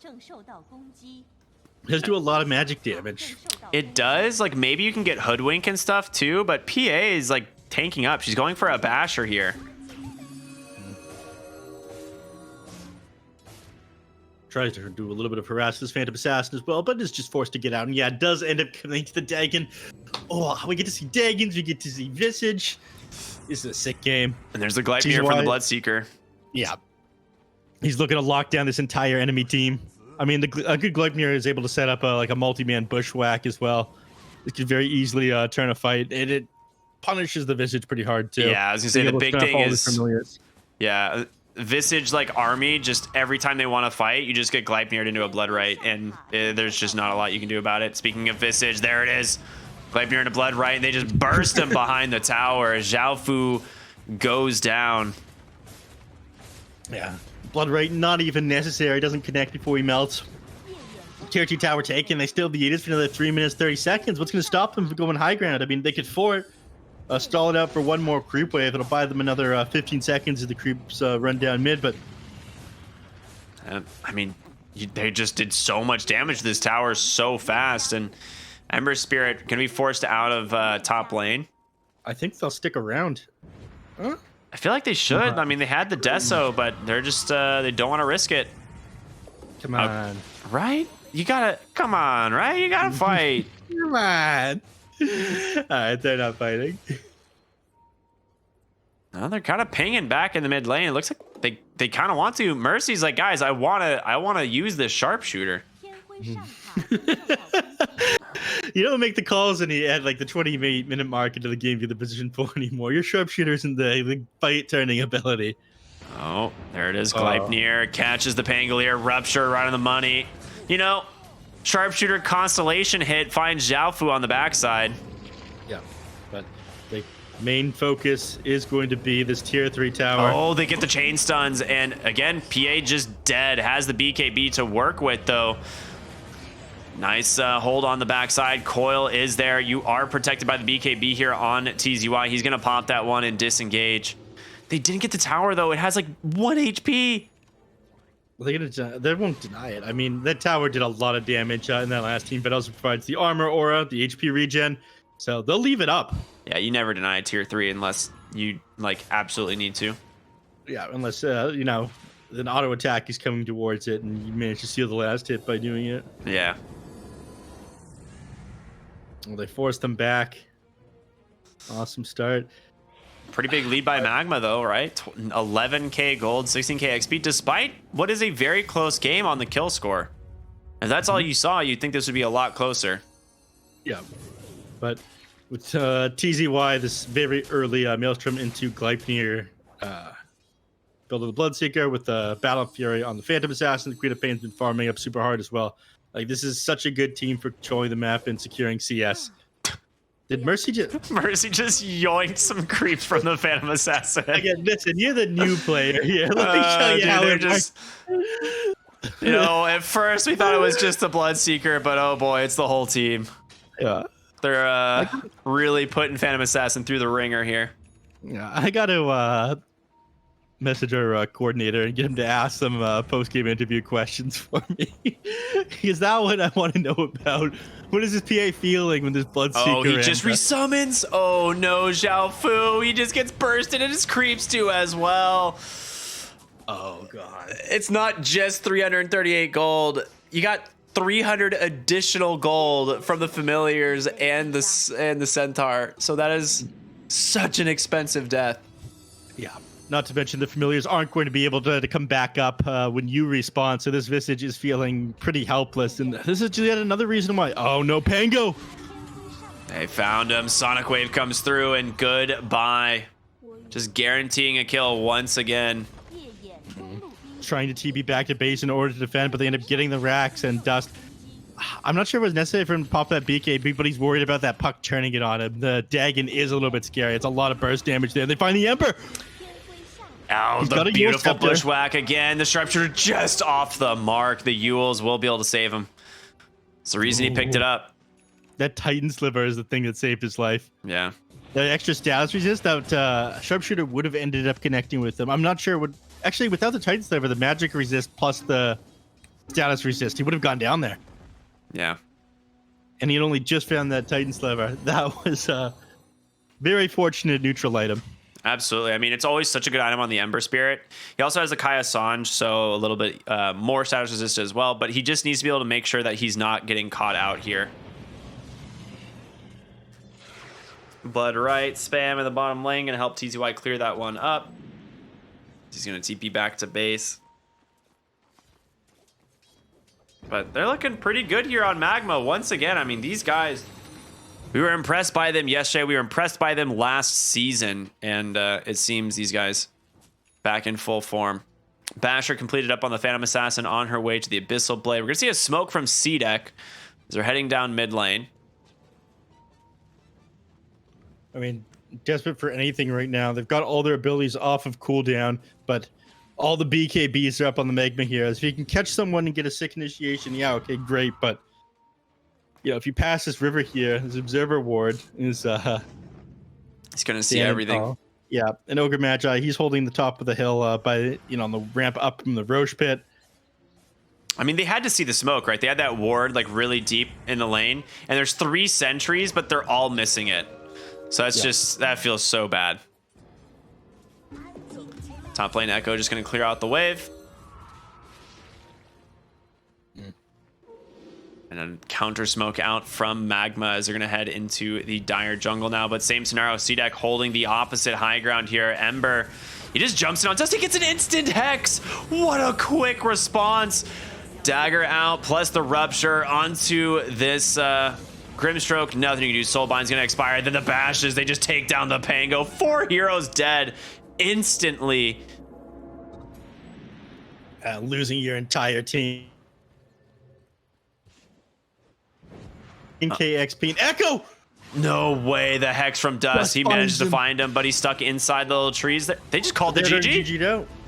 Okay, never mind. I was They're like... just done. I mean... Is Magma just that good?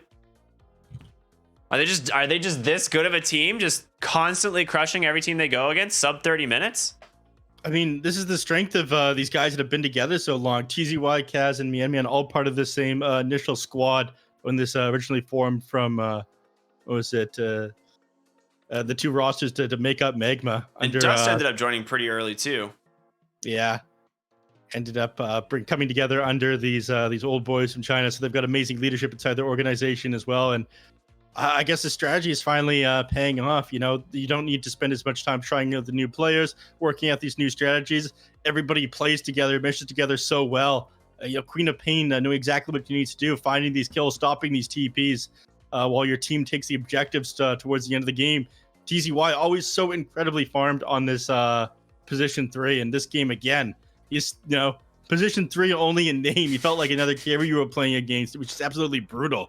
Yeah, I mean, he topped the network charts pretty much the whole game. The puck did what they could, but honestly, you get to a point where like the BKBs come out and there's no counter. Like you didn't have an Ags coil.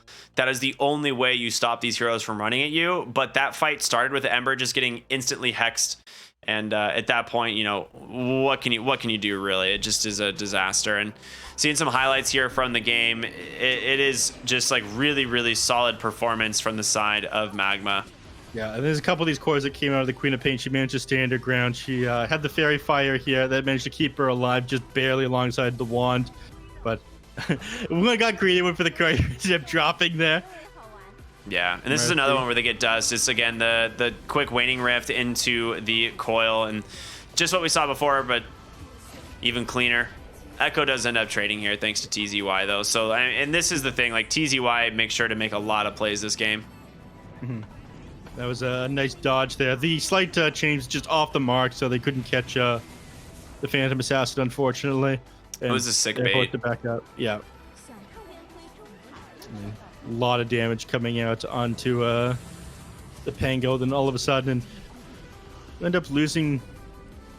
I think the Inkswell connects on TZY and they get TZY here. Yeah, this was like his only death of the game, I think. Mm-hmm. But it just felt really difficult for them to play the game, and then here's why. Like, the BKBs come through, you solar bind up them too, but it just doesn't matter. Like, they don't care. They just go one hero to the next.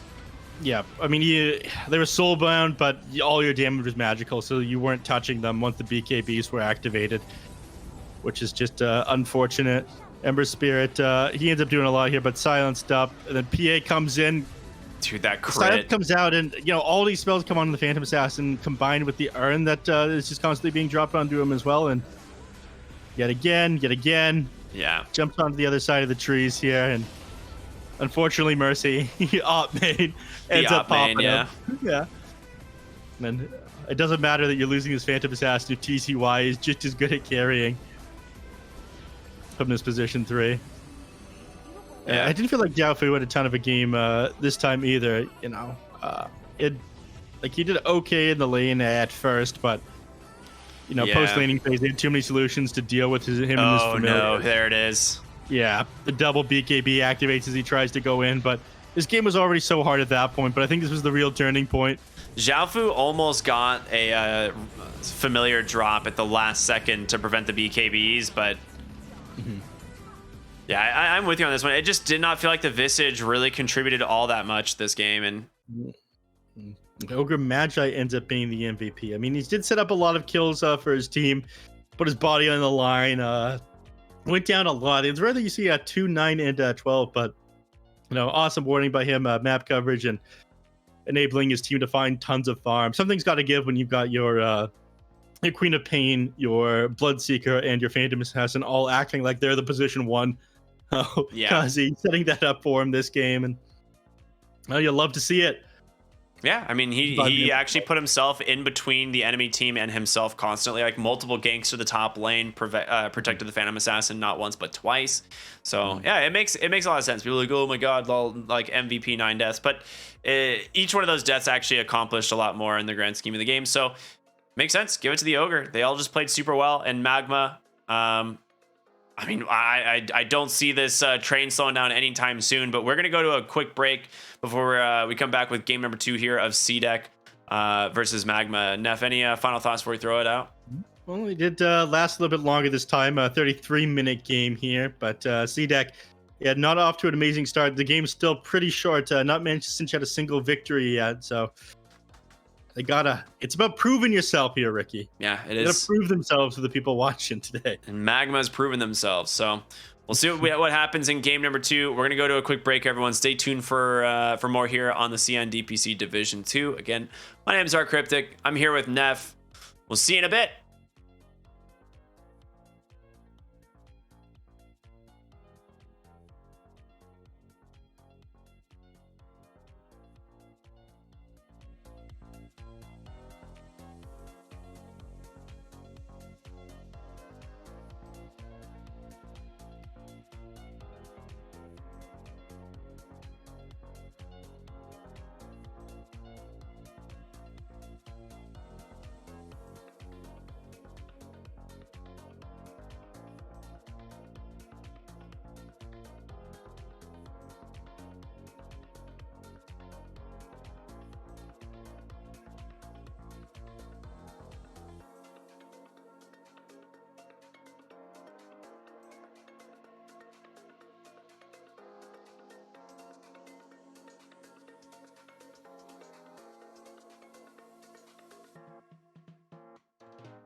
方禁用英雄，请天辉方禁用英雄，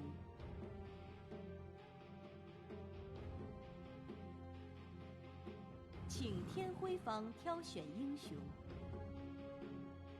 请夜眼方挑选英雄。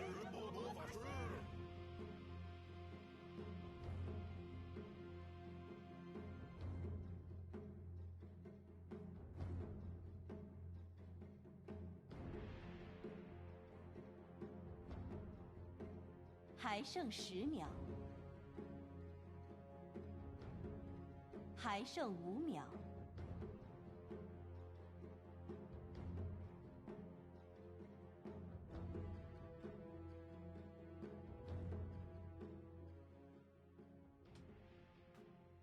Hey everybody, welcome back here to the CN DPC. My name is R Cryptic, here with Neff, going into our second game of our final series here tonight, Magma versus CDEC. Magma with an incredible performance in game number 1, looking as strong as ever. Neff, how you doing, buddy?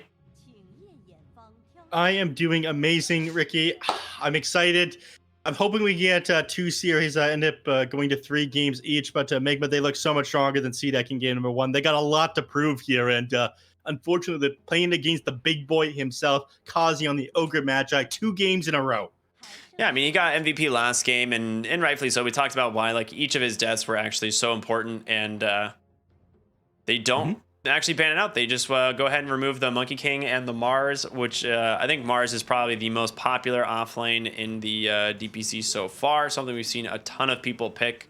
So hopefully he has as good a game, but look at that. It's TZY's Pango, Neff.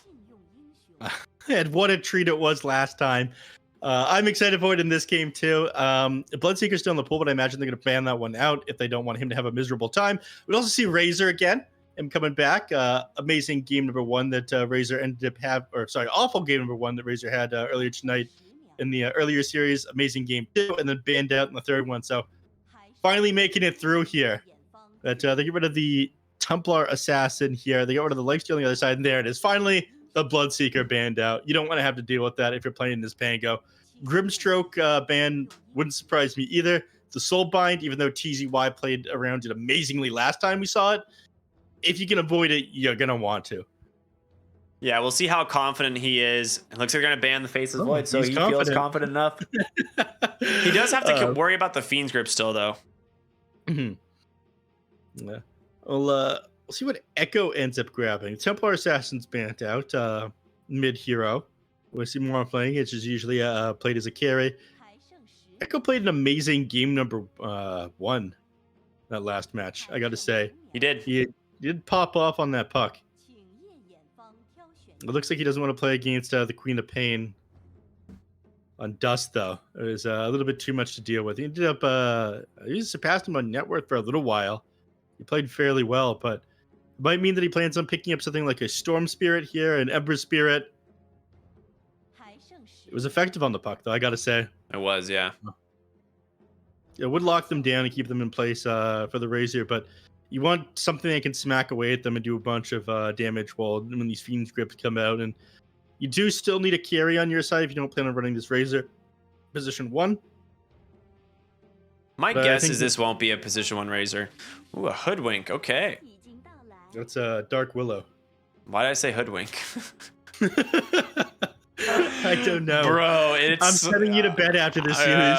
Dude, I can't. I have to work right after this. I don't have to go to bed until tomorrow afternoon. That's the grind set, baby. Let's go. Next pick coming out on the side of Magma. It's playing against the Dark Willow and Razor. So they've got a lot of control here. One of the biggest things I'd be concerned about is the Mars. If you were Magma, that one's already banned out. I think that you might try to get a deny pick. No, they're just going to focus on their own game. They picked the Lina, which is a safe pick for the mid lane. Able to secure yourself a lot of farm. If you don't like whoever you're playing against in the lane, it's very easy for you to just throw out a Dragon Slave, melee out the wave, then go into the neutral camps and clear those out as well. Oh, you hate to see it, the Night Stalker. Instant Night Stalker pick, too. They did not hesitate. They were spamming that button. Click at that. I mean, having to play the Pangolier, the Lina, and the Shadow Shaman against this hero gives such short range with your shackles that it is so easy for him to just close a little bit of the distance and get on top of you and break your channeling or stop Lina from being able to get anything out. A lot of time, Lina's build a BKB these days rather than a Yule Scepter in order to get out of silence, but it's still a pretty miserable experience having the Night Stalker on top of you, and your support and your Pango. Yeah. Support and your Pango aren't going to be able to do anything either. And now they're getting rid of the Ursa, so they want Night Stalker to be able to stand his ground inside the lane here and him to be able to get a little bit of farm. The first few waves are the only thing that's like really difficult. Once you get to like level 3, level 4, it's really not that bad because nighttime comes shortly after, and then you can kind of just leave them alone. I'm really curious how they decide to handle that lane, because Magma, obviously they can pick up their core here. They ban out Slark. I mean, there's not a lot of great options against the Night Stalker that are left, really. No. You could go Sven maybe, but Sven into Razor is so sad because he just like runs at you with Static Link. Okay, they go Wraith King. I was thinking you do want to go like a strength hero here that like just can kind of fight in the lane and whatnot, but yeah. I gets back up. It's not crazy good against anything though. I mean, if you survive the Fiend's Grip, it's fairly good. I think they're gonna. So you have a lot of options with what you want to run with this last hero here. You could run this. Band. Yeah, you can flex this Razor still. You ideally don't want to lane the Razor against Alina, but you know we've seen it done before. I think it is gonna be mid Razor. Mm-hmm. And who are you expecting is the safe lane? That is my question. That's not. I mean, it's so hard. Maybe Phantom Assassin, but we saw PA versus Wraith King earlier, and it did not go great. No. Again, you could go for the Medusa. Medusa into Pango is also rough, though. Yeah. Same goes with the Wraith King. I mean, he is another hero that can end up building a Heaven's Halberd pretty easily. Doesn't have to go too far out of his way for it. It's an effective item on him. It might just be the Phantom Assassin again. You have nobody who's amazing at getting on top of you, but again, you could build a gap closing item on the Wraith King. I think you can get away with PA because okay, they go Drow. Wow, okay. I was gonna say I think you can get away with like a hero that wants to just fight because like Zhao Fu's Night Stalker is gonna be such a problem for them to deal with. But my only issue with the Drow is TZY is basically just going to be hunting her the whole time in fights, I think. Yeah. That's going to be his job. And he does such an amazing job at getting on top of the backline and stopping these heroes from entering the team fight. So even if you've got like your 2 supports sitting on the Drow, try to deal with TZY, you know, you're losing, the rest of your heroes. Or you're going to lose Echo there when you're trying to defend the Drow Ranger, and if you're not pumping out damage, then all you can do is kind of delay the Drow Ranger's death and then lose the team fight a little bit slower. Is that a Goat Simulator shirt? Is what a Goat Simulator shirt?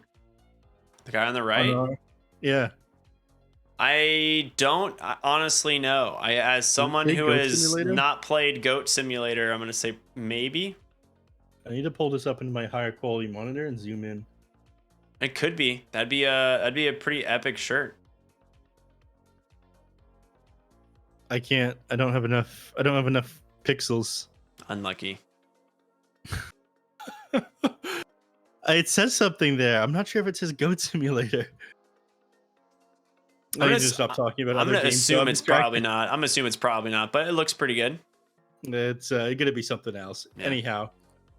This next game here, they've got a lot to prove. Echo did pop off in that previous game on the puck. His team really did struggle, though. They were playing on the back foot the entire time. We'll see if they can change things up. They've taken 3 hard losses in a row on CDEC. They're hungry for a win now.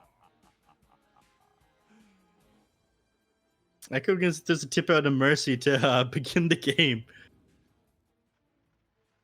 Looks like some all chatter. I hope it's friendly banter coming out. Yeah, I'm sure it is, right? But they smoke across to get the ward into the mid lane. That's pretty much what the standard is that we've been seeing lately. Zhao Fu and Bane going for a little bit of a wrap around here, see if they can get their eyes on anything. Yeah. I mean, it's slightly safer going for the wraparound than trying to walk up the hill if you want to try to scout out where the observer ward is, or if they have an observer ward up. We see this basically every game now where the team wraps around the side. If you try to walk up the hill, you usually end up giving first blood to the enemy team. So it's just not worth doing. Yeah. Especially when, your late matchup is a little bit annoying to begin with. And Chaos in the draw range is a little bit interesting. We see this hero banned out a lot in the second phase. Not picked so much, though. Yeah, exactly. It really hasn't been. The Night Stalker just provides so much vision around this first rune fight, which is so nice. They just dodge it out. A lot of teams are basically opting to just ignore the rune fight, it seems. Like, no one really wants to be the one that, like, takes an engagement and like, might throw the lane. Yeah, level some awful abilities and then just lose because of it. Yeah. The classic. Yeah, these teams are too disciplined for that. Magma seem like one of the most disciplined teams, so well coordinated in these matches.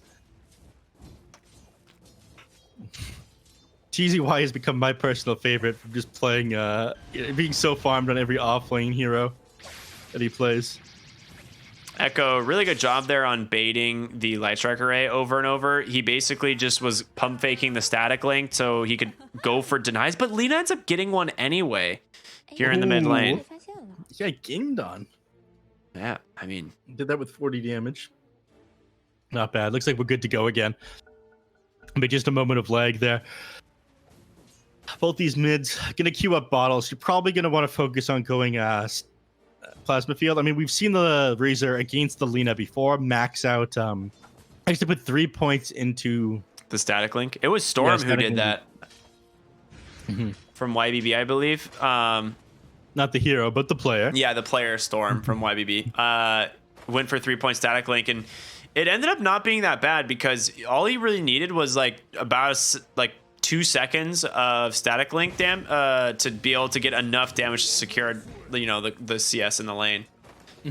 But we'll see what they decide to do here this time around. Yeah. Oh, this is a battle of bruisers right here. Shadow Shaman versus Bane. Also known as Ranged Treant Protector versus Spooky Boy. Yeah, he's hesitant to walk up that hill, though. Yeah. Against the second Brain Sap, he also sees that he's got the Fairy Fire on the Bane, so he's going to be just fine. I feel like you do win this fight on the Shadow Shaman just because you have more base damage. It's an amazing nuke, Ether Shock, and the cooldown of Brain Sap at level 1 is pretty big. Both heroes just being as annoying as possible to each other. Now, over in the mid lane, the Lina. I mean, I think this gets easier for the Lina as the lane goes on. She does more damage with her Dragon Slave, and is able to keep up these fiery soul stacks and harass the Razor if he tries to play too far forward on you.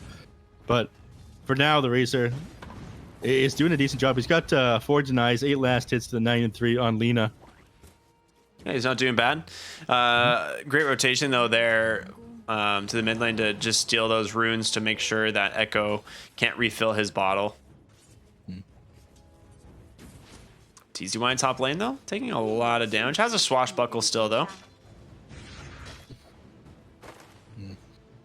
He's gonna hold on to that one as long as possible. And hopefully, Shadow Shaman. I'm gonna salve him back up to full HP. He's position 1. He doesn't spend money on his own salves. That would be ridiculous. Oh, nice stun there by Echo. Oh, all right. Level 2 comes out for the Bane. That means Nightmare is available, and Mercy takes a multi-shot to the face, and that is going to be first blood as it goes the way of CDEC. The Bane, though, rather than the Drow Ranger. Bane definitely took that last hit from him. Yeah. Drow definitely could have gotten it since he was slowed, but Bane, I guess, just going to use it to buy a salve for Drow, I'm sure, right? Right, a salve for Drow.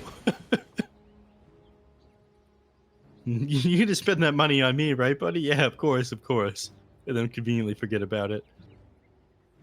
All right. Here's what Bait's doing with the money. He's gonna play aggressive, potentially get himself boots, a sell for himself to try and stop the Shadow Shaman being able to stack. Bottom lane, big fight here over the rune. Ends up getting picked up by Kazi though, so well done. And Bane, I'm assuming gonna try and protect that one, but no way. So this whole lane stage, this Razor has not been able to play with a bottle. Like, no one's TP'd to his lane to refill it. He has not gotten either water rune. That is very unfortunate for him. Xiaofu just taking a lot of damage here in this lane from this Wraith King. He's too tanky to deal with, though. The Night Stalker, that is. He's got a chainmail and 2 gauntlets. We've seen this before.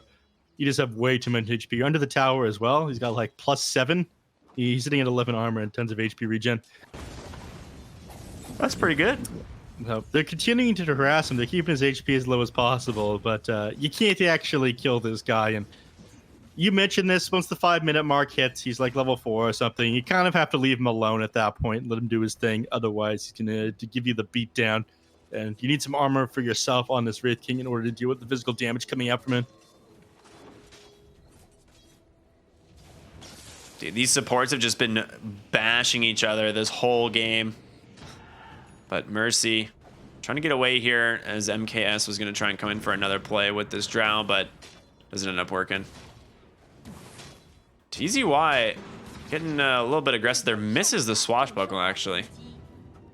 Nice ward drop there from Mercy. Gus comes through. All right. Able to get out. Mercy going to give his life, though, for TZY, so not the best trade there. If you are Magma, losing another here on that lane now. Down 2 so far, but they're not doing too bad on CS. I mean, every other lane's going really well. Yeah, things still relatively even. And despite the fact that you've given up 2 kills right now. Oh, Laguna in the mid lane. There's going to be the Shackles. Dust with a Light Strike array to follow. Nightmare comes through, and he did get a lot of damage stolen, and Dust just goes down instead. And Mercy, he's got to run. He's not going to be able to. He's got slow, small little shaman legs. Yeah, versus the floating potential of a lightning revenant. Yeah, exactly. Lina trying to stay on the ground, trade with Razor. Should have broken that static link right away. His right clicks just weren't doing any damage after a certain point there. So your attack speed from Fiery Soul means absolutely nothing. Absolutely. And bottom lane, Xiaofu trying to get aggressive here onto the Wraith King. I mean, you do kind of just win this eventually. Is one more Void, if he connects, might be able to help finish off this kill. Makes it into the tree zone. He will not chase. He needs level 5 really bad. The 3rd point in Void is such a huge amount of damage. 0-4 though, CDEC. Feeling a lot better about the lane stage this time than they were last game. A stronger start, and they really do need it. I think it was like at the 10-minute mark, there's like a 2-3k XP and net worth advantage for the side of Magma. I mean, you do have a better early game lineup this time around, but they're doing a better job at shutting down. Well, I can't say that you're shutting him down, but TZY isn't as farmed as he was in the previous game. Yeah, Echo's doing great on this mid lane Razor. Much better than he was. I'm curious what his skill build is. I think he went for the max static link as well. Yeah, he did. That's why he's able to drain so much damage from that Lina when he was shackled up, so she just wasn't doing anything to her. And then clicked her down the moment that she got out of that disable. Top lane. They have a Gus to follow this. Nightmares, but he does make it into the trees and no way to He's continue. able to jump while he sleeps. Yes. Fun fact about him. Don't we all? Echo trying to fight 1v3, but in comes the Dark Willow. Tries to put them under. Oh no. He ends up getting the trade. Dust will find the kill, however, with that last Dragon Slave. But again, 2 more kills going the way of CDEC. And to drop the chat line afterwards too, and this is what he missed out on in that previous game. This time around, he's punishing this Lina so heavily for trying to man up on him. Again, Dust trying to fall back on all this damage from the right clicks here, and against Raver, it's just not working. You normally don't have these kind of issues on Lina, but It's very clear they played against us so many times this matchup on Echo. Nice nightmare there from the Bane, but Rolling Thunder going to come out anyway. Oop. Breaks his ankles once. Oh, he doesn't actually make the bump onto the high ground. He will this time, but TZY there just to make sure he goes down. Meanwhile, you're losing your Lina in the mid lane, getting dove here by Echo. Does get a nice light strike array. Dust, is he out? No, the plasma field claps him, and now bottom lane, Wraith King being chased down. You brought the Drought, you brought the Night Stalker. It's enough, and it's going to be Pango who TPs in, and Wraithfire Blast on top of MKS, falling incredibly below. The Ernie just gets sniped by the... There's an Ether Shock there from the Shadow Shaman. A nice grab. Bringing it back their way, finding a couple kills, but Lina now getting shut down. He just died again in the mid lane. Only at he's 1,000 net worth behind this Razor, and this is supposed to be your safe pick. But well, you've tried to commit on this Razor several times now, and he's turned on you. Now he's sitting at 5-1. Yeah, he's doing really good. The 4 points plasma field is so sick. It is a lot of damage off that nuke, and it's the build that I think I personally like the most, like when I play this hero. But 10-minute mark comes through. No one exceptionally farmed compared to some of the other like ridiculous timings we've seen on heroes, but CDEC much better start here to game number 2. Yep. Wow. Now Wraith King has got to pick up the pace. TZY got to pick up the pace a little bit himself. He's working on his armlet right now. Without it, he's missing a significant armor item. Makes him a lot easier to kill, but nice read there. They did see them. I think they saw them smoke up as they were coming in there. You saw that they were starting to play a little bit more aggressive there by the Night Stalker, and just decides to TP away from the tower, and they plant the ward, but you are long gone now on the Wraith King. Yeah, actually all the way in top, and Bane's gonna be the one that finds that information. Is just gets chopped down. Yep.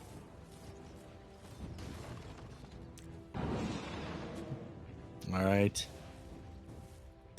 Try to put the hurt onto that top tower. Lina try to pressure them in at the same time. They end up losing that catapult. It was a sentry ward that she ended up killing there. That other message. I was like, wait, his tower was like full HP. I just killed it that fast.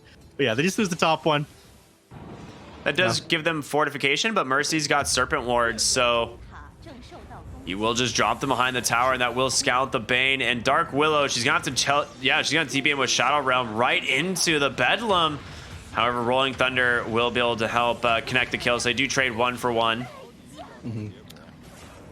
And they'll clear out these mass serpent wards from the tower. If they lose the Shadow Shaman, they're 1 for 1. Mid tower is dropping fairly low. Kazi TP's down to the bottom lane. I think Night Stalker could just run at him and kill him if he really felt like it, but that kind of dive in the committal of your ultimate for an ogre match, it might not be worth it. It would feel pretty bad. And there's also the potential for like TP rotations in. Yeah.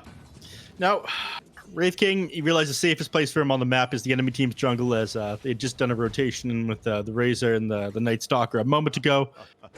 Figures that they probably established vision in his own jungle in that time, and finally we do see the dive for the ogre matchup, but he'd healed up since then. Yeah, Echo comes in, gets a nice shackle out onto Mercy, but just getting shredded by the Eye of the Storm. He gets the first kill, trying to make his way underneath the tower, pops a stick, but Rolling Thunder, TZY scouts him out. No way. No way. Okay, he hasn't earned. Whoa. Okay. Okay. That looked ridiculous there for a moment. I was somewhat concerned, but he couldn't quite finish him off, that he was going to turn things back around on him. We've seen that before. Yes, we have. Yeah. TZY, though, no one escapes this man as he gets another kill. Yeah. Looks like that initial thought was correct, though. Diving that behind the tier 1 tower for that ogre, just not worth it. They lose 2 heroes, and now they try to commit on the Pango in the bottom lane. He's tanky. Yeah, they got him. Taking them a while. Fiend's Grip too strong. The TP. Yeah. He realizes it's not worth for him to teleport down there and deal with these 2 supports when he could just be farming up the enemy jungle still. The bottom lane is not a safe one to be in. Not at all. And TZY is going to slow down his Spirit Vessel timing quite a bit. I mean, he already has had not the best game, but once he has that Spirit Vessel, it is going to do a lot of work this game. Bane walks right into an Ogre, gets stunned up. Oh, but Kaz. he is 1v4, so what can you do? What can you do? He continue to make space. That's what he's doing right now. Blink Taker being worked on, but the Wraith King allow you to get on top of the Drought Ranger, like we were mentioning just a little bit ago. But yeah, they know that their jungle isn't safe. It's not so bad if you're losing the Ogre Magi, to be honest. Your mid tower is still standing. Rest of your team is farming. And I do think, I don't know, it's hard to say. I think that your team has the advantage if this ends up going late. This Wraith King does feel pretty strong. Oh god. They had vision of this whole rotation. Yeah. Mercy's definitely not dead here, right? Oh. Okay, gets bottled. Whew. They had a ward center on the high ground there to scout this whole rotation, so Zhao Fu was definitely baiting that out and does get the wards in the process. So yeah, good job by him. Yeah, I mean, you try to Mass Serpent ward the enemy under the tower. It's like a strength hero. They get a bonus 5 from beating beside their tier 2. It was just kind of a waste of the Mass Serpent wards. Smoke up here from Magma as they're heading bottom. TZY and Kazi would love to find a kill. Going into the triangle. Oh, smoke pops. Nightmare comes through from the Bane. But Kazi's like, all right, so long, brother. Gets caught by the crippling fear here on Zhao Fu. And I think with the help of the Dark Willow should be a pretty easy kill. Yeah. Or without the help of the Dark Willow. It's more about emotional support. Yeah. Oh, does he have Fiend's Grip? He does. He does. All right, Wraith King debating on coming in. It looks like they just say never mind. They don't want to risk it. Yeah. It spooked them as Wraith King TP's in. Also, I don't really think it's worth to commit that Fiend's Grip. Would have gotten interrupted immediately by the Wraith King as well, so there was a nice TP to countering out their aggression. Yep, Dark Ascension comes through looking for Dust on the backside. Has the Yules obviously to dodge a stun. Rolling Thunder on the backside. However, stuns up the Bane. Mercy incredibly low, but still manages to survive. He gets him with the... Did you say silly string? I did. Okay, I was going to call it the tongue twister, but you can call it the silly string. Thank you. It's a silly game, Dota 2, and really Shackles is a silly ability. You ever played Rubik in a Shadow Shaman before? I have. And then you just steal the shackles and have like an Aether lens and yeah, you just shackle the headband across the map. Yeah, that is fun. I mean, for the Rubik. Yes, I've been the Rubik. Just like 1,200 range shackles, and people are like, "How do you fight this?" I'm like, who asked for this? That's the fun thing, kiddo. You don't. Oh no, not again. Gets the shackles off, but the team, I don't know if it's close enough, is it? All right, there's Wraith Fire Blast. Yeah, they got him. They take down Zhao Fu. Echo comes in with the BKB and a double damage rune. Goodbye, Lina. Yeah, your Mad Serpent wards mean nothing to his BKB and double damage rune. So, quick work of Dust who, again, is struggling this game. Terrorize catches TZY bottom at Gus just to make quick work and tries to get that Rolling Thunder, but it's not going to connect in time. There's going to be a trade, though, as mid lane Bane getting chased down here by the Wraith King. Nightmare does come through. Kazi able to wake him up, and there's the crit. That brain sap waking him up allowed him to land that last crit on him. Helped the Wraith King more than it helped you. They lose the Bane as well, and now it looks like they're trying to bring the herd on, but hitting a number of timings yourself here on the side of a CDEC. You've got the BKB on the Razor. He feels pretty strong. Oh, Lord, he's coming. Yeah. Wait, did you not see him? He doesn't. Dark Willow. Gonna go for the TP out. Yules. Oh, if he had actually stuck, you would have got it.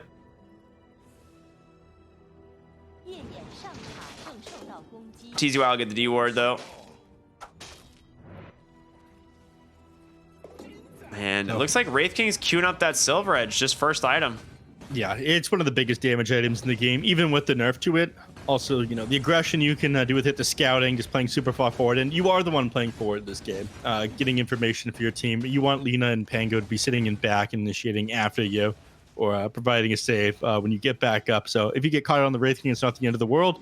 But if you get, that extra information with the Silver Edge, because the invis it provides, it's just worth so much more. Mm-hmm. Oh, good for a multitude of reasons.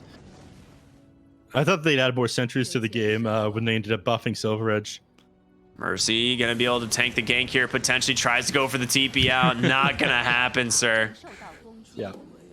I mean, they do have a lot of kills on CDEC, but they're mostly onto the Ogre Magi and the Shadow Shaman. Like, these aren't super valuable kills that they're finding. Yeah, they that's very position true. their supports super far forward, get information for them. And I think that Magma, they're not going to be ready to fight until at the very least Dust finishes this BKB, because now the issues that we talked about, Razor getting on top of you, the Night Stalker getting on top of you, Yules doesn't save you from that crippling fear. You come back down, you're silenced again. This also gives the Wraith King the ability to finish up that Silver Edge, which he only needs another 1,000 gold to complete. He's getting pretty close. And it's going to be a huge pickup. TZY finished his Spirit Vessel and he's about to buy his Blink Dagger in the base. So this is when his Pangolier really started to shine yesterday. So we'll see if he can make some sick plays with that. But 20-minute mark here. Rune gonna be a double damage bottom bottled up by Dust. I mean, that is gonna be very scary if they can use this effectively. And they go ahead and smoke right away. I'm curious if they just go Roche, but yeah, I think they are, right? You just got a DD rune, just go right into the Roche pit. Some of the boys mid. Yep, right into Roche they go. That double damage rune on the Lina is going to make quick work of it. Yeah, they even drop Serpent Wards. I mean, they are committing everything to make sure that they get this very quickly. Yeah. I think they know that they aren't going to be able to take a fight against CDEC if they choose to contest them inside the pit. Not until the very least as Lina has a BKB and still another 1,300 gold off of it. And they're going to give Dust the Aegis. I mean, it makes sense. That's a target that you're going to want to go on. Okay, working on a Shiva's Guard and Dust. Top lane's going to be a lot of farm. Yeah, overall, still a very close game. I mean, game one seemed like it was way more one-sided. This at this point, like Magma was already up maybe 6-7K, but CDEC sticking with them this time. Yeah, and honestly, I like their team comp too. Like, just finish the 2 BKBs. They smoke up mid lane. Razor and Night Stalker having those available can definitely make some big plays in these fights, but it looks like they're just dodging out this gank entirely. No one is top to play on Magma. No. I mean, maybe TZY, but even him, he's so hesitant to even leave his tower here. Hiding behind the safety of the tier 1. And, yeah, oh my god, Bane. I mean, if he catches anyone with even a Nightmare, he'll be able to follow up with a Fiend's Grip. And he pings it out. He did end up seeing Pango there, but he had way too deep under his tower. They'd be able to turn that fight around on them easily. Yeah, absolutely.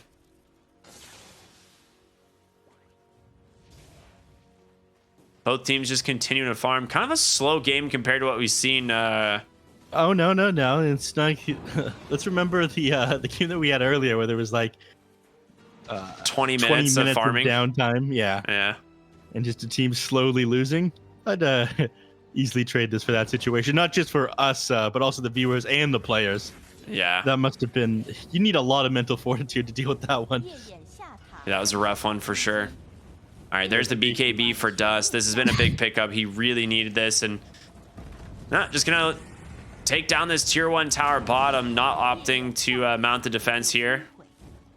Yeah. And the Lina is continuing to just kind of farm it up and pull away from the Razor, it seems. There's one more item that they're working on before they look for a play, and that's the Blink Dagger on the Shadow Shaman. Rolling Thunder. Spirit Vessel connects onto the Dark Willow. He is going to just have to run away, though, as the Razor is here. Dust goes on the high ground. LSA into the Dragon Slave. They get the kill. Echo pops the BKB. Dust, he's got an Aegis. He doesn't really care all that much. Wraith King turns his attention on over to the Night Stalker. BKB comes out from Zhao Fu. They get the Aegis, and Wraith King, his reincarnation is going to get popped. They need help. They got to get onto this Drow Ranger. 4 staffs to the low ground. Well played, but she is alone. Big gust out onto 3. They don't have the damage to stick on top of the shackles. will help them take down Zhao Fu. So a 5 for 2, you get the a 0 for 2, you got the Aegis. Yeah. They will drop the wards in mid, and this is a big tower if they can get it. Yeah. And they're probably going to be able to. They've used the majority of their abilities. Draw Ranger needs to head all the way back into base, heal up to full HP before she's able to defend. So this is going to open up the outpost, and they can finally invade the enemy team's jungle. And without this, without your outposts, without that mid tower to be able to react to things a little bit faster, the Shadow Shaman's going to be able to fully take advantage of this Blink Dagger that he just got. So he's going to jump at you from inside the trees and just keep you stunned up for like, I don't know, a solid 8 seconds, 9 seconds. Yeah, I love playing Blink Shadow Shaman. This is like one of the most fun heroes in the game when you get this combo. Mm-hmm. And they're not showing in any lanes at the moment, so Mercy realizes that something's up if that Razor was just running straight at him. Which is absolutely correct, because they had many heroes running straight at you. Oh yeah, they're all here. Looking to make a play onto mid lane, eventually a good ward placed there from the Bane. They still need to get that tier 1 tower, but meanwhile, Wraith King and the boys taking top lane. That's going to be another tier 2 going their way, and they are really struggling to try and slow this down. I mean, he's almost got a BKB. Yeah. Dust, you'll set up here. Light Striker Ray is going to connect, but Zhao Fu pops the BKB right away. Dust able to get away thanks to that illusion rune. So a sick bait by him. Yep. Walks it off, and a good chunk of damage to the tier 3 tower thanks to the boys, as you just mentioned. I'm curious to see how much it is. Like they're paying it out right now. Like, guys, tower's taking some damage. Yeah, we got no fort available. Anyone gonna be able to deal with this one? The tower will eventually clear them all out, but it takes a while with all those units around. Yeah, Wraith King is one of those heroes that is scary. Like, if you just let him play the top half of the map, it's kind of like you're playing against an illusion hero. Like, those skeletons eventually just make it to your tower. Yeah. Then imagine if you can micro those things. Oh. They go where they're supposed to go. You don't need to micro. You just summon 16 microable units. You just click them on the tower from like, I don't know, pretty far away. I feel like that's all. I feel like it's a good thing you can't micro them. Oh yeah, they'd be so broken. Yeah. You could just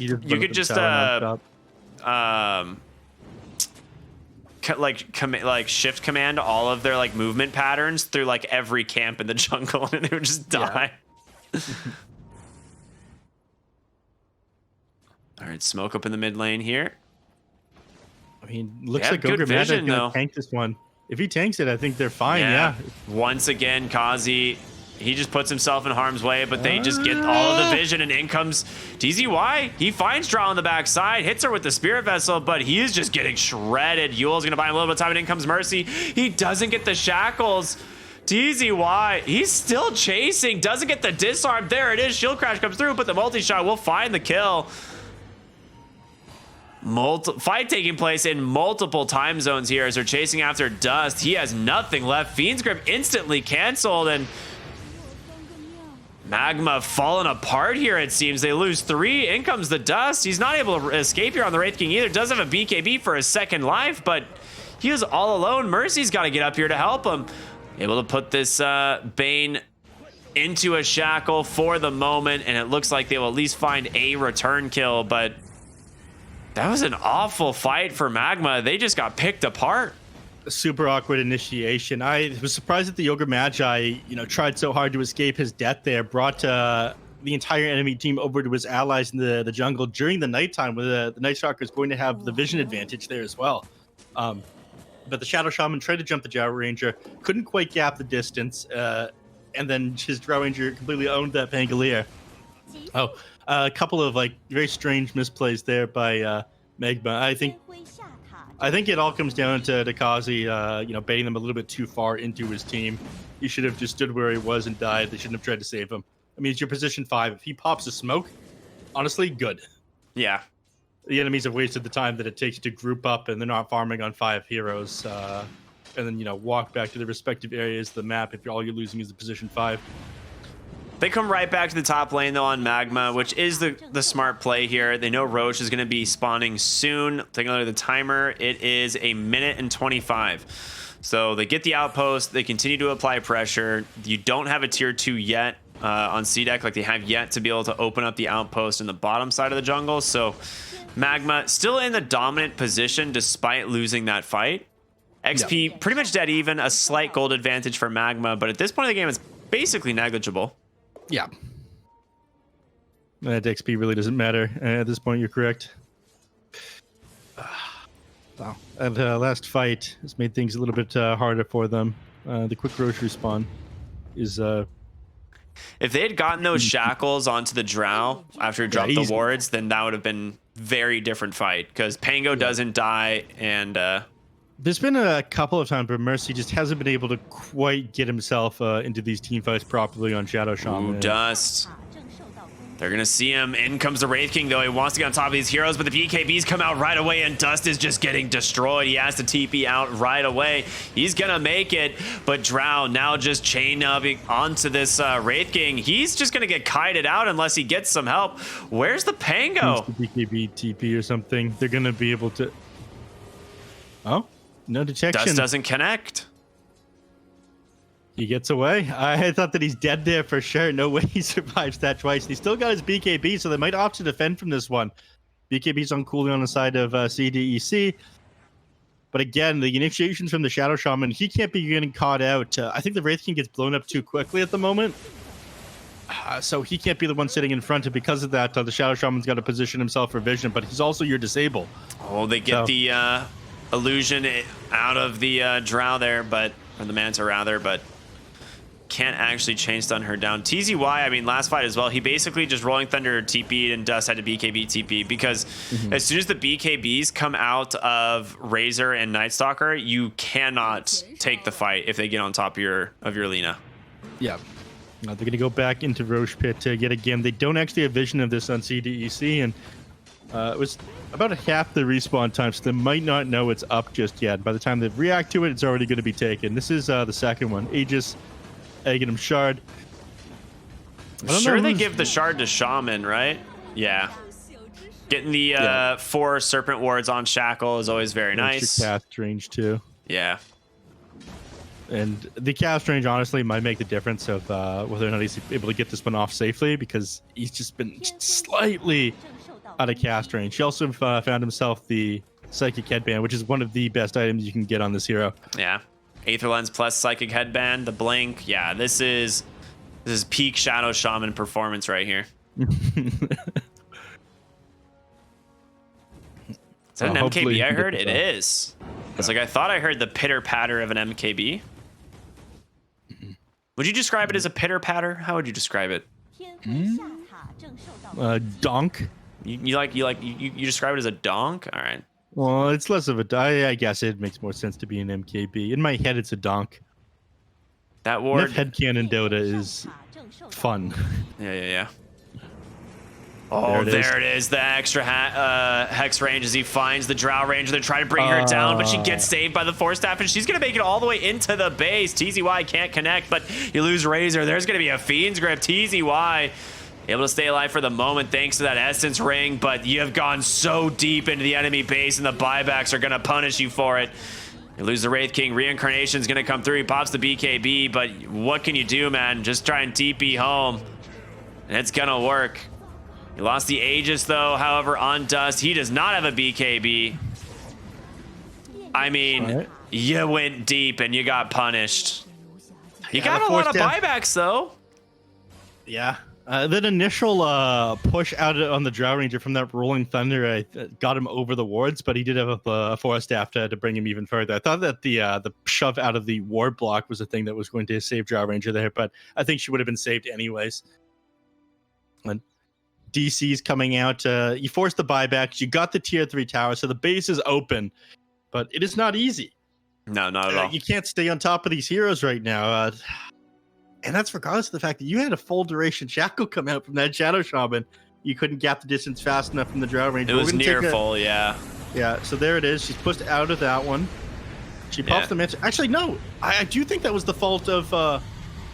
the The Rolling Thunder? The Rolling Thunder. Yeah, it pushed him out. There was no force death. There was the Manta style. No, he still got forced. By the Bane? Yeah. He's Bane come in. I don't know. I think he got slightly further away and they couldn't finish him off, like even before the Bane got in and forced after him. And then he popped the Manta style. That Rolling Thunder might have been what saved the Drow Ranger there. It's kind of hard to say. Because you wouldn't be able to Manta dodge over the wards there because your back was against the building. And Pango has the shard too, so he could have just like instantly gone for the roll up and like re-stun her, but just didn't end up connecting. Uncharacteristic there from TZY, of course, is like he normally just gets these chain stuns with the Pangoliers, Rolling Thunder so easily, but unable to do it that time. Yeah. But they make progress. They force a couple of the buybacks. They chip away at the enemy's base. The next team fight is going to be much easier to take if they manage to push in that top. Drow is going for a butterfly. Mercy is here. He gets the Hex from downtown. They will go ahead and cancel it. And now on the backside of the fight, it's Bane trying to deal with the Wraith King. He is going to be able to save him with the Nightmare, but a second Shackle. Once again, they have to drop a Terrorize to stop it.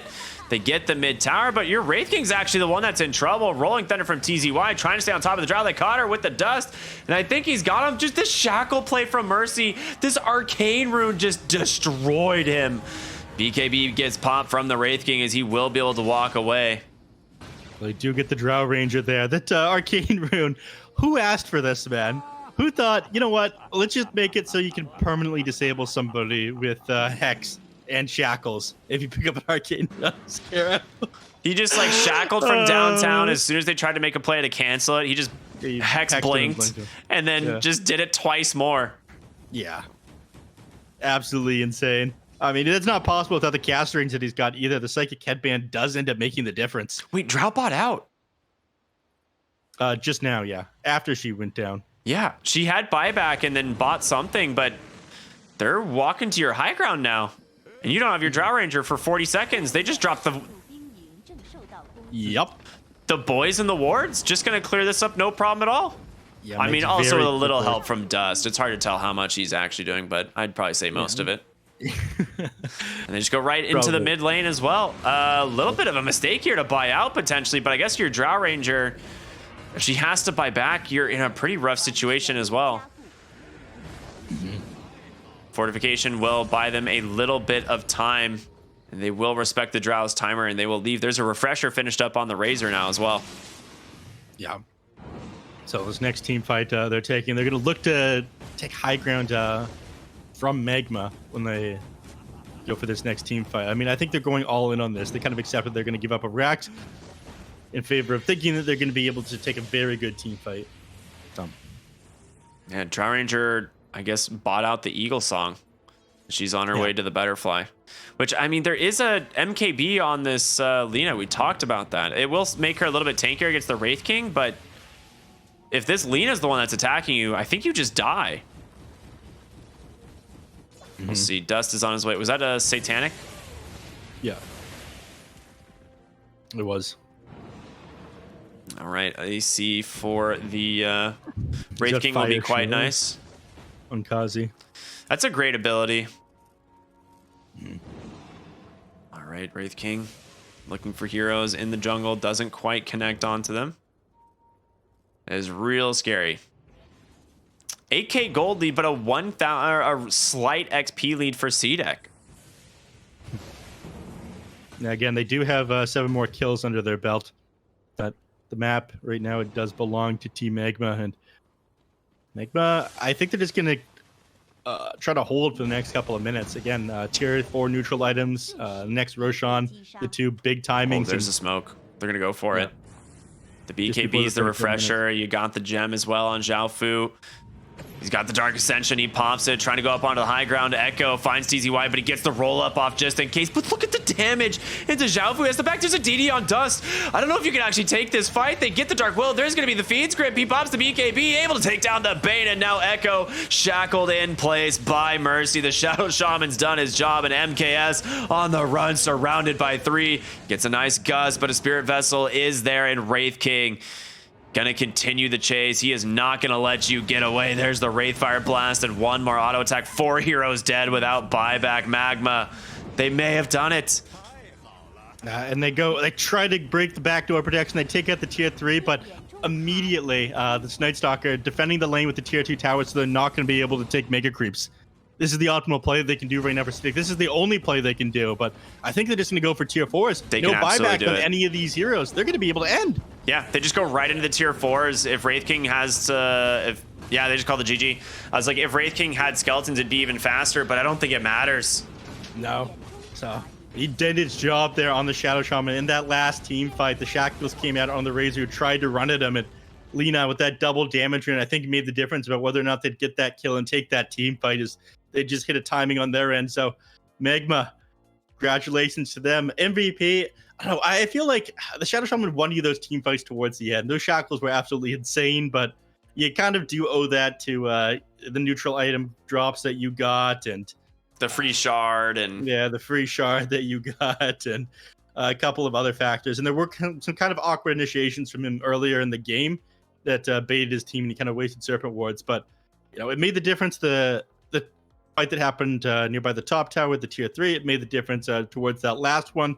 And I feel like it was the Shadow Shaman's plays that really allowed them to close out this game on. He gave his life every single time to guarantee important kills, right? That was something like, and even the times where he didn't die, I mean, I just think back to the Arcane Rune in the mid lane where he just single-handedly controlled Drow for like 40 seconds. It felt like she just could not participate in the game as he just waits for the rest of his team to show up and find the kill. And I hope we get to see a highlight of this because that was so sick. But yeah, here's where it all started. Mercy helping find a kill onto, or trying to set up a kill here onto Echo, but got the full static link. Yeah, he felt his whole static link, and I think Dusty tried to stand his ground too much, and this is why he went 3 points that static link early on, preventing Lina from being able to take advantage of that fiery soul, and went down multiple times. Echo played an amazing game. He really did. But this is a sick play too. They turn around off the Wraith, or off of the Reincarnation. They manage to find a kill here onto the Drow. And then another, we talked about this one, like, is it worth diving this hero behind the tower? And clearly not. No.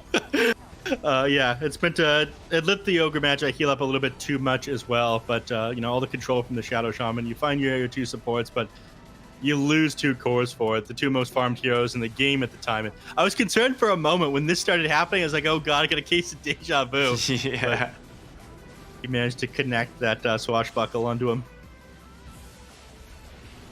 Yeah, it was a pretty solid performance from Dust as well on this Lina. Let's be real, like, he was doing a lot of damage in these fights. He found a lot of really solid Light Strike arrays, holding his BKB as well.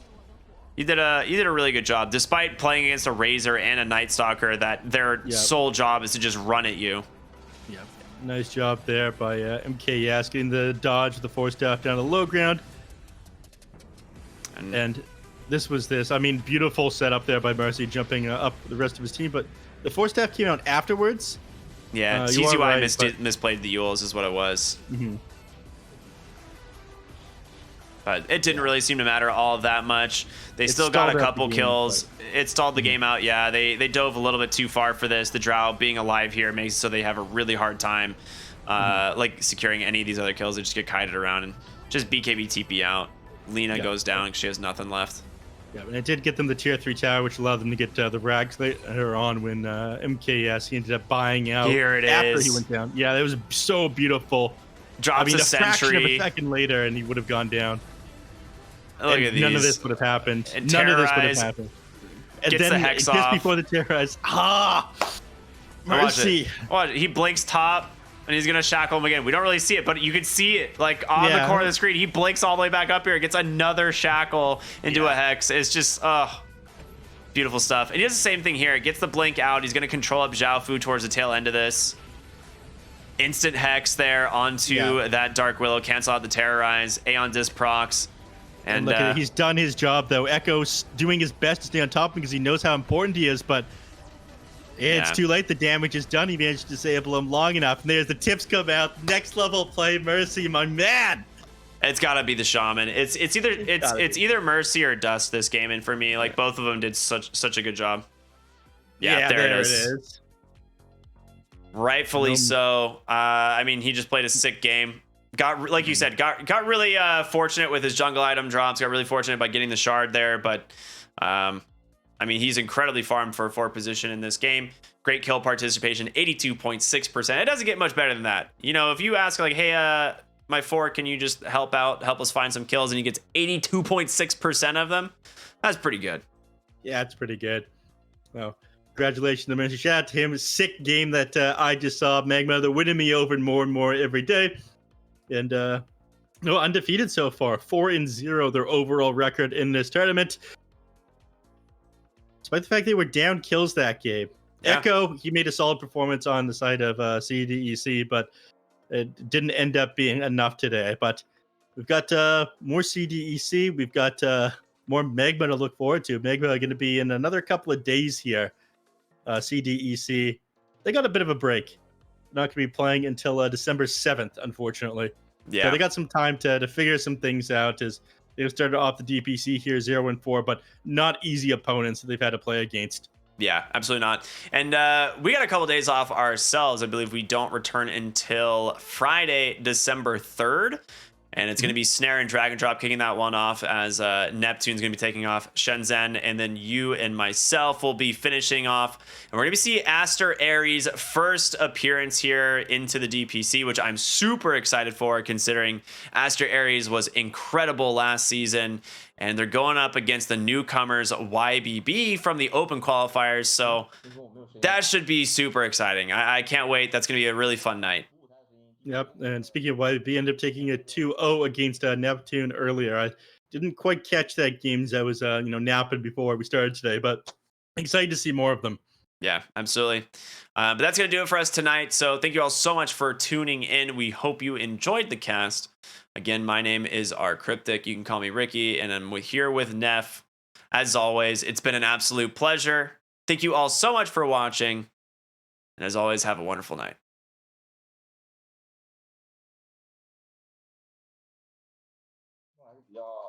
就需要队友有强控的，然后就是靠这个东西帮他开个团，让他更好发挥一点。然后加上我自己挺爱玩这个的。我身上我的长度很低。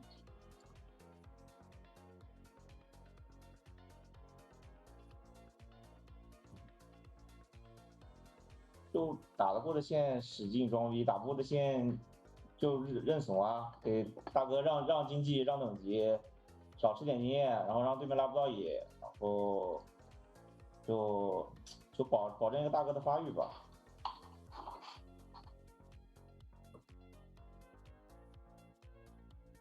嗯，对的，当然两个人都会很穷。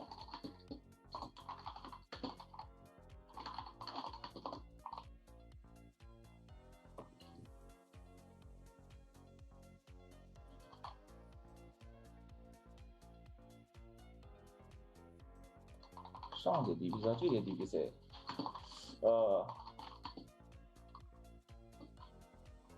放假对啊，肯定要放假，然后就大家好好放松吧。毕竟因为对吧？我觉得昨天说过，就是赛程太满了，一直都在打，没怎么放过假。我他妈知道为什么。也算是好好休息的一阵子吧。吹风，你想第一时间吹风，他妈的，我那个吹风绝对接得上，被他妈蛇棒卡出去了。 啊，就我那个吹风小黑开始在这里了吧，因为磨合越来越好了，然后我吹自己的，然后加上我就把大家的个人状态也都不错，到这里来，我的意思，所以就接得上的，你知道吗？被他妈蛇棒，哎，跟他妈的蛇棒有关系好吧？我刚刚看到那波了，我那个是 B 接得上的，是妈被蛇跟他妈蛇棒那个位置有关系。好的，谢谢你。